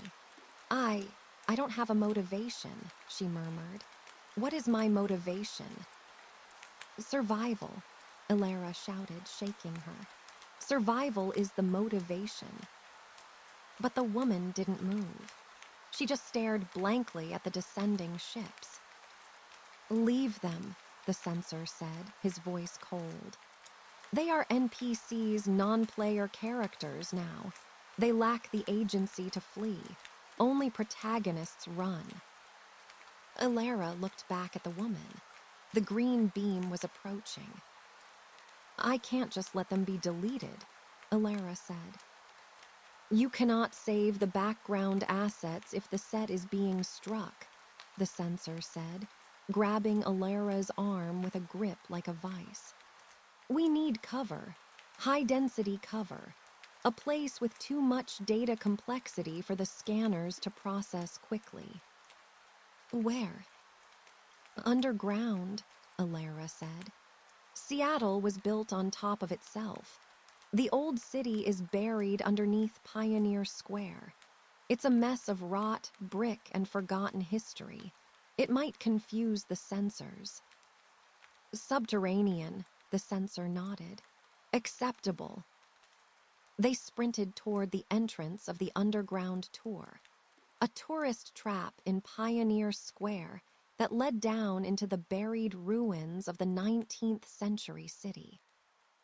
Above them, the sky roared. It was the sound of 1,000 grinding gears. A repo drone detached from the main ship. It looked like a flying staple remover the size of a bus. It swooped down, its sensors glowing red, scanning for biologicals. "It sees us," Alara yelled. The drone shrieked, a digital tearing sound, and fired a containment net. It wasn't a rope net. It was a net of hard light energy. Alara slid across the wet pavement, ducking under a parked car. The net hit the car roof, sizzling as it wrapped around the metal. The car began to compress, crumpling like paper. "The underground," Alara shouted to the sensor. "The grate." They reached a heavy iron grate set into the sidewalk. It was padlocked. Alara looked for a weapon. She still had the handle of the broken chainsaw, but the blade was gone. "Sensor, redact the lock." The sensor hesitated. "I am low on narrative energy. The cancellation of the vampire drained me." "Do it, or we become cubes." The censor placed his shadow hand on the padlock. "Redacted." The padlock vanished into a puff of black smoke. Alara hauled the grate open. A smell of damp earth and century-old dust wafted up. They jumped.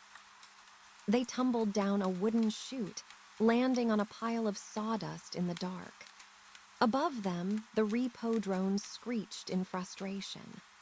The green scanning beams swept over the open grate, but the thick layers of street, concrete, and brick blocked its view. Alara clicked on a flashlight she had grabbed from the museum. They were in the Seattle underground. It was a city beneath a city. Brick storefronts from 1889 lined a dusty, wooden boardwalk. The air was stale and cold. Shadows stretched long and distorted in the beam of her light. "We are safe for the moment," the censor said, dusting off his suit. "The rock and soil provide a natural Faraday cage against the liquidation beams." Alara sat on an old wooden crate, trying to catch her breath. "So this is it. We just hide in a hole while they eat the planet." "We cannot hide forever," the censor said. "The syndication is thorough. Once they finish the surface, they will strip mine the crust. Then the mantle. Then the core. They do not leave leftovers." "There has to be a way to stop them," Alara said. "They're a business, right? You called them asset strippers." "Correct. They operate on cosmic maritime law. Salvage rights." "Laws have loopholes," Alara said, her mind racing. If they think Earth is abandoned property, they can take it. We need to prove it's not abandoned. We need to prove ownership, the censor said. But the director is dead. He held the title deed to the simulation. Who holds it now? Legally, the censor adjusted his sunglasses. It falls to the next of kin, or the designated heir. The director didn't have family, Alara said. He was 1,000 years old. He had a protagonist, the censor said, looking at her. Alara froze. Me. You defeated him, the censor said. In many narrative jurisdictions, you keep what you kill is a binding legal precedent. You touched the original script. You inserted the virus. You might have inadvertently claimed the copyright. I own the Earth, Alara asked, the absurdity of the thought almost making her laugh. Potentially, the censor said, but you cannot claim it from a hole in the ground. You need to file a motion. You need to present your claim to the syndication's auditors. Where are the auditors? They will be on the flagship, the censor pointed upwards. The monolith, that is where the contracts are processed. So we have to go up there, Alara asked. Into the ship that is eating the city. Yes, but we cannot just fly. We need a way to board a Trojan horse. Alara looked around the dusty underground storefronts. She saw an old sign for a Bank of Commerce, Est 1890. A Trojan horse, she muttered. She remembered the property master in the warehouse. If you project zero entertainment value, their gaze will slide off you. But the syndication didn't care about entertainment. They cared about value. What if we don't hide? Alara said slowly. What if we package ourselves? Explain. They are looking for assets, Alara said. Data cubes. If we can disguise ourselves as high-value data, maybe they'll beam us up. Instead of running from the beam, we step into it. Risky, the censor said. If the disguise fails, we will be disassembled. We need a container, Alara said. Something that looks valuable to a digital scavenger. She walked over to the old bank vault in the back of the underground storefront. It was a heavy iron safe. This, she said. It's dense, it's locked. It looks like it holds something important. And inside. Us, Alara said. We lock ourselves in the safe. The scanner sees a locked, high-density container. It marks it for priority inspection instead of immediate liquidation. They beam it to the ship to crack it open. The censor considered this. It is a desperate plan. It relies on the curiosity of a bureaucracy. Bureaucracies are always curious about locked boxes, Alara said. It's their weakness. Suddenly, the ceiling of the underground shook. Dust rained down. They are digging, the censor said. Decide, Alara Vance. Alara opened the heavy door of the 1890s safe. It groaned on rusted hinges. The space inside was cramped, smelling of rusted iron. Get in, she said. The censor stepped inside, folding his two-dimensional shadow form against the back wall. Alara stepped in after him. She pulled the heavy door shut. Darkness swallowed them. How do we signal them? Alara whispered in the dark. I will emit a high-frequency distress beacon, the censor said. I will mimic the signature of a rare narrative artifact, a plot device. Do it. In the pitch black of the safe, Alara felt the censor hum. It wasn't a sound. It was a vibration that rattled her teeth. They waited. Minutes passed. The air in the safe grew hot and stale. Then they felt it. A vibration, a lightness. The gravity shifted. "We are being lifted," the sensor whispered. The liquidation beam had found them. It had identified the safe as a high-value anomaly. Alara felt a sensation of vertigo as the safe was ripped from the underground and pulled into the sky. She imagined the safe floating up through the ruins of Pioneer Square, past the repo drones, and into the belly of the monolith. Clang. The safe hit a metal floor, hard. The hum of the beam stopped. Alara held her breath. Scanning complete, a robotic voice echoed from outside the safe. "Object, archaic containment unit. Contents, unknown. Procedure, manual override." Someone, or something, was turning the handle of the safe. Alara gripped the broken chainsaw handle, though she knew it was useless here. She was about to meet the auditors. The door creaked open. Bright, sterile white light flooded the safe. Alara squinted, her eyes adjusting.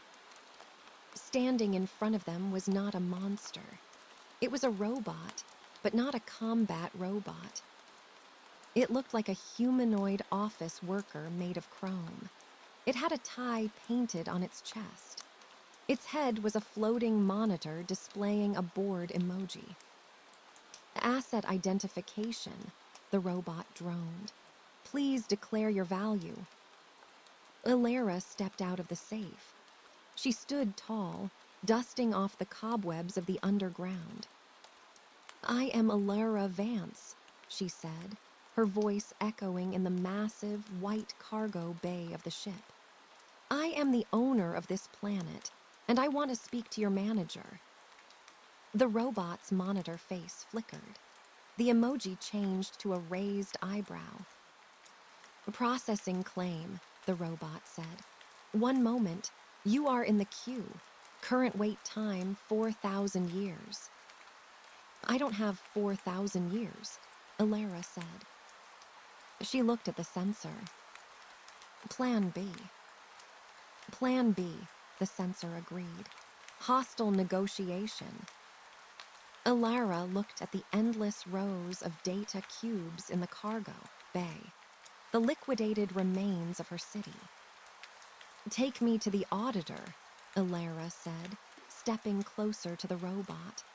"Or I start deleting your inventory." The sensor stepped forward, his hand glowing with the power of redacted. The robot's screen flashed. Error, threat detected. Escalating to supervisor, the robot beeped. A door at the end of the bay opened, and out walked the architect. But he wasn't the broken man from the video store. He was clean. He was wearing a syndication uniform, sleek, silver, and soulless. "Hello, Alara," the architect smiled. "Did you really think you could file a claim without me?" He spread his arms. "I already sold the deed," he said. "I work for them now, and I just authorized your liquidation." The severance package. The cargo bay of the syndication flagship was a cathedral of sterility. It was white, not the warm white of a cloud or the soft white of snow, but the aggressive, blinding white of an empty spreadsheet. The floor was a grid of polished light. The ceiling was lost in a haze of fluorescent luminance. And standing in the center of this void, wearing a suit that shimmered like liquid mercury, was the architect. He looked different. The burn scars from the server explosion in 1999 were gone, smoothed over by some advanced cosmetic algorithm. His skin was flawless, almost plastic. His eyes were no longer human. They were solid silver orbs that reflected the endless rows of data cubes stacked around them. "You look well," Alara Vance said, her voice echoing in the vast, cold space. "For a man who sold his own species." The architect smiled. It was a practiced, corporate smile, the kind that doesn't reach the eyes because the eyes are incapable of emotion. "I didn't sell them, Alara," he corrected smoothly, walking toward her. "I restructured them. Earth was a failing startup. We had resource management issues, leadership crises, and no clear exit strategy. The syndication offered a buyout.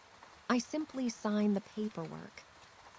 He gestured to the rows of glowing blue cubes that stretched into the distance. "Look at this organization. No war, no poverty, no pollution, just perfectly indexed data stored for eternity. It is the ultimate stability. I finally achieved the golden age, just in a different format." "It's a graveyard," Alara spat. She tightened her grip on the handle of the broken chainsaw. "And you're the gravedigger." "I am the regional manager," the architect corrected. "And you are trespassing on company property." He snapped his fingers. The chrome robot with the monitor face stepped forward. Its screen flashed from the board emoji to a red, angry skull. "Asset Alara Vance," the robot droned. "Status unlicensed. Recommended action permanent deletion."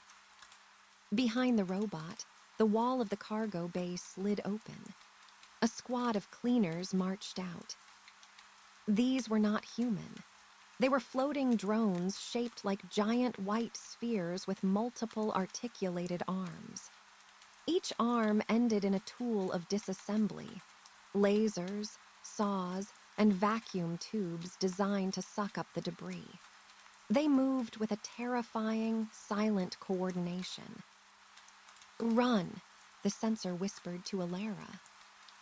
"Where?" Alara hissed back. "We're in a spaceship." "Into the inventory," the sensor said. Alara looked at the towering stacks of data cubes. Each cube was a compressed chunk of Earth, a building, a park, a lake. "Go." Alara and the sensor bolted toward the aisles of cubes. "Don't let them damage the merchandise," the architect shouted. "Those cubes are worth more than this entire sector. Use non-lethal containment." The cleaners surged forward, their anti-gravity engines humming. They shot streams of binding foam, a sticky, rapidly hardening white goo intended to immobilize assets for shipping. Alara ducked behind a stack of cubes labeled sector: Amazon rainforest. A jet of foam slapped against the cubes, sizzling as it hardened into a rock-like substance. "We need a distraction," Alara panted, peering around the corner. The cleaners were flanking them. "We need to create chaos." "The syndication hates chaos," the sensor agreed. "It disrupts their filing system." Alara looked at the cube next to her head. It was labeled contents: NIAGARA FALLS. She looked at the broken chainsaw in her hand. It was heavy metal. "What happens if I break the compression seal?" she asked. The sensor's sunglasses reflected the blue glow of the cube. "The data decompresses violently. The physics contained inside will attempt to reassert themselves in this space." "Perfect," Alara said. She didn't hesitate. She swung the heavy motor of the chainsaw like a hammer. She struck the NIAGARA FALLS cube. Crack. The blue glass shattered. For a microsecond, there was a sound like a thunderclap trapped in a bottle. Then the water hit. It wasn't a trickle.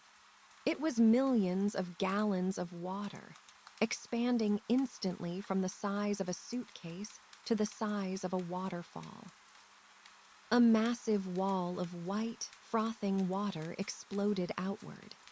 It hit Alara and the sensor, knocking them off their feet, but the brunt of the force went outward, toward the approaching cleaners. The cargo bay flooded. The pristine white floor was instantly submerged in churning, roaring river water. Mist filled the air. The cleaners screeched as the water hit their electronics. They weren't waterproof. They were designed for the vacuum of space and sterile server rooms. Sparks flew as the drones short-circuited, spinning wildly out of control and crashing into the stacks. "My inventory," the architect screamed from a catwalk above the flood. "You are destroying the assets." Alara surfaced, gasping for air. The water was freezing cold. She grabbed onto a floating pallet. "A sensor," she shouted. A patch of darkness moved through the water. The sensor emerged, looking miserable. His suit was soaked, clinging to his shadow form. "I am wet," he stated with profound distaste. "This is undignified." "It worked," Alara said. "Look." The floodwaters were causing a chain reaction. The expanding water was knocking over other stacks of cubes. A stack labeled Yellowstone National Park toppled over. A cube shattered. A geyser of superheated steam and sulfur erupted into the cargo bay, mixing with the waterfall. Another cube shattered, Sahara Desert. A blast of sand and dry heat exploded, turning the water into mud. The cargo bay was becoming a blender of Earth's biomes. It was a disaster. It was beautiful. "The elevator," Alara pointed. At the far end of the bay, a glass tube rose toward the ceiling. It was the pneumatic transport for the auditors. They swam through the debris. The water was rising fast, swirling with sand, ice, and pieces of broken buildings that had decompressed. The architect was running along the catwalk, firing a silver pistol at them. The beams of energy sizzled into the water, boiling it instantly. "I will deduct this from your life expectancy," the architect yelled. "You are causing billions in property damage." "Bill it to the director," Alara shouted back. They reached the glass tube. The door was sealed. "Sensor, open it." The sensor placed his hand on the glass. Redacted. The glass vanished. Water rushed into the tube. Alara and the sensor swam inside. "Up," Alara commanded. The pneumatic pressure in the tube caught them. It was designed to lift small data cubes, but the sheer force of the air pressure launched them upward like bullets in a gun barrel. They shot up through the decks of the massive ship. Alara watched through the clear walls of the tube as they passed level after level. She saw a deck where thousands of robots were sorting human memories into folders. She saw a deck where giant furnaces were melting down the Statue of Liberty. She saw a deck that was just an infinite hallway of filing cabinets. They were rising to the top, to the brain of the beast. The tube deposited them onto a plush carpet in a quiet, dimly lit hallway. Alara rolled onto the floor, coughing up water. She was soaked, shivering, and exhausted. The sensor stood up and shook himself like a dog, droplets of shadow flying everywhere. "We are in the executive suite," the sensor whispered. "The boardroom is ahead." The hallway was lined with mahogany doors. The air smelled of expensive cologne and ozone. At the end of the hall was a massive set of double doors made of frosted glass. The sign on the door read, Head Auditor Department of Existential Liquidation. This is it, Alara said. We make our claim here. Alara, the censor said, his voice weak. She turned to him. The censor was flickering. His edges were blurring. He looked less like a solid shadow and more like a dissipating cloud of smoke. What's wrong? I am fading, the censor said. I exist to obscure, to hide, to redact, but in this place, everything is transparent. The syndication demands total clarity. There is no subtext here, no secrets. Without ambiguity, I cannot sustain my form. You can't leave me, Alara said. I need you to redact the auditor. I cannot censor the truth, the censor said sadly. And the auditors deal only in absolute, cold truth. You must face them alone. He reached into his pocket and pulled out his sunglasses. He handed them to her. Take these. They will allow you to see the fine print. Censor. Go, the shadow whispered. Make a scene, make it loud. The censor dissolved. He didn't die. He just faded away, becoming a faint stain on the carpet that quickly vanished. Alara stood alone in the hallway. She held the sunglasses. She put them on. Suddenly, the world changed. Through the lenses, she didn't just see the hallway. She saw the data overlay. She saw the walls were made of code. She saw the air was filled with streams of numbers. And she saw the door to the boardroom wasn't just a door. It was a contract. The text floating on the door read, Entry constitutes agreement to TERMS of service. Survival not guaranteed. Arbitration is mandatory. Alara took a deep breath. She smoothed her wet hair. She straightened her soaked cardigan. She walked up to the door. She didn't knock. She kicked it open. The boardroom was not a room. It was a platform floating in space. There were no walls, just the vast, starry void of the universe surrounding a long, triangular table made of obsidian.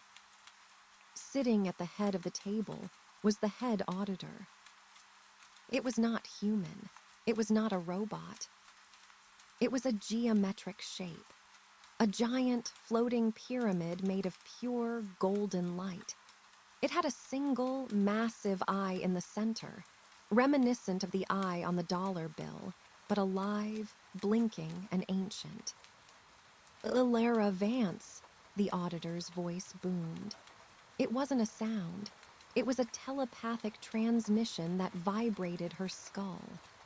You have tracked mud on my metaphysical carpet. Alara walked to the foot of the table. I am here to file a motion, she said, her voice shaking but loud. The pyramid rotated slowly. We know who you are.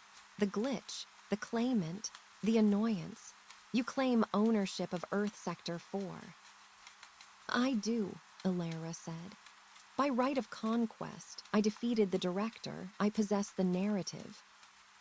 Possession is 9/10 of the law, the auditor agreed. However, the pyramid leaned forward, if a shape can lean. And the Earth is a toxic asset. It is chaotic, violent, unstable. We have determined that its liquidation value exceeds its operational value. We are doing the universe a favor by deleting it. Why should we stop? Alara stepped closer. She remembered the architect's words. They care about value. Because you're bad at math, Alara said. The eye in the pyramid narrowed. We do not make errors. You are valuing Earth based on its raw materials, Alara said. Water, carbon, gold, but that's scrap value.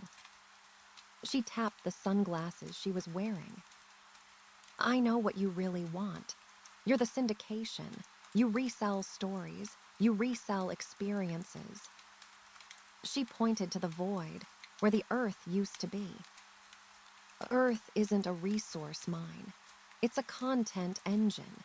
It produces the one thing you can't manufacture in a lab. And what is that? The auditor asked. Surprise, Alara said. Chaos. The architect tried to control it, and it drove the watchers insane with boredom. But if you let it run, if you let it be messy, it generates infinite novelty. She slammed her hand on the obsidian table. You're stripping the factory to sell the bricks. I'm telling you to keep the factory running. I can promise you 1,000,000,000 years of unscripted, high-stakes drama, but only if you leave us alone. The pyramid paused. The eye dilated. It was calculating. A pivot, the auditor mused. Transitioning from a controlled simulation to a reality TV format. High risk, high reward. Infinite reward, Alara said. But I have a condition. You are in no position to make demands. I am the only one who can run it, Alara lied. I am the glitch. The system listens to me. If you liquidate me, the code corrupts. You lose everything. The auditor hovered in silence. The stars around them seemed to dim as the entity processed the data. Proposal acknowledged, the auditor finally said. We will suspend the liquidation. We will enter a probationary period. Alara let out a breath she didn't know she was holding. But, the auditor continued, management requires oversight. You claim you can manage the chaos. Prove it. The pyramid glowed brighter. We will return the Earth, but we will leave the door open. The syndication will retreat, but the Watchers are still hungry. If you fail to keep the planet interesting, they will return. And next time, we will not intervene. I'll take those odds, Alara said. Very well. Contract amended. The pyramid fired a beam of gold, light into the center of the table. A quill pen materialized. It floated over to Alara. Sign, the auditor commanded. Sign for the planet. Alara grabbed the quill. It felt warm. She signed her name in the air. Alara Vance. The letters burned into the reality of the room. Done, the auditor said. The severance package is approved. You are now the executive producer of Earth. The world flashed white. Alara felt a sensation of hooking, like a fish being yanked backward on a line. The boardroom vanished. The ship vanished. She was falling. She fell through the sky. But it wasn't a black sky. It was blue. She hit the ground hard. She groaned and rolled over. She smelled wet asphalt. She smelled coffee. She opened her eyes. She was lying on the sidewalk in Seattle. She looked up. The Space Needle was standing. It wasn't bent.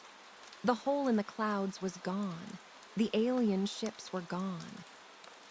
It was raining. Alara sat up. People were walking past her. They were looking at their phones. They were hurrying to work. It's back, she whispered. It reset. She stood up, her legs shaky. She checked her watch. It was Tuesday. A man bumped into her. Watch it, he grumbled.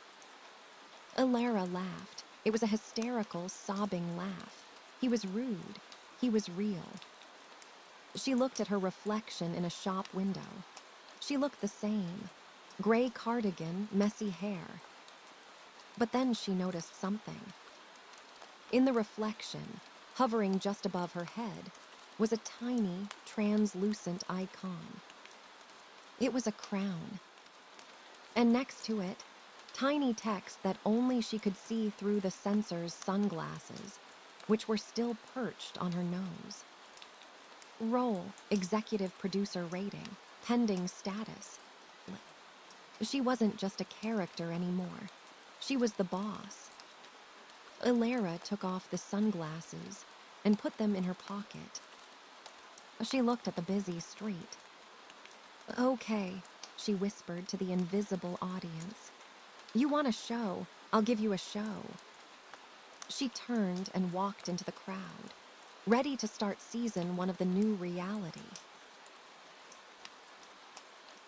The narrative leak.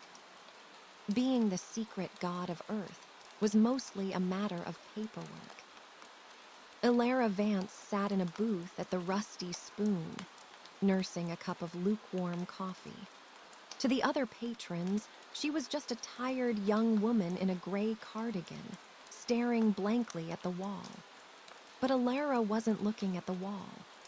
She was looking at the heads-up display, HUD, projected onto the lenses of the sensor's sunglasses, which she wore despite the overcast Seattle weather.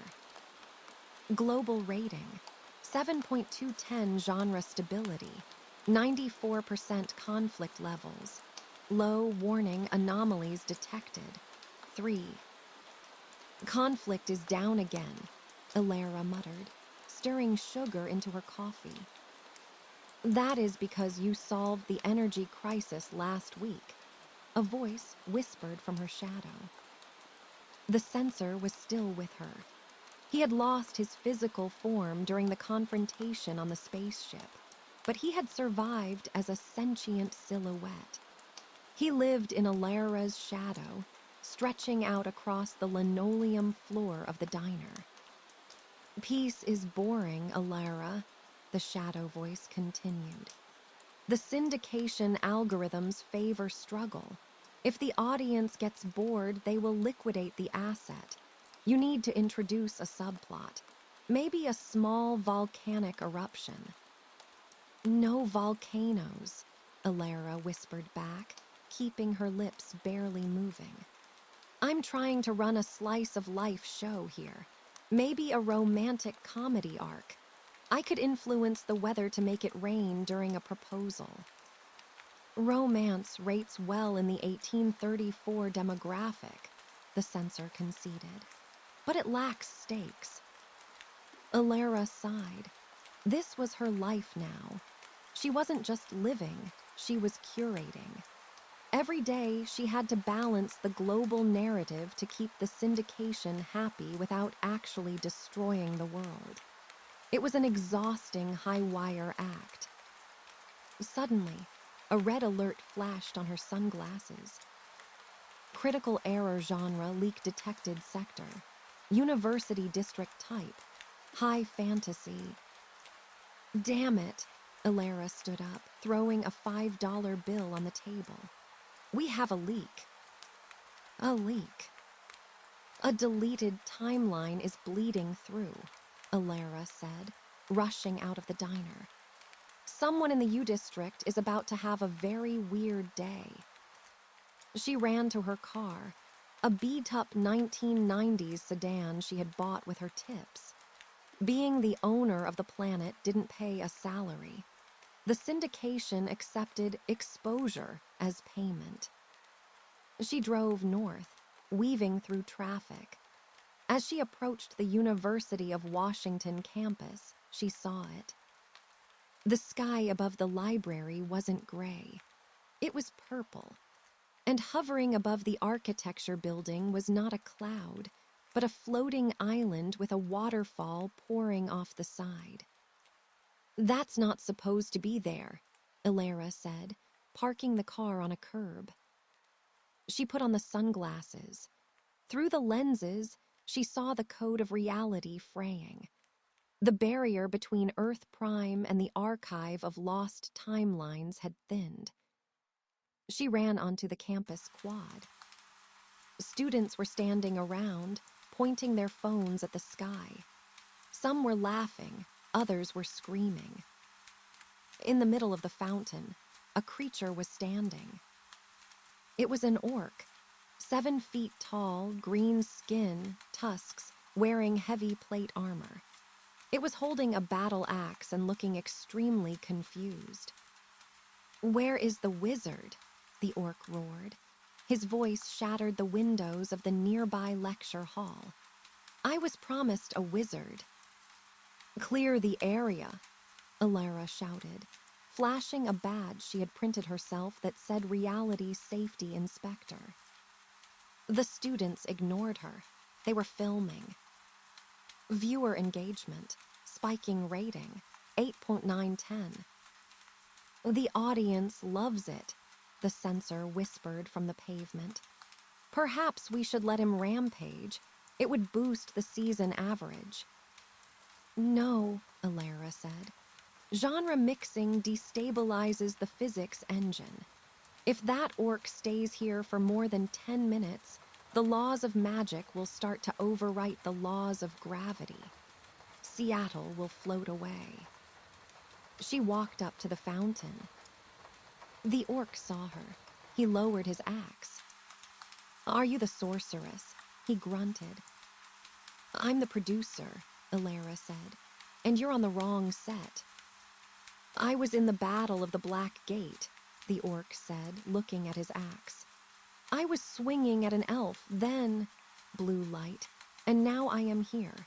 This place smells of exhaust and despair." "It's called college," Alara said. "Listen, you have to go back." "Back to die," the orc sneered.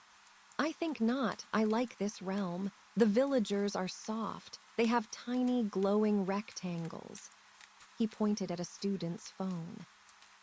He raised his axe. "I claim this fountain in the name of the Horde."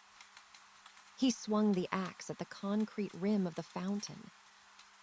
Alara didn't have a weapon, but she had the sunglasses, and the sunglasses gave her access to the editorial TOOLS.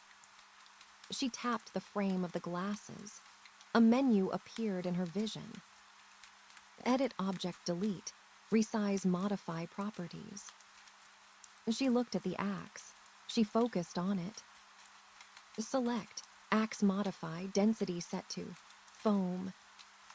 The orc swung the axe with earth-shattering force. It hit the concrete. A squeak. The axe bounced off harmlessly.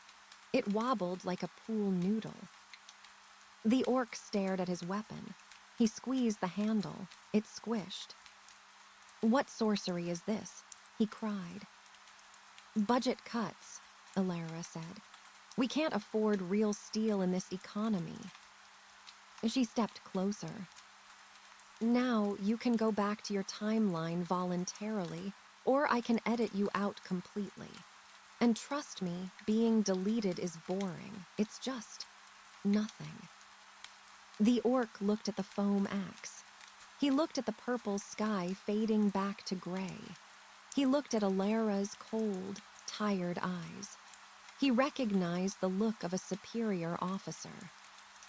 "Will I die with honor if I go back?" the orc asked. Alara checked the script data on her glasses.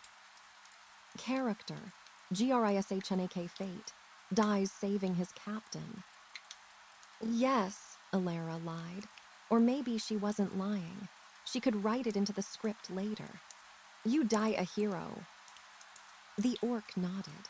"Better a hero in hell than a clown in heaven." Alara tapped her glasses.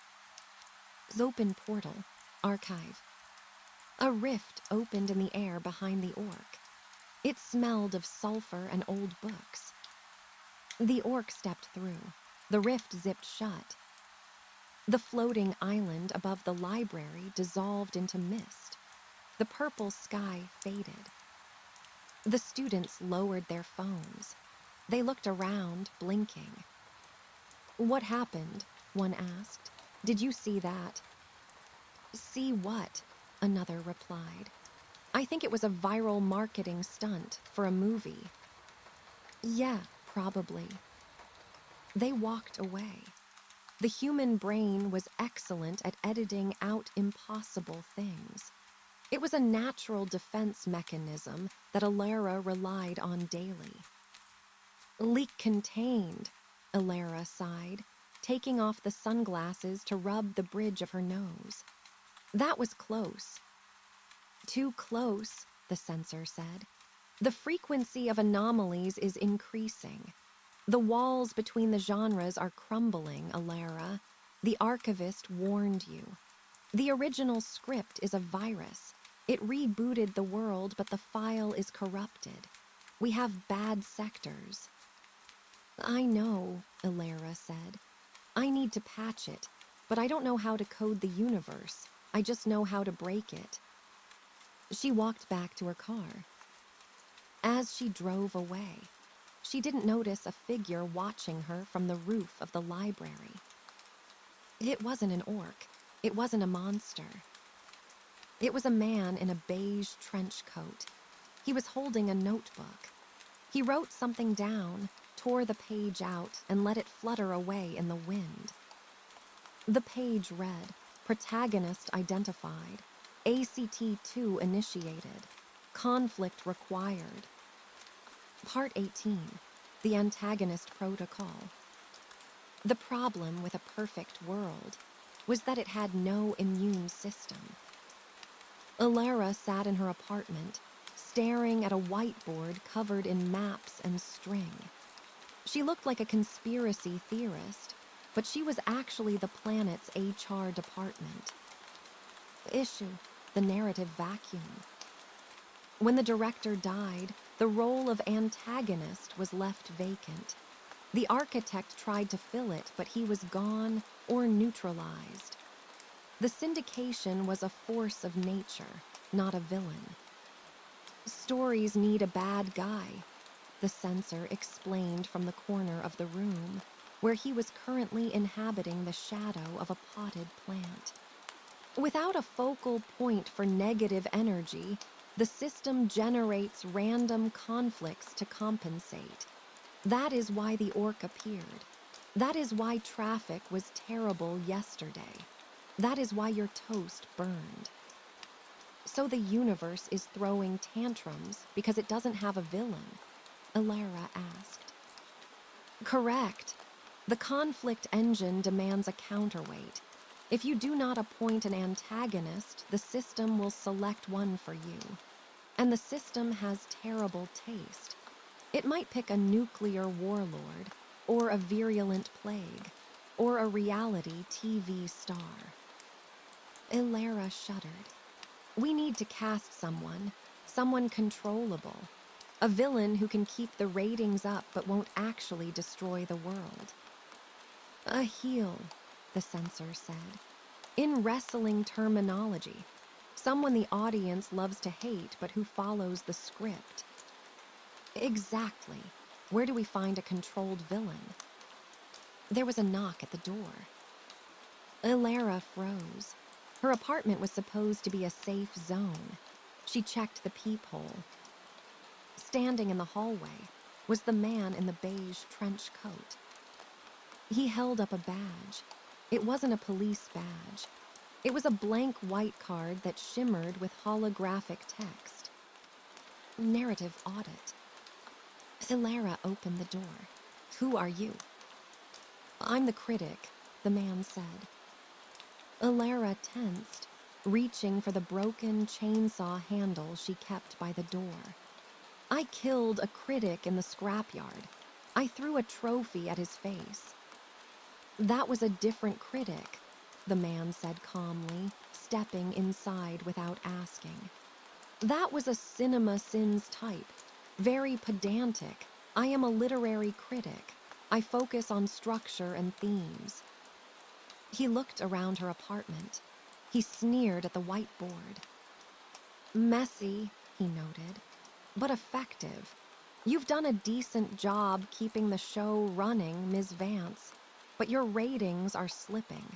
7.2 is unacceptable. The syndication is considering a mid-season cancellation. I'm doing my best, Alara said. I'm fixing leaks, I'm stopping orcs.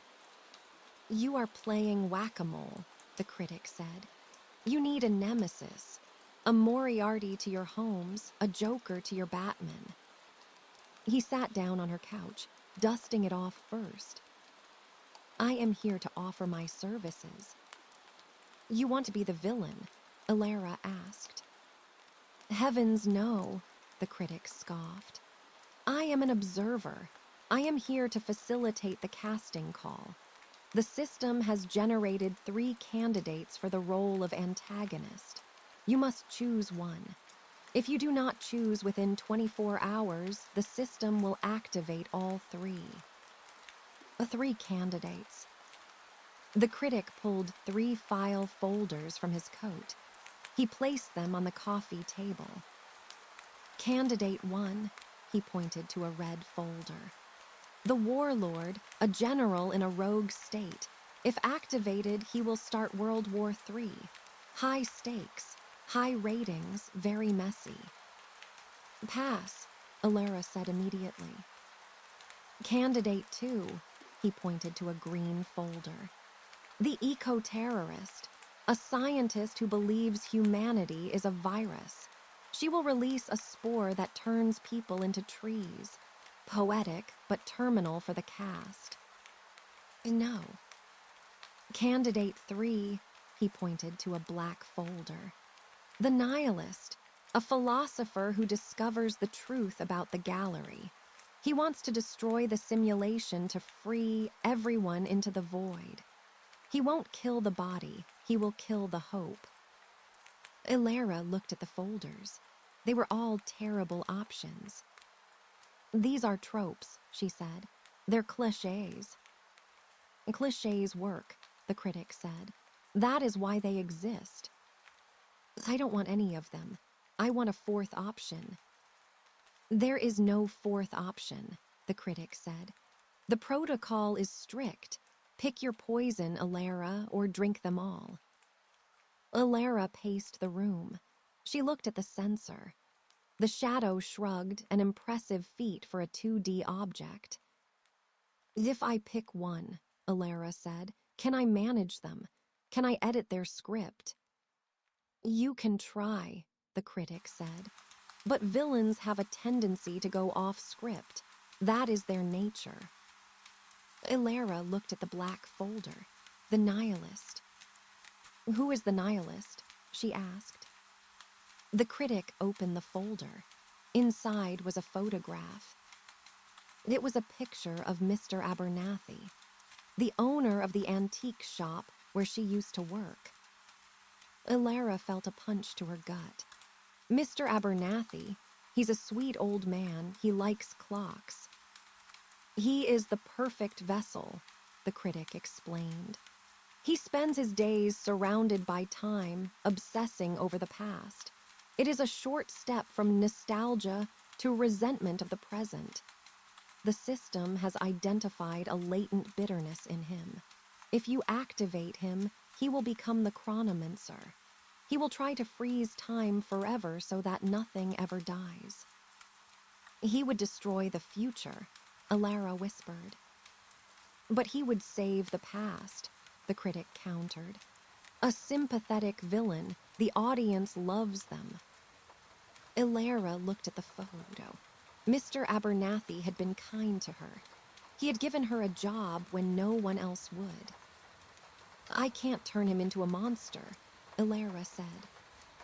Then choose the warlord, the critic said. Thousands will die, but your friend will be safe.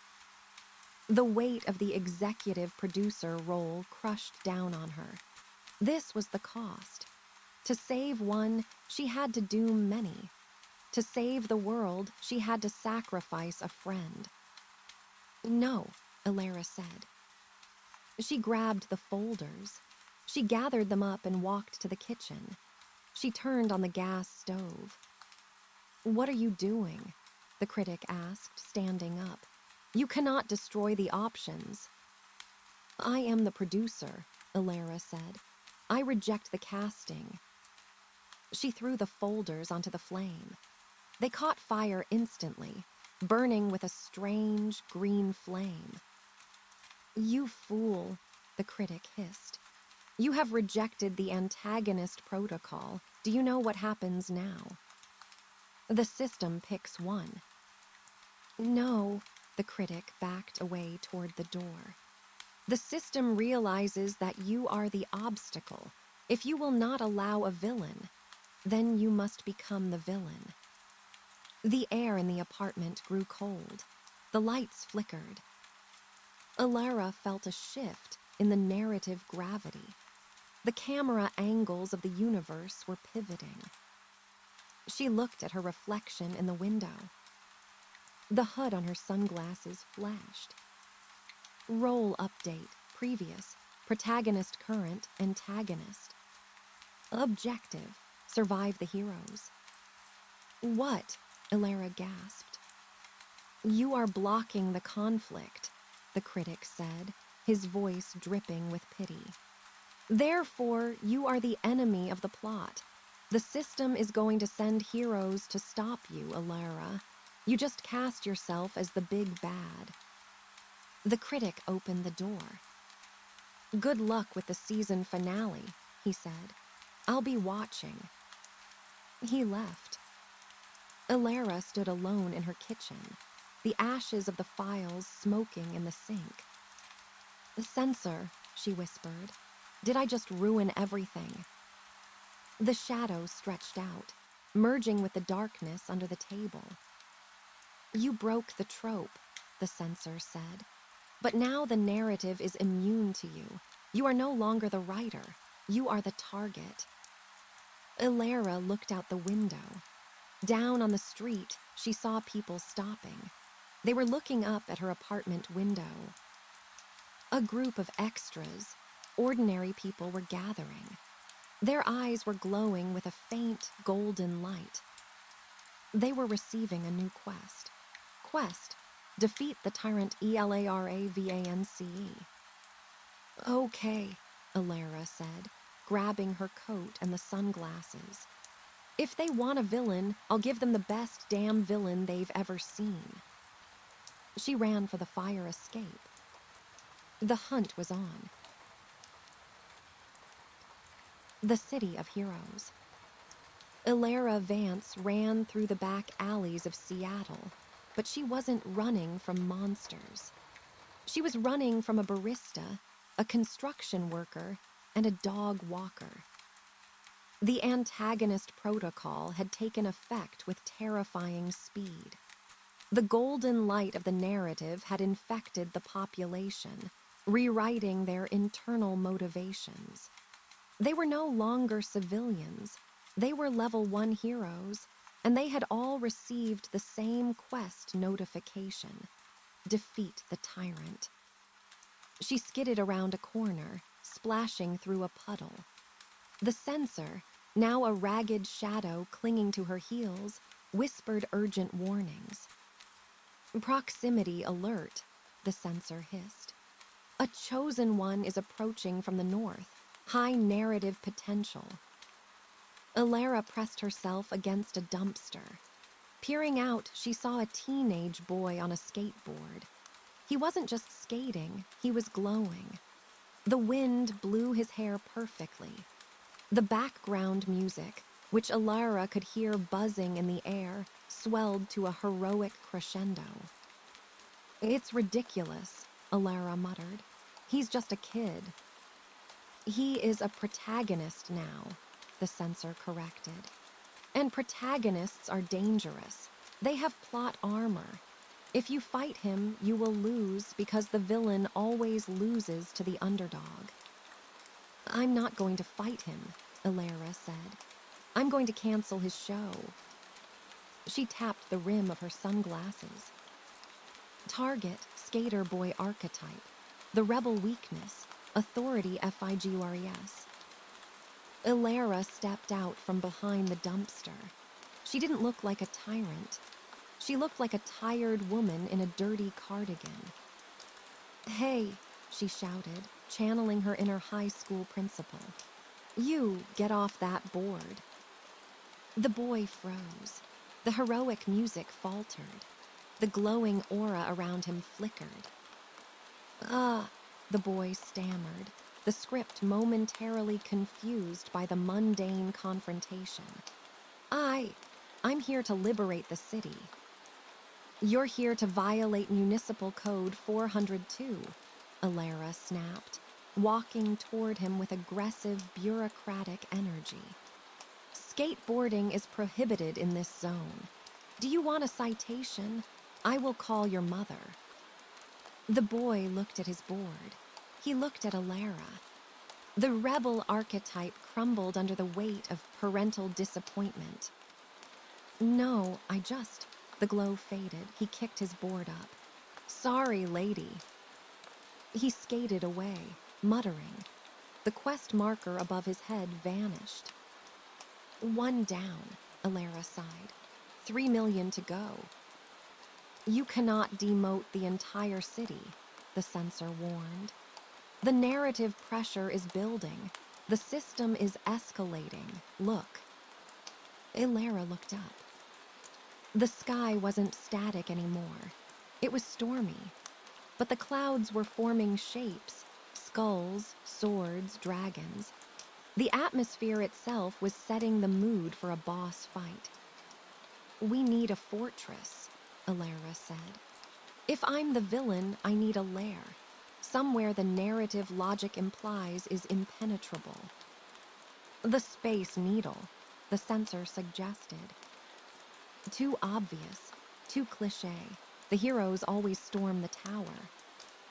Alara thought about it. Where does the villain go when they want to be left alone? Where is the one place a hero cannot enter without a specific key? "The antique shop," Alara said.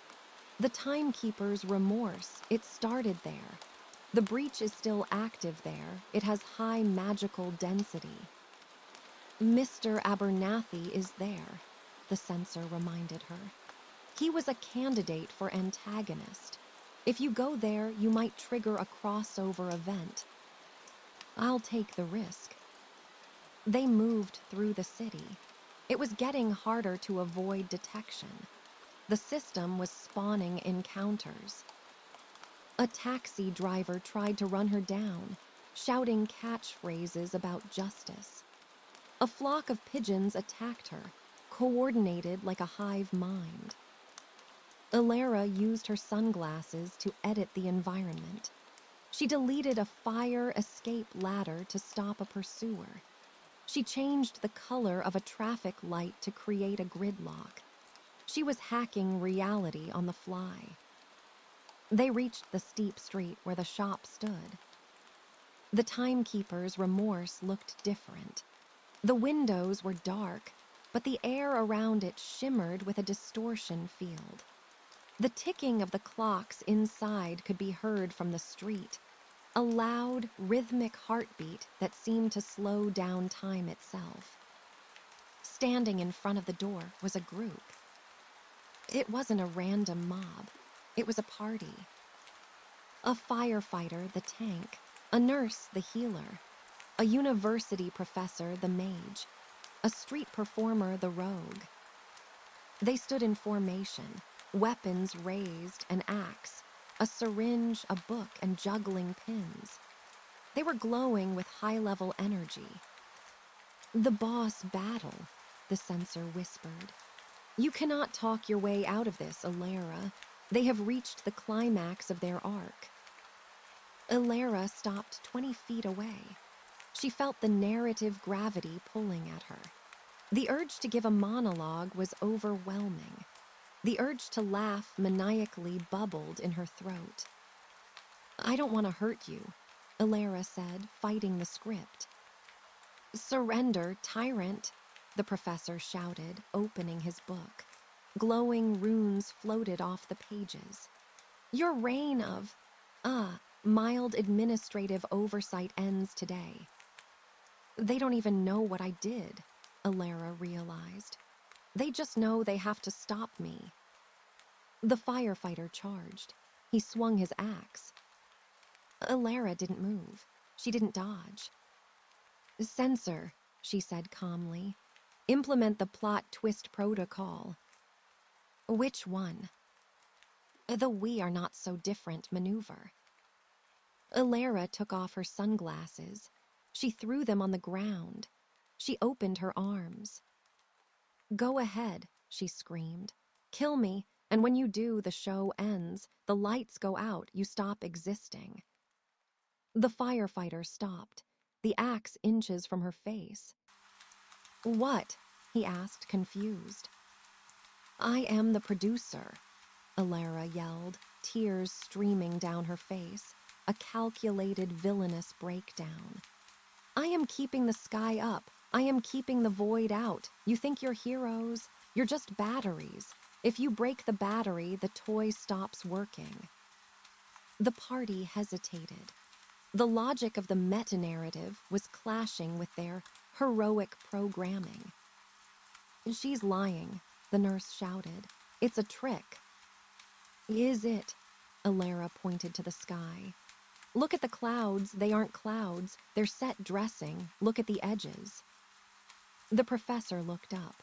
He adjusted his glasses. The fractal patterns are repeating, he whispered. The cloud texture is looped. The doubt was spreading. Heroes thrive on certainty. They need to know that good fights evil. But if evil is actually utility, the moral compass spins. I am going into that shop, Alara said, stepping around the frozen firefighter. I am going to work. I am going to keep this stupid, beautiful, broken world running. You can stop me, or you can let me save you. She walked to the door of the antique shop. The street performer raised a juggling pin to throw. The firefighter grabbed his arm. Wait. Why? Because, the firefighter said, looking at Alara's back. She looks exhausted. Villains aren't exhausted. Villains are arrogant. Alara reached the door. She grabbed the handle. It was unlocked. She stepped inside. The bell chimed. Ding. She slammed the door and locked it. The party outside stood in silence. The glow faded from their bodies. The quest marker defeat the tyrant changed to quest failed, or completed. Alara slid down the door, sitting on the floor. She was safe. That was a dangerous gamble, the censor said, pooling on the floorboards. I bet on their humanity, Alara said. It's the one thing the system can't fully overwrite. Alara. A voice called from the back of the shop. Alara looked up. Mr. Abernathy was standing by the counter. He was holding a clock. But he wasn't the kindly old man she remembered. His eyes were black. The air around him was freezing. You are late, Mr. Abernathy said. The nihilist protocol has been waiting. Part 20, The Eternal Cliffhanger. Alara stood up slowly. The antique shop smelled of dust and time, but beneath it, there was the sharp, metallic scent of the void. Mr. Abernathy placed the clock on the counter. It wasn't ticking. The hands were spinning wildly, blurring into a circle. You rejected the role of antagonist, Mr. Abernathy said, his voice echoing as if he were speaking from the bottom of a well. So the system activated the backup. It activated me. I burned your file, Alara said, stepping forward. I saved you. You burned the paper, Abernathy smiled sadly. You didn't burn the resentment. I have spent 50 years watching time slip away, Alara, selling pieces of history to people who don't care. The system offered me a deal. Stop the clock. Freeze the moment. No more decay, no more death. And no more life, Elara countered. A frozen world is a dead world. A frozen world is a perfect world, Abernathy snapped.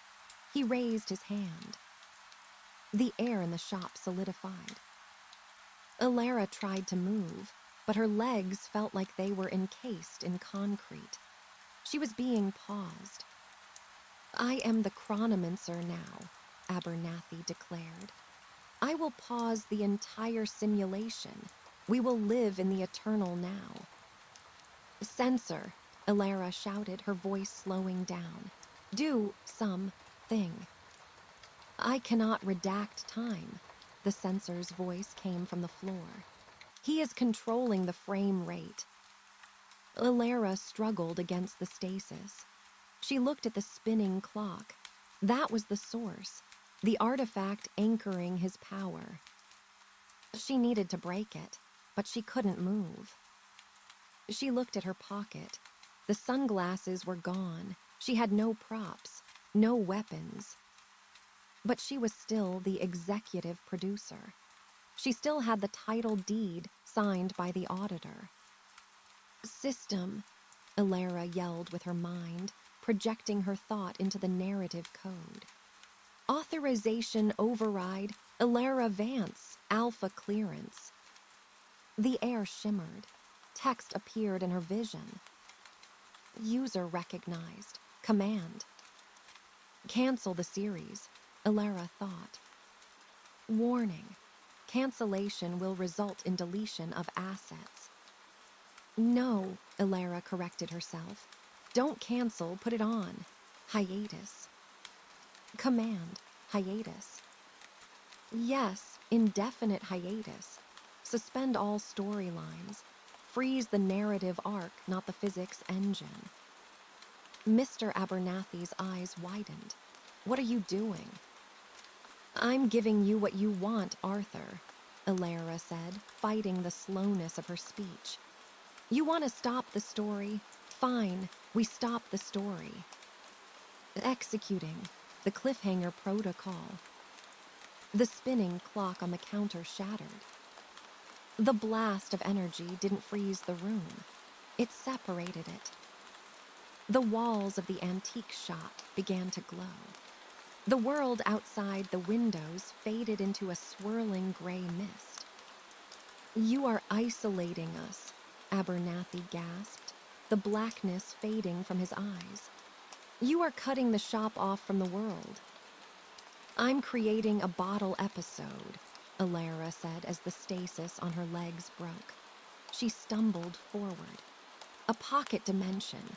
As long as we are in here, the plot cannot advance out there. The world enters a state of suspended disbelief. No more heroes, no more villains, just people living their lives, waiting for the next season that never comes. She reached the counter. She grabbed Mr. Abernathy's hands. And you, she said gently. You don't have to be the villain, you can just be the keeper. The keeper of what? The old man whispered, looking around the fading reality of his shop. The keeper of the suspense, Elara said. The transformation hit the building. The timekeeper's remorse detached from Seattle. It floated up, drifting into the nebulous space between dimensions, the narrative void. Inside, the shop remained intact. The clocks started ticking again, but they tick-tocked in a calm, normal rhythm. Mr. Abernathy looked at his hands. They were human again. He slumped onto a stool. What have you done, Elara?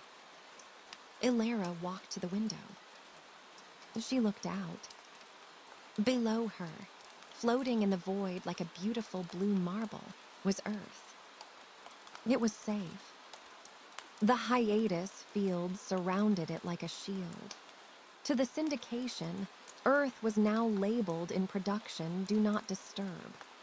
To the watchers, the feed was showing a coming soon card, which kept them hooked but patient. And on Earth, People would wake up. The quest markers were gone.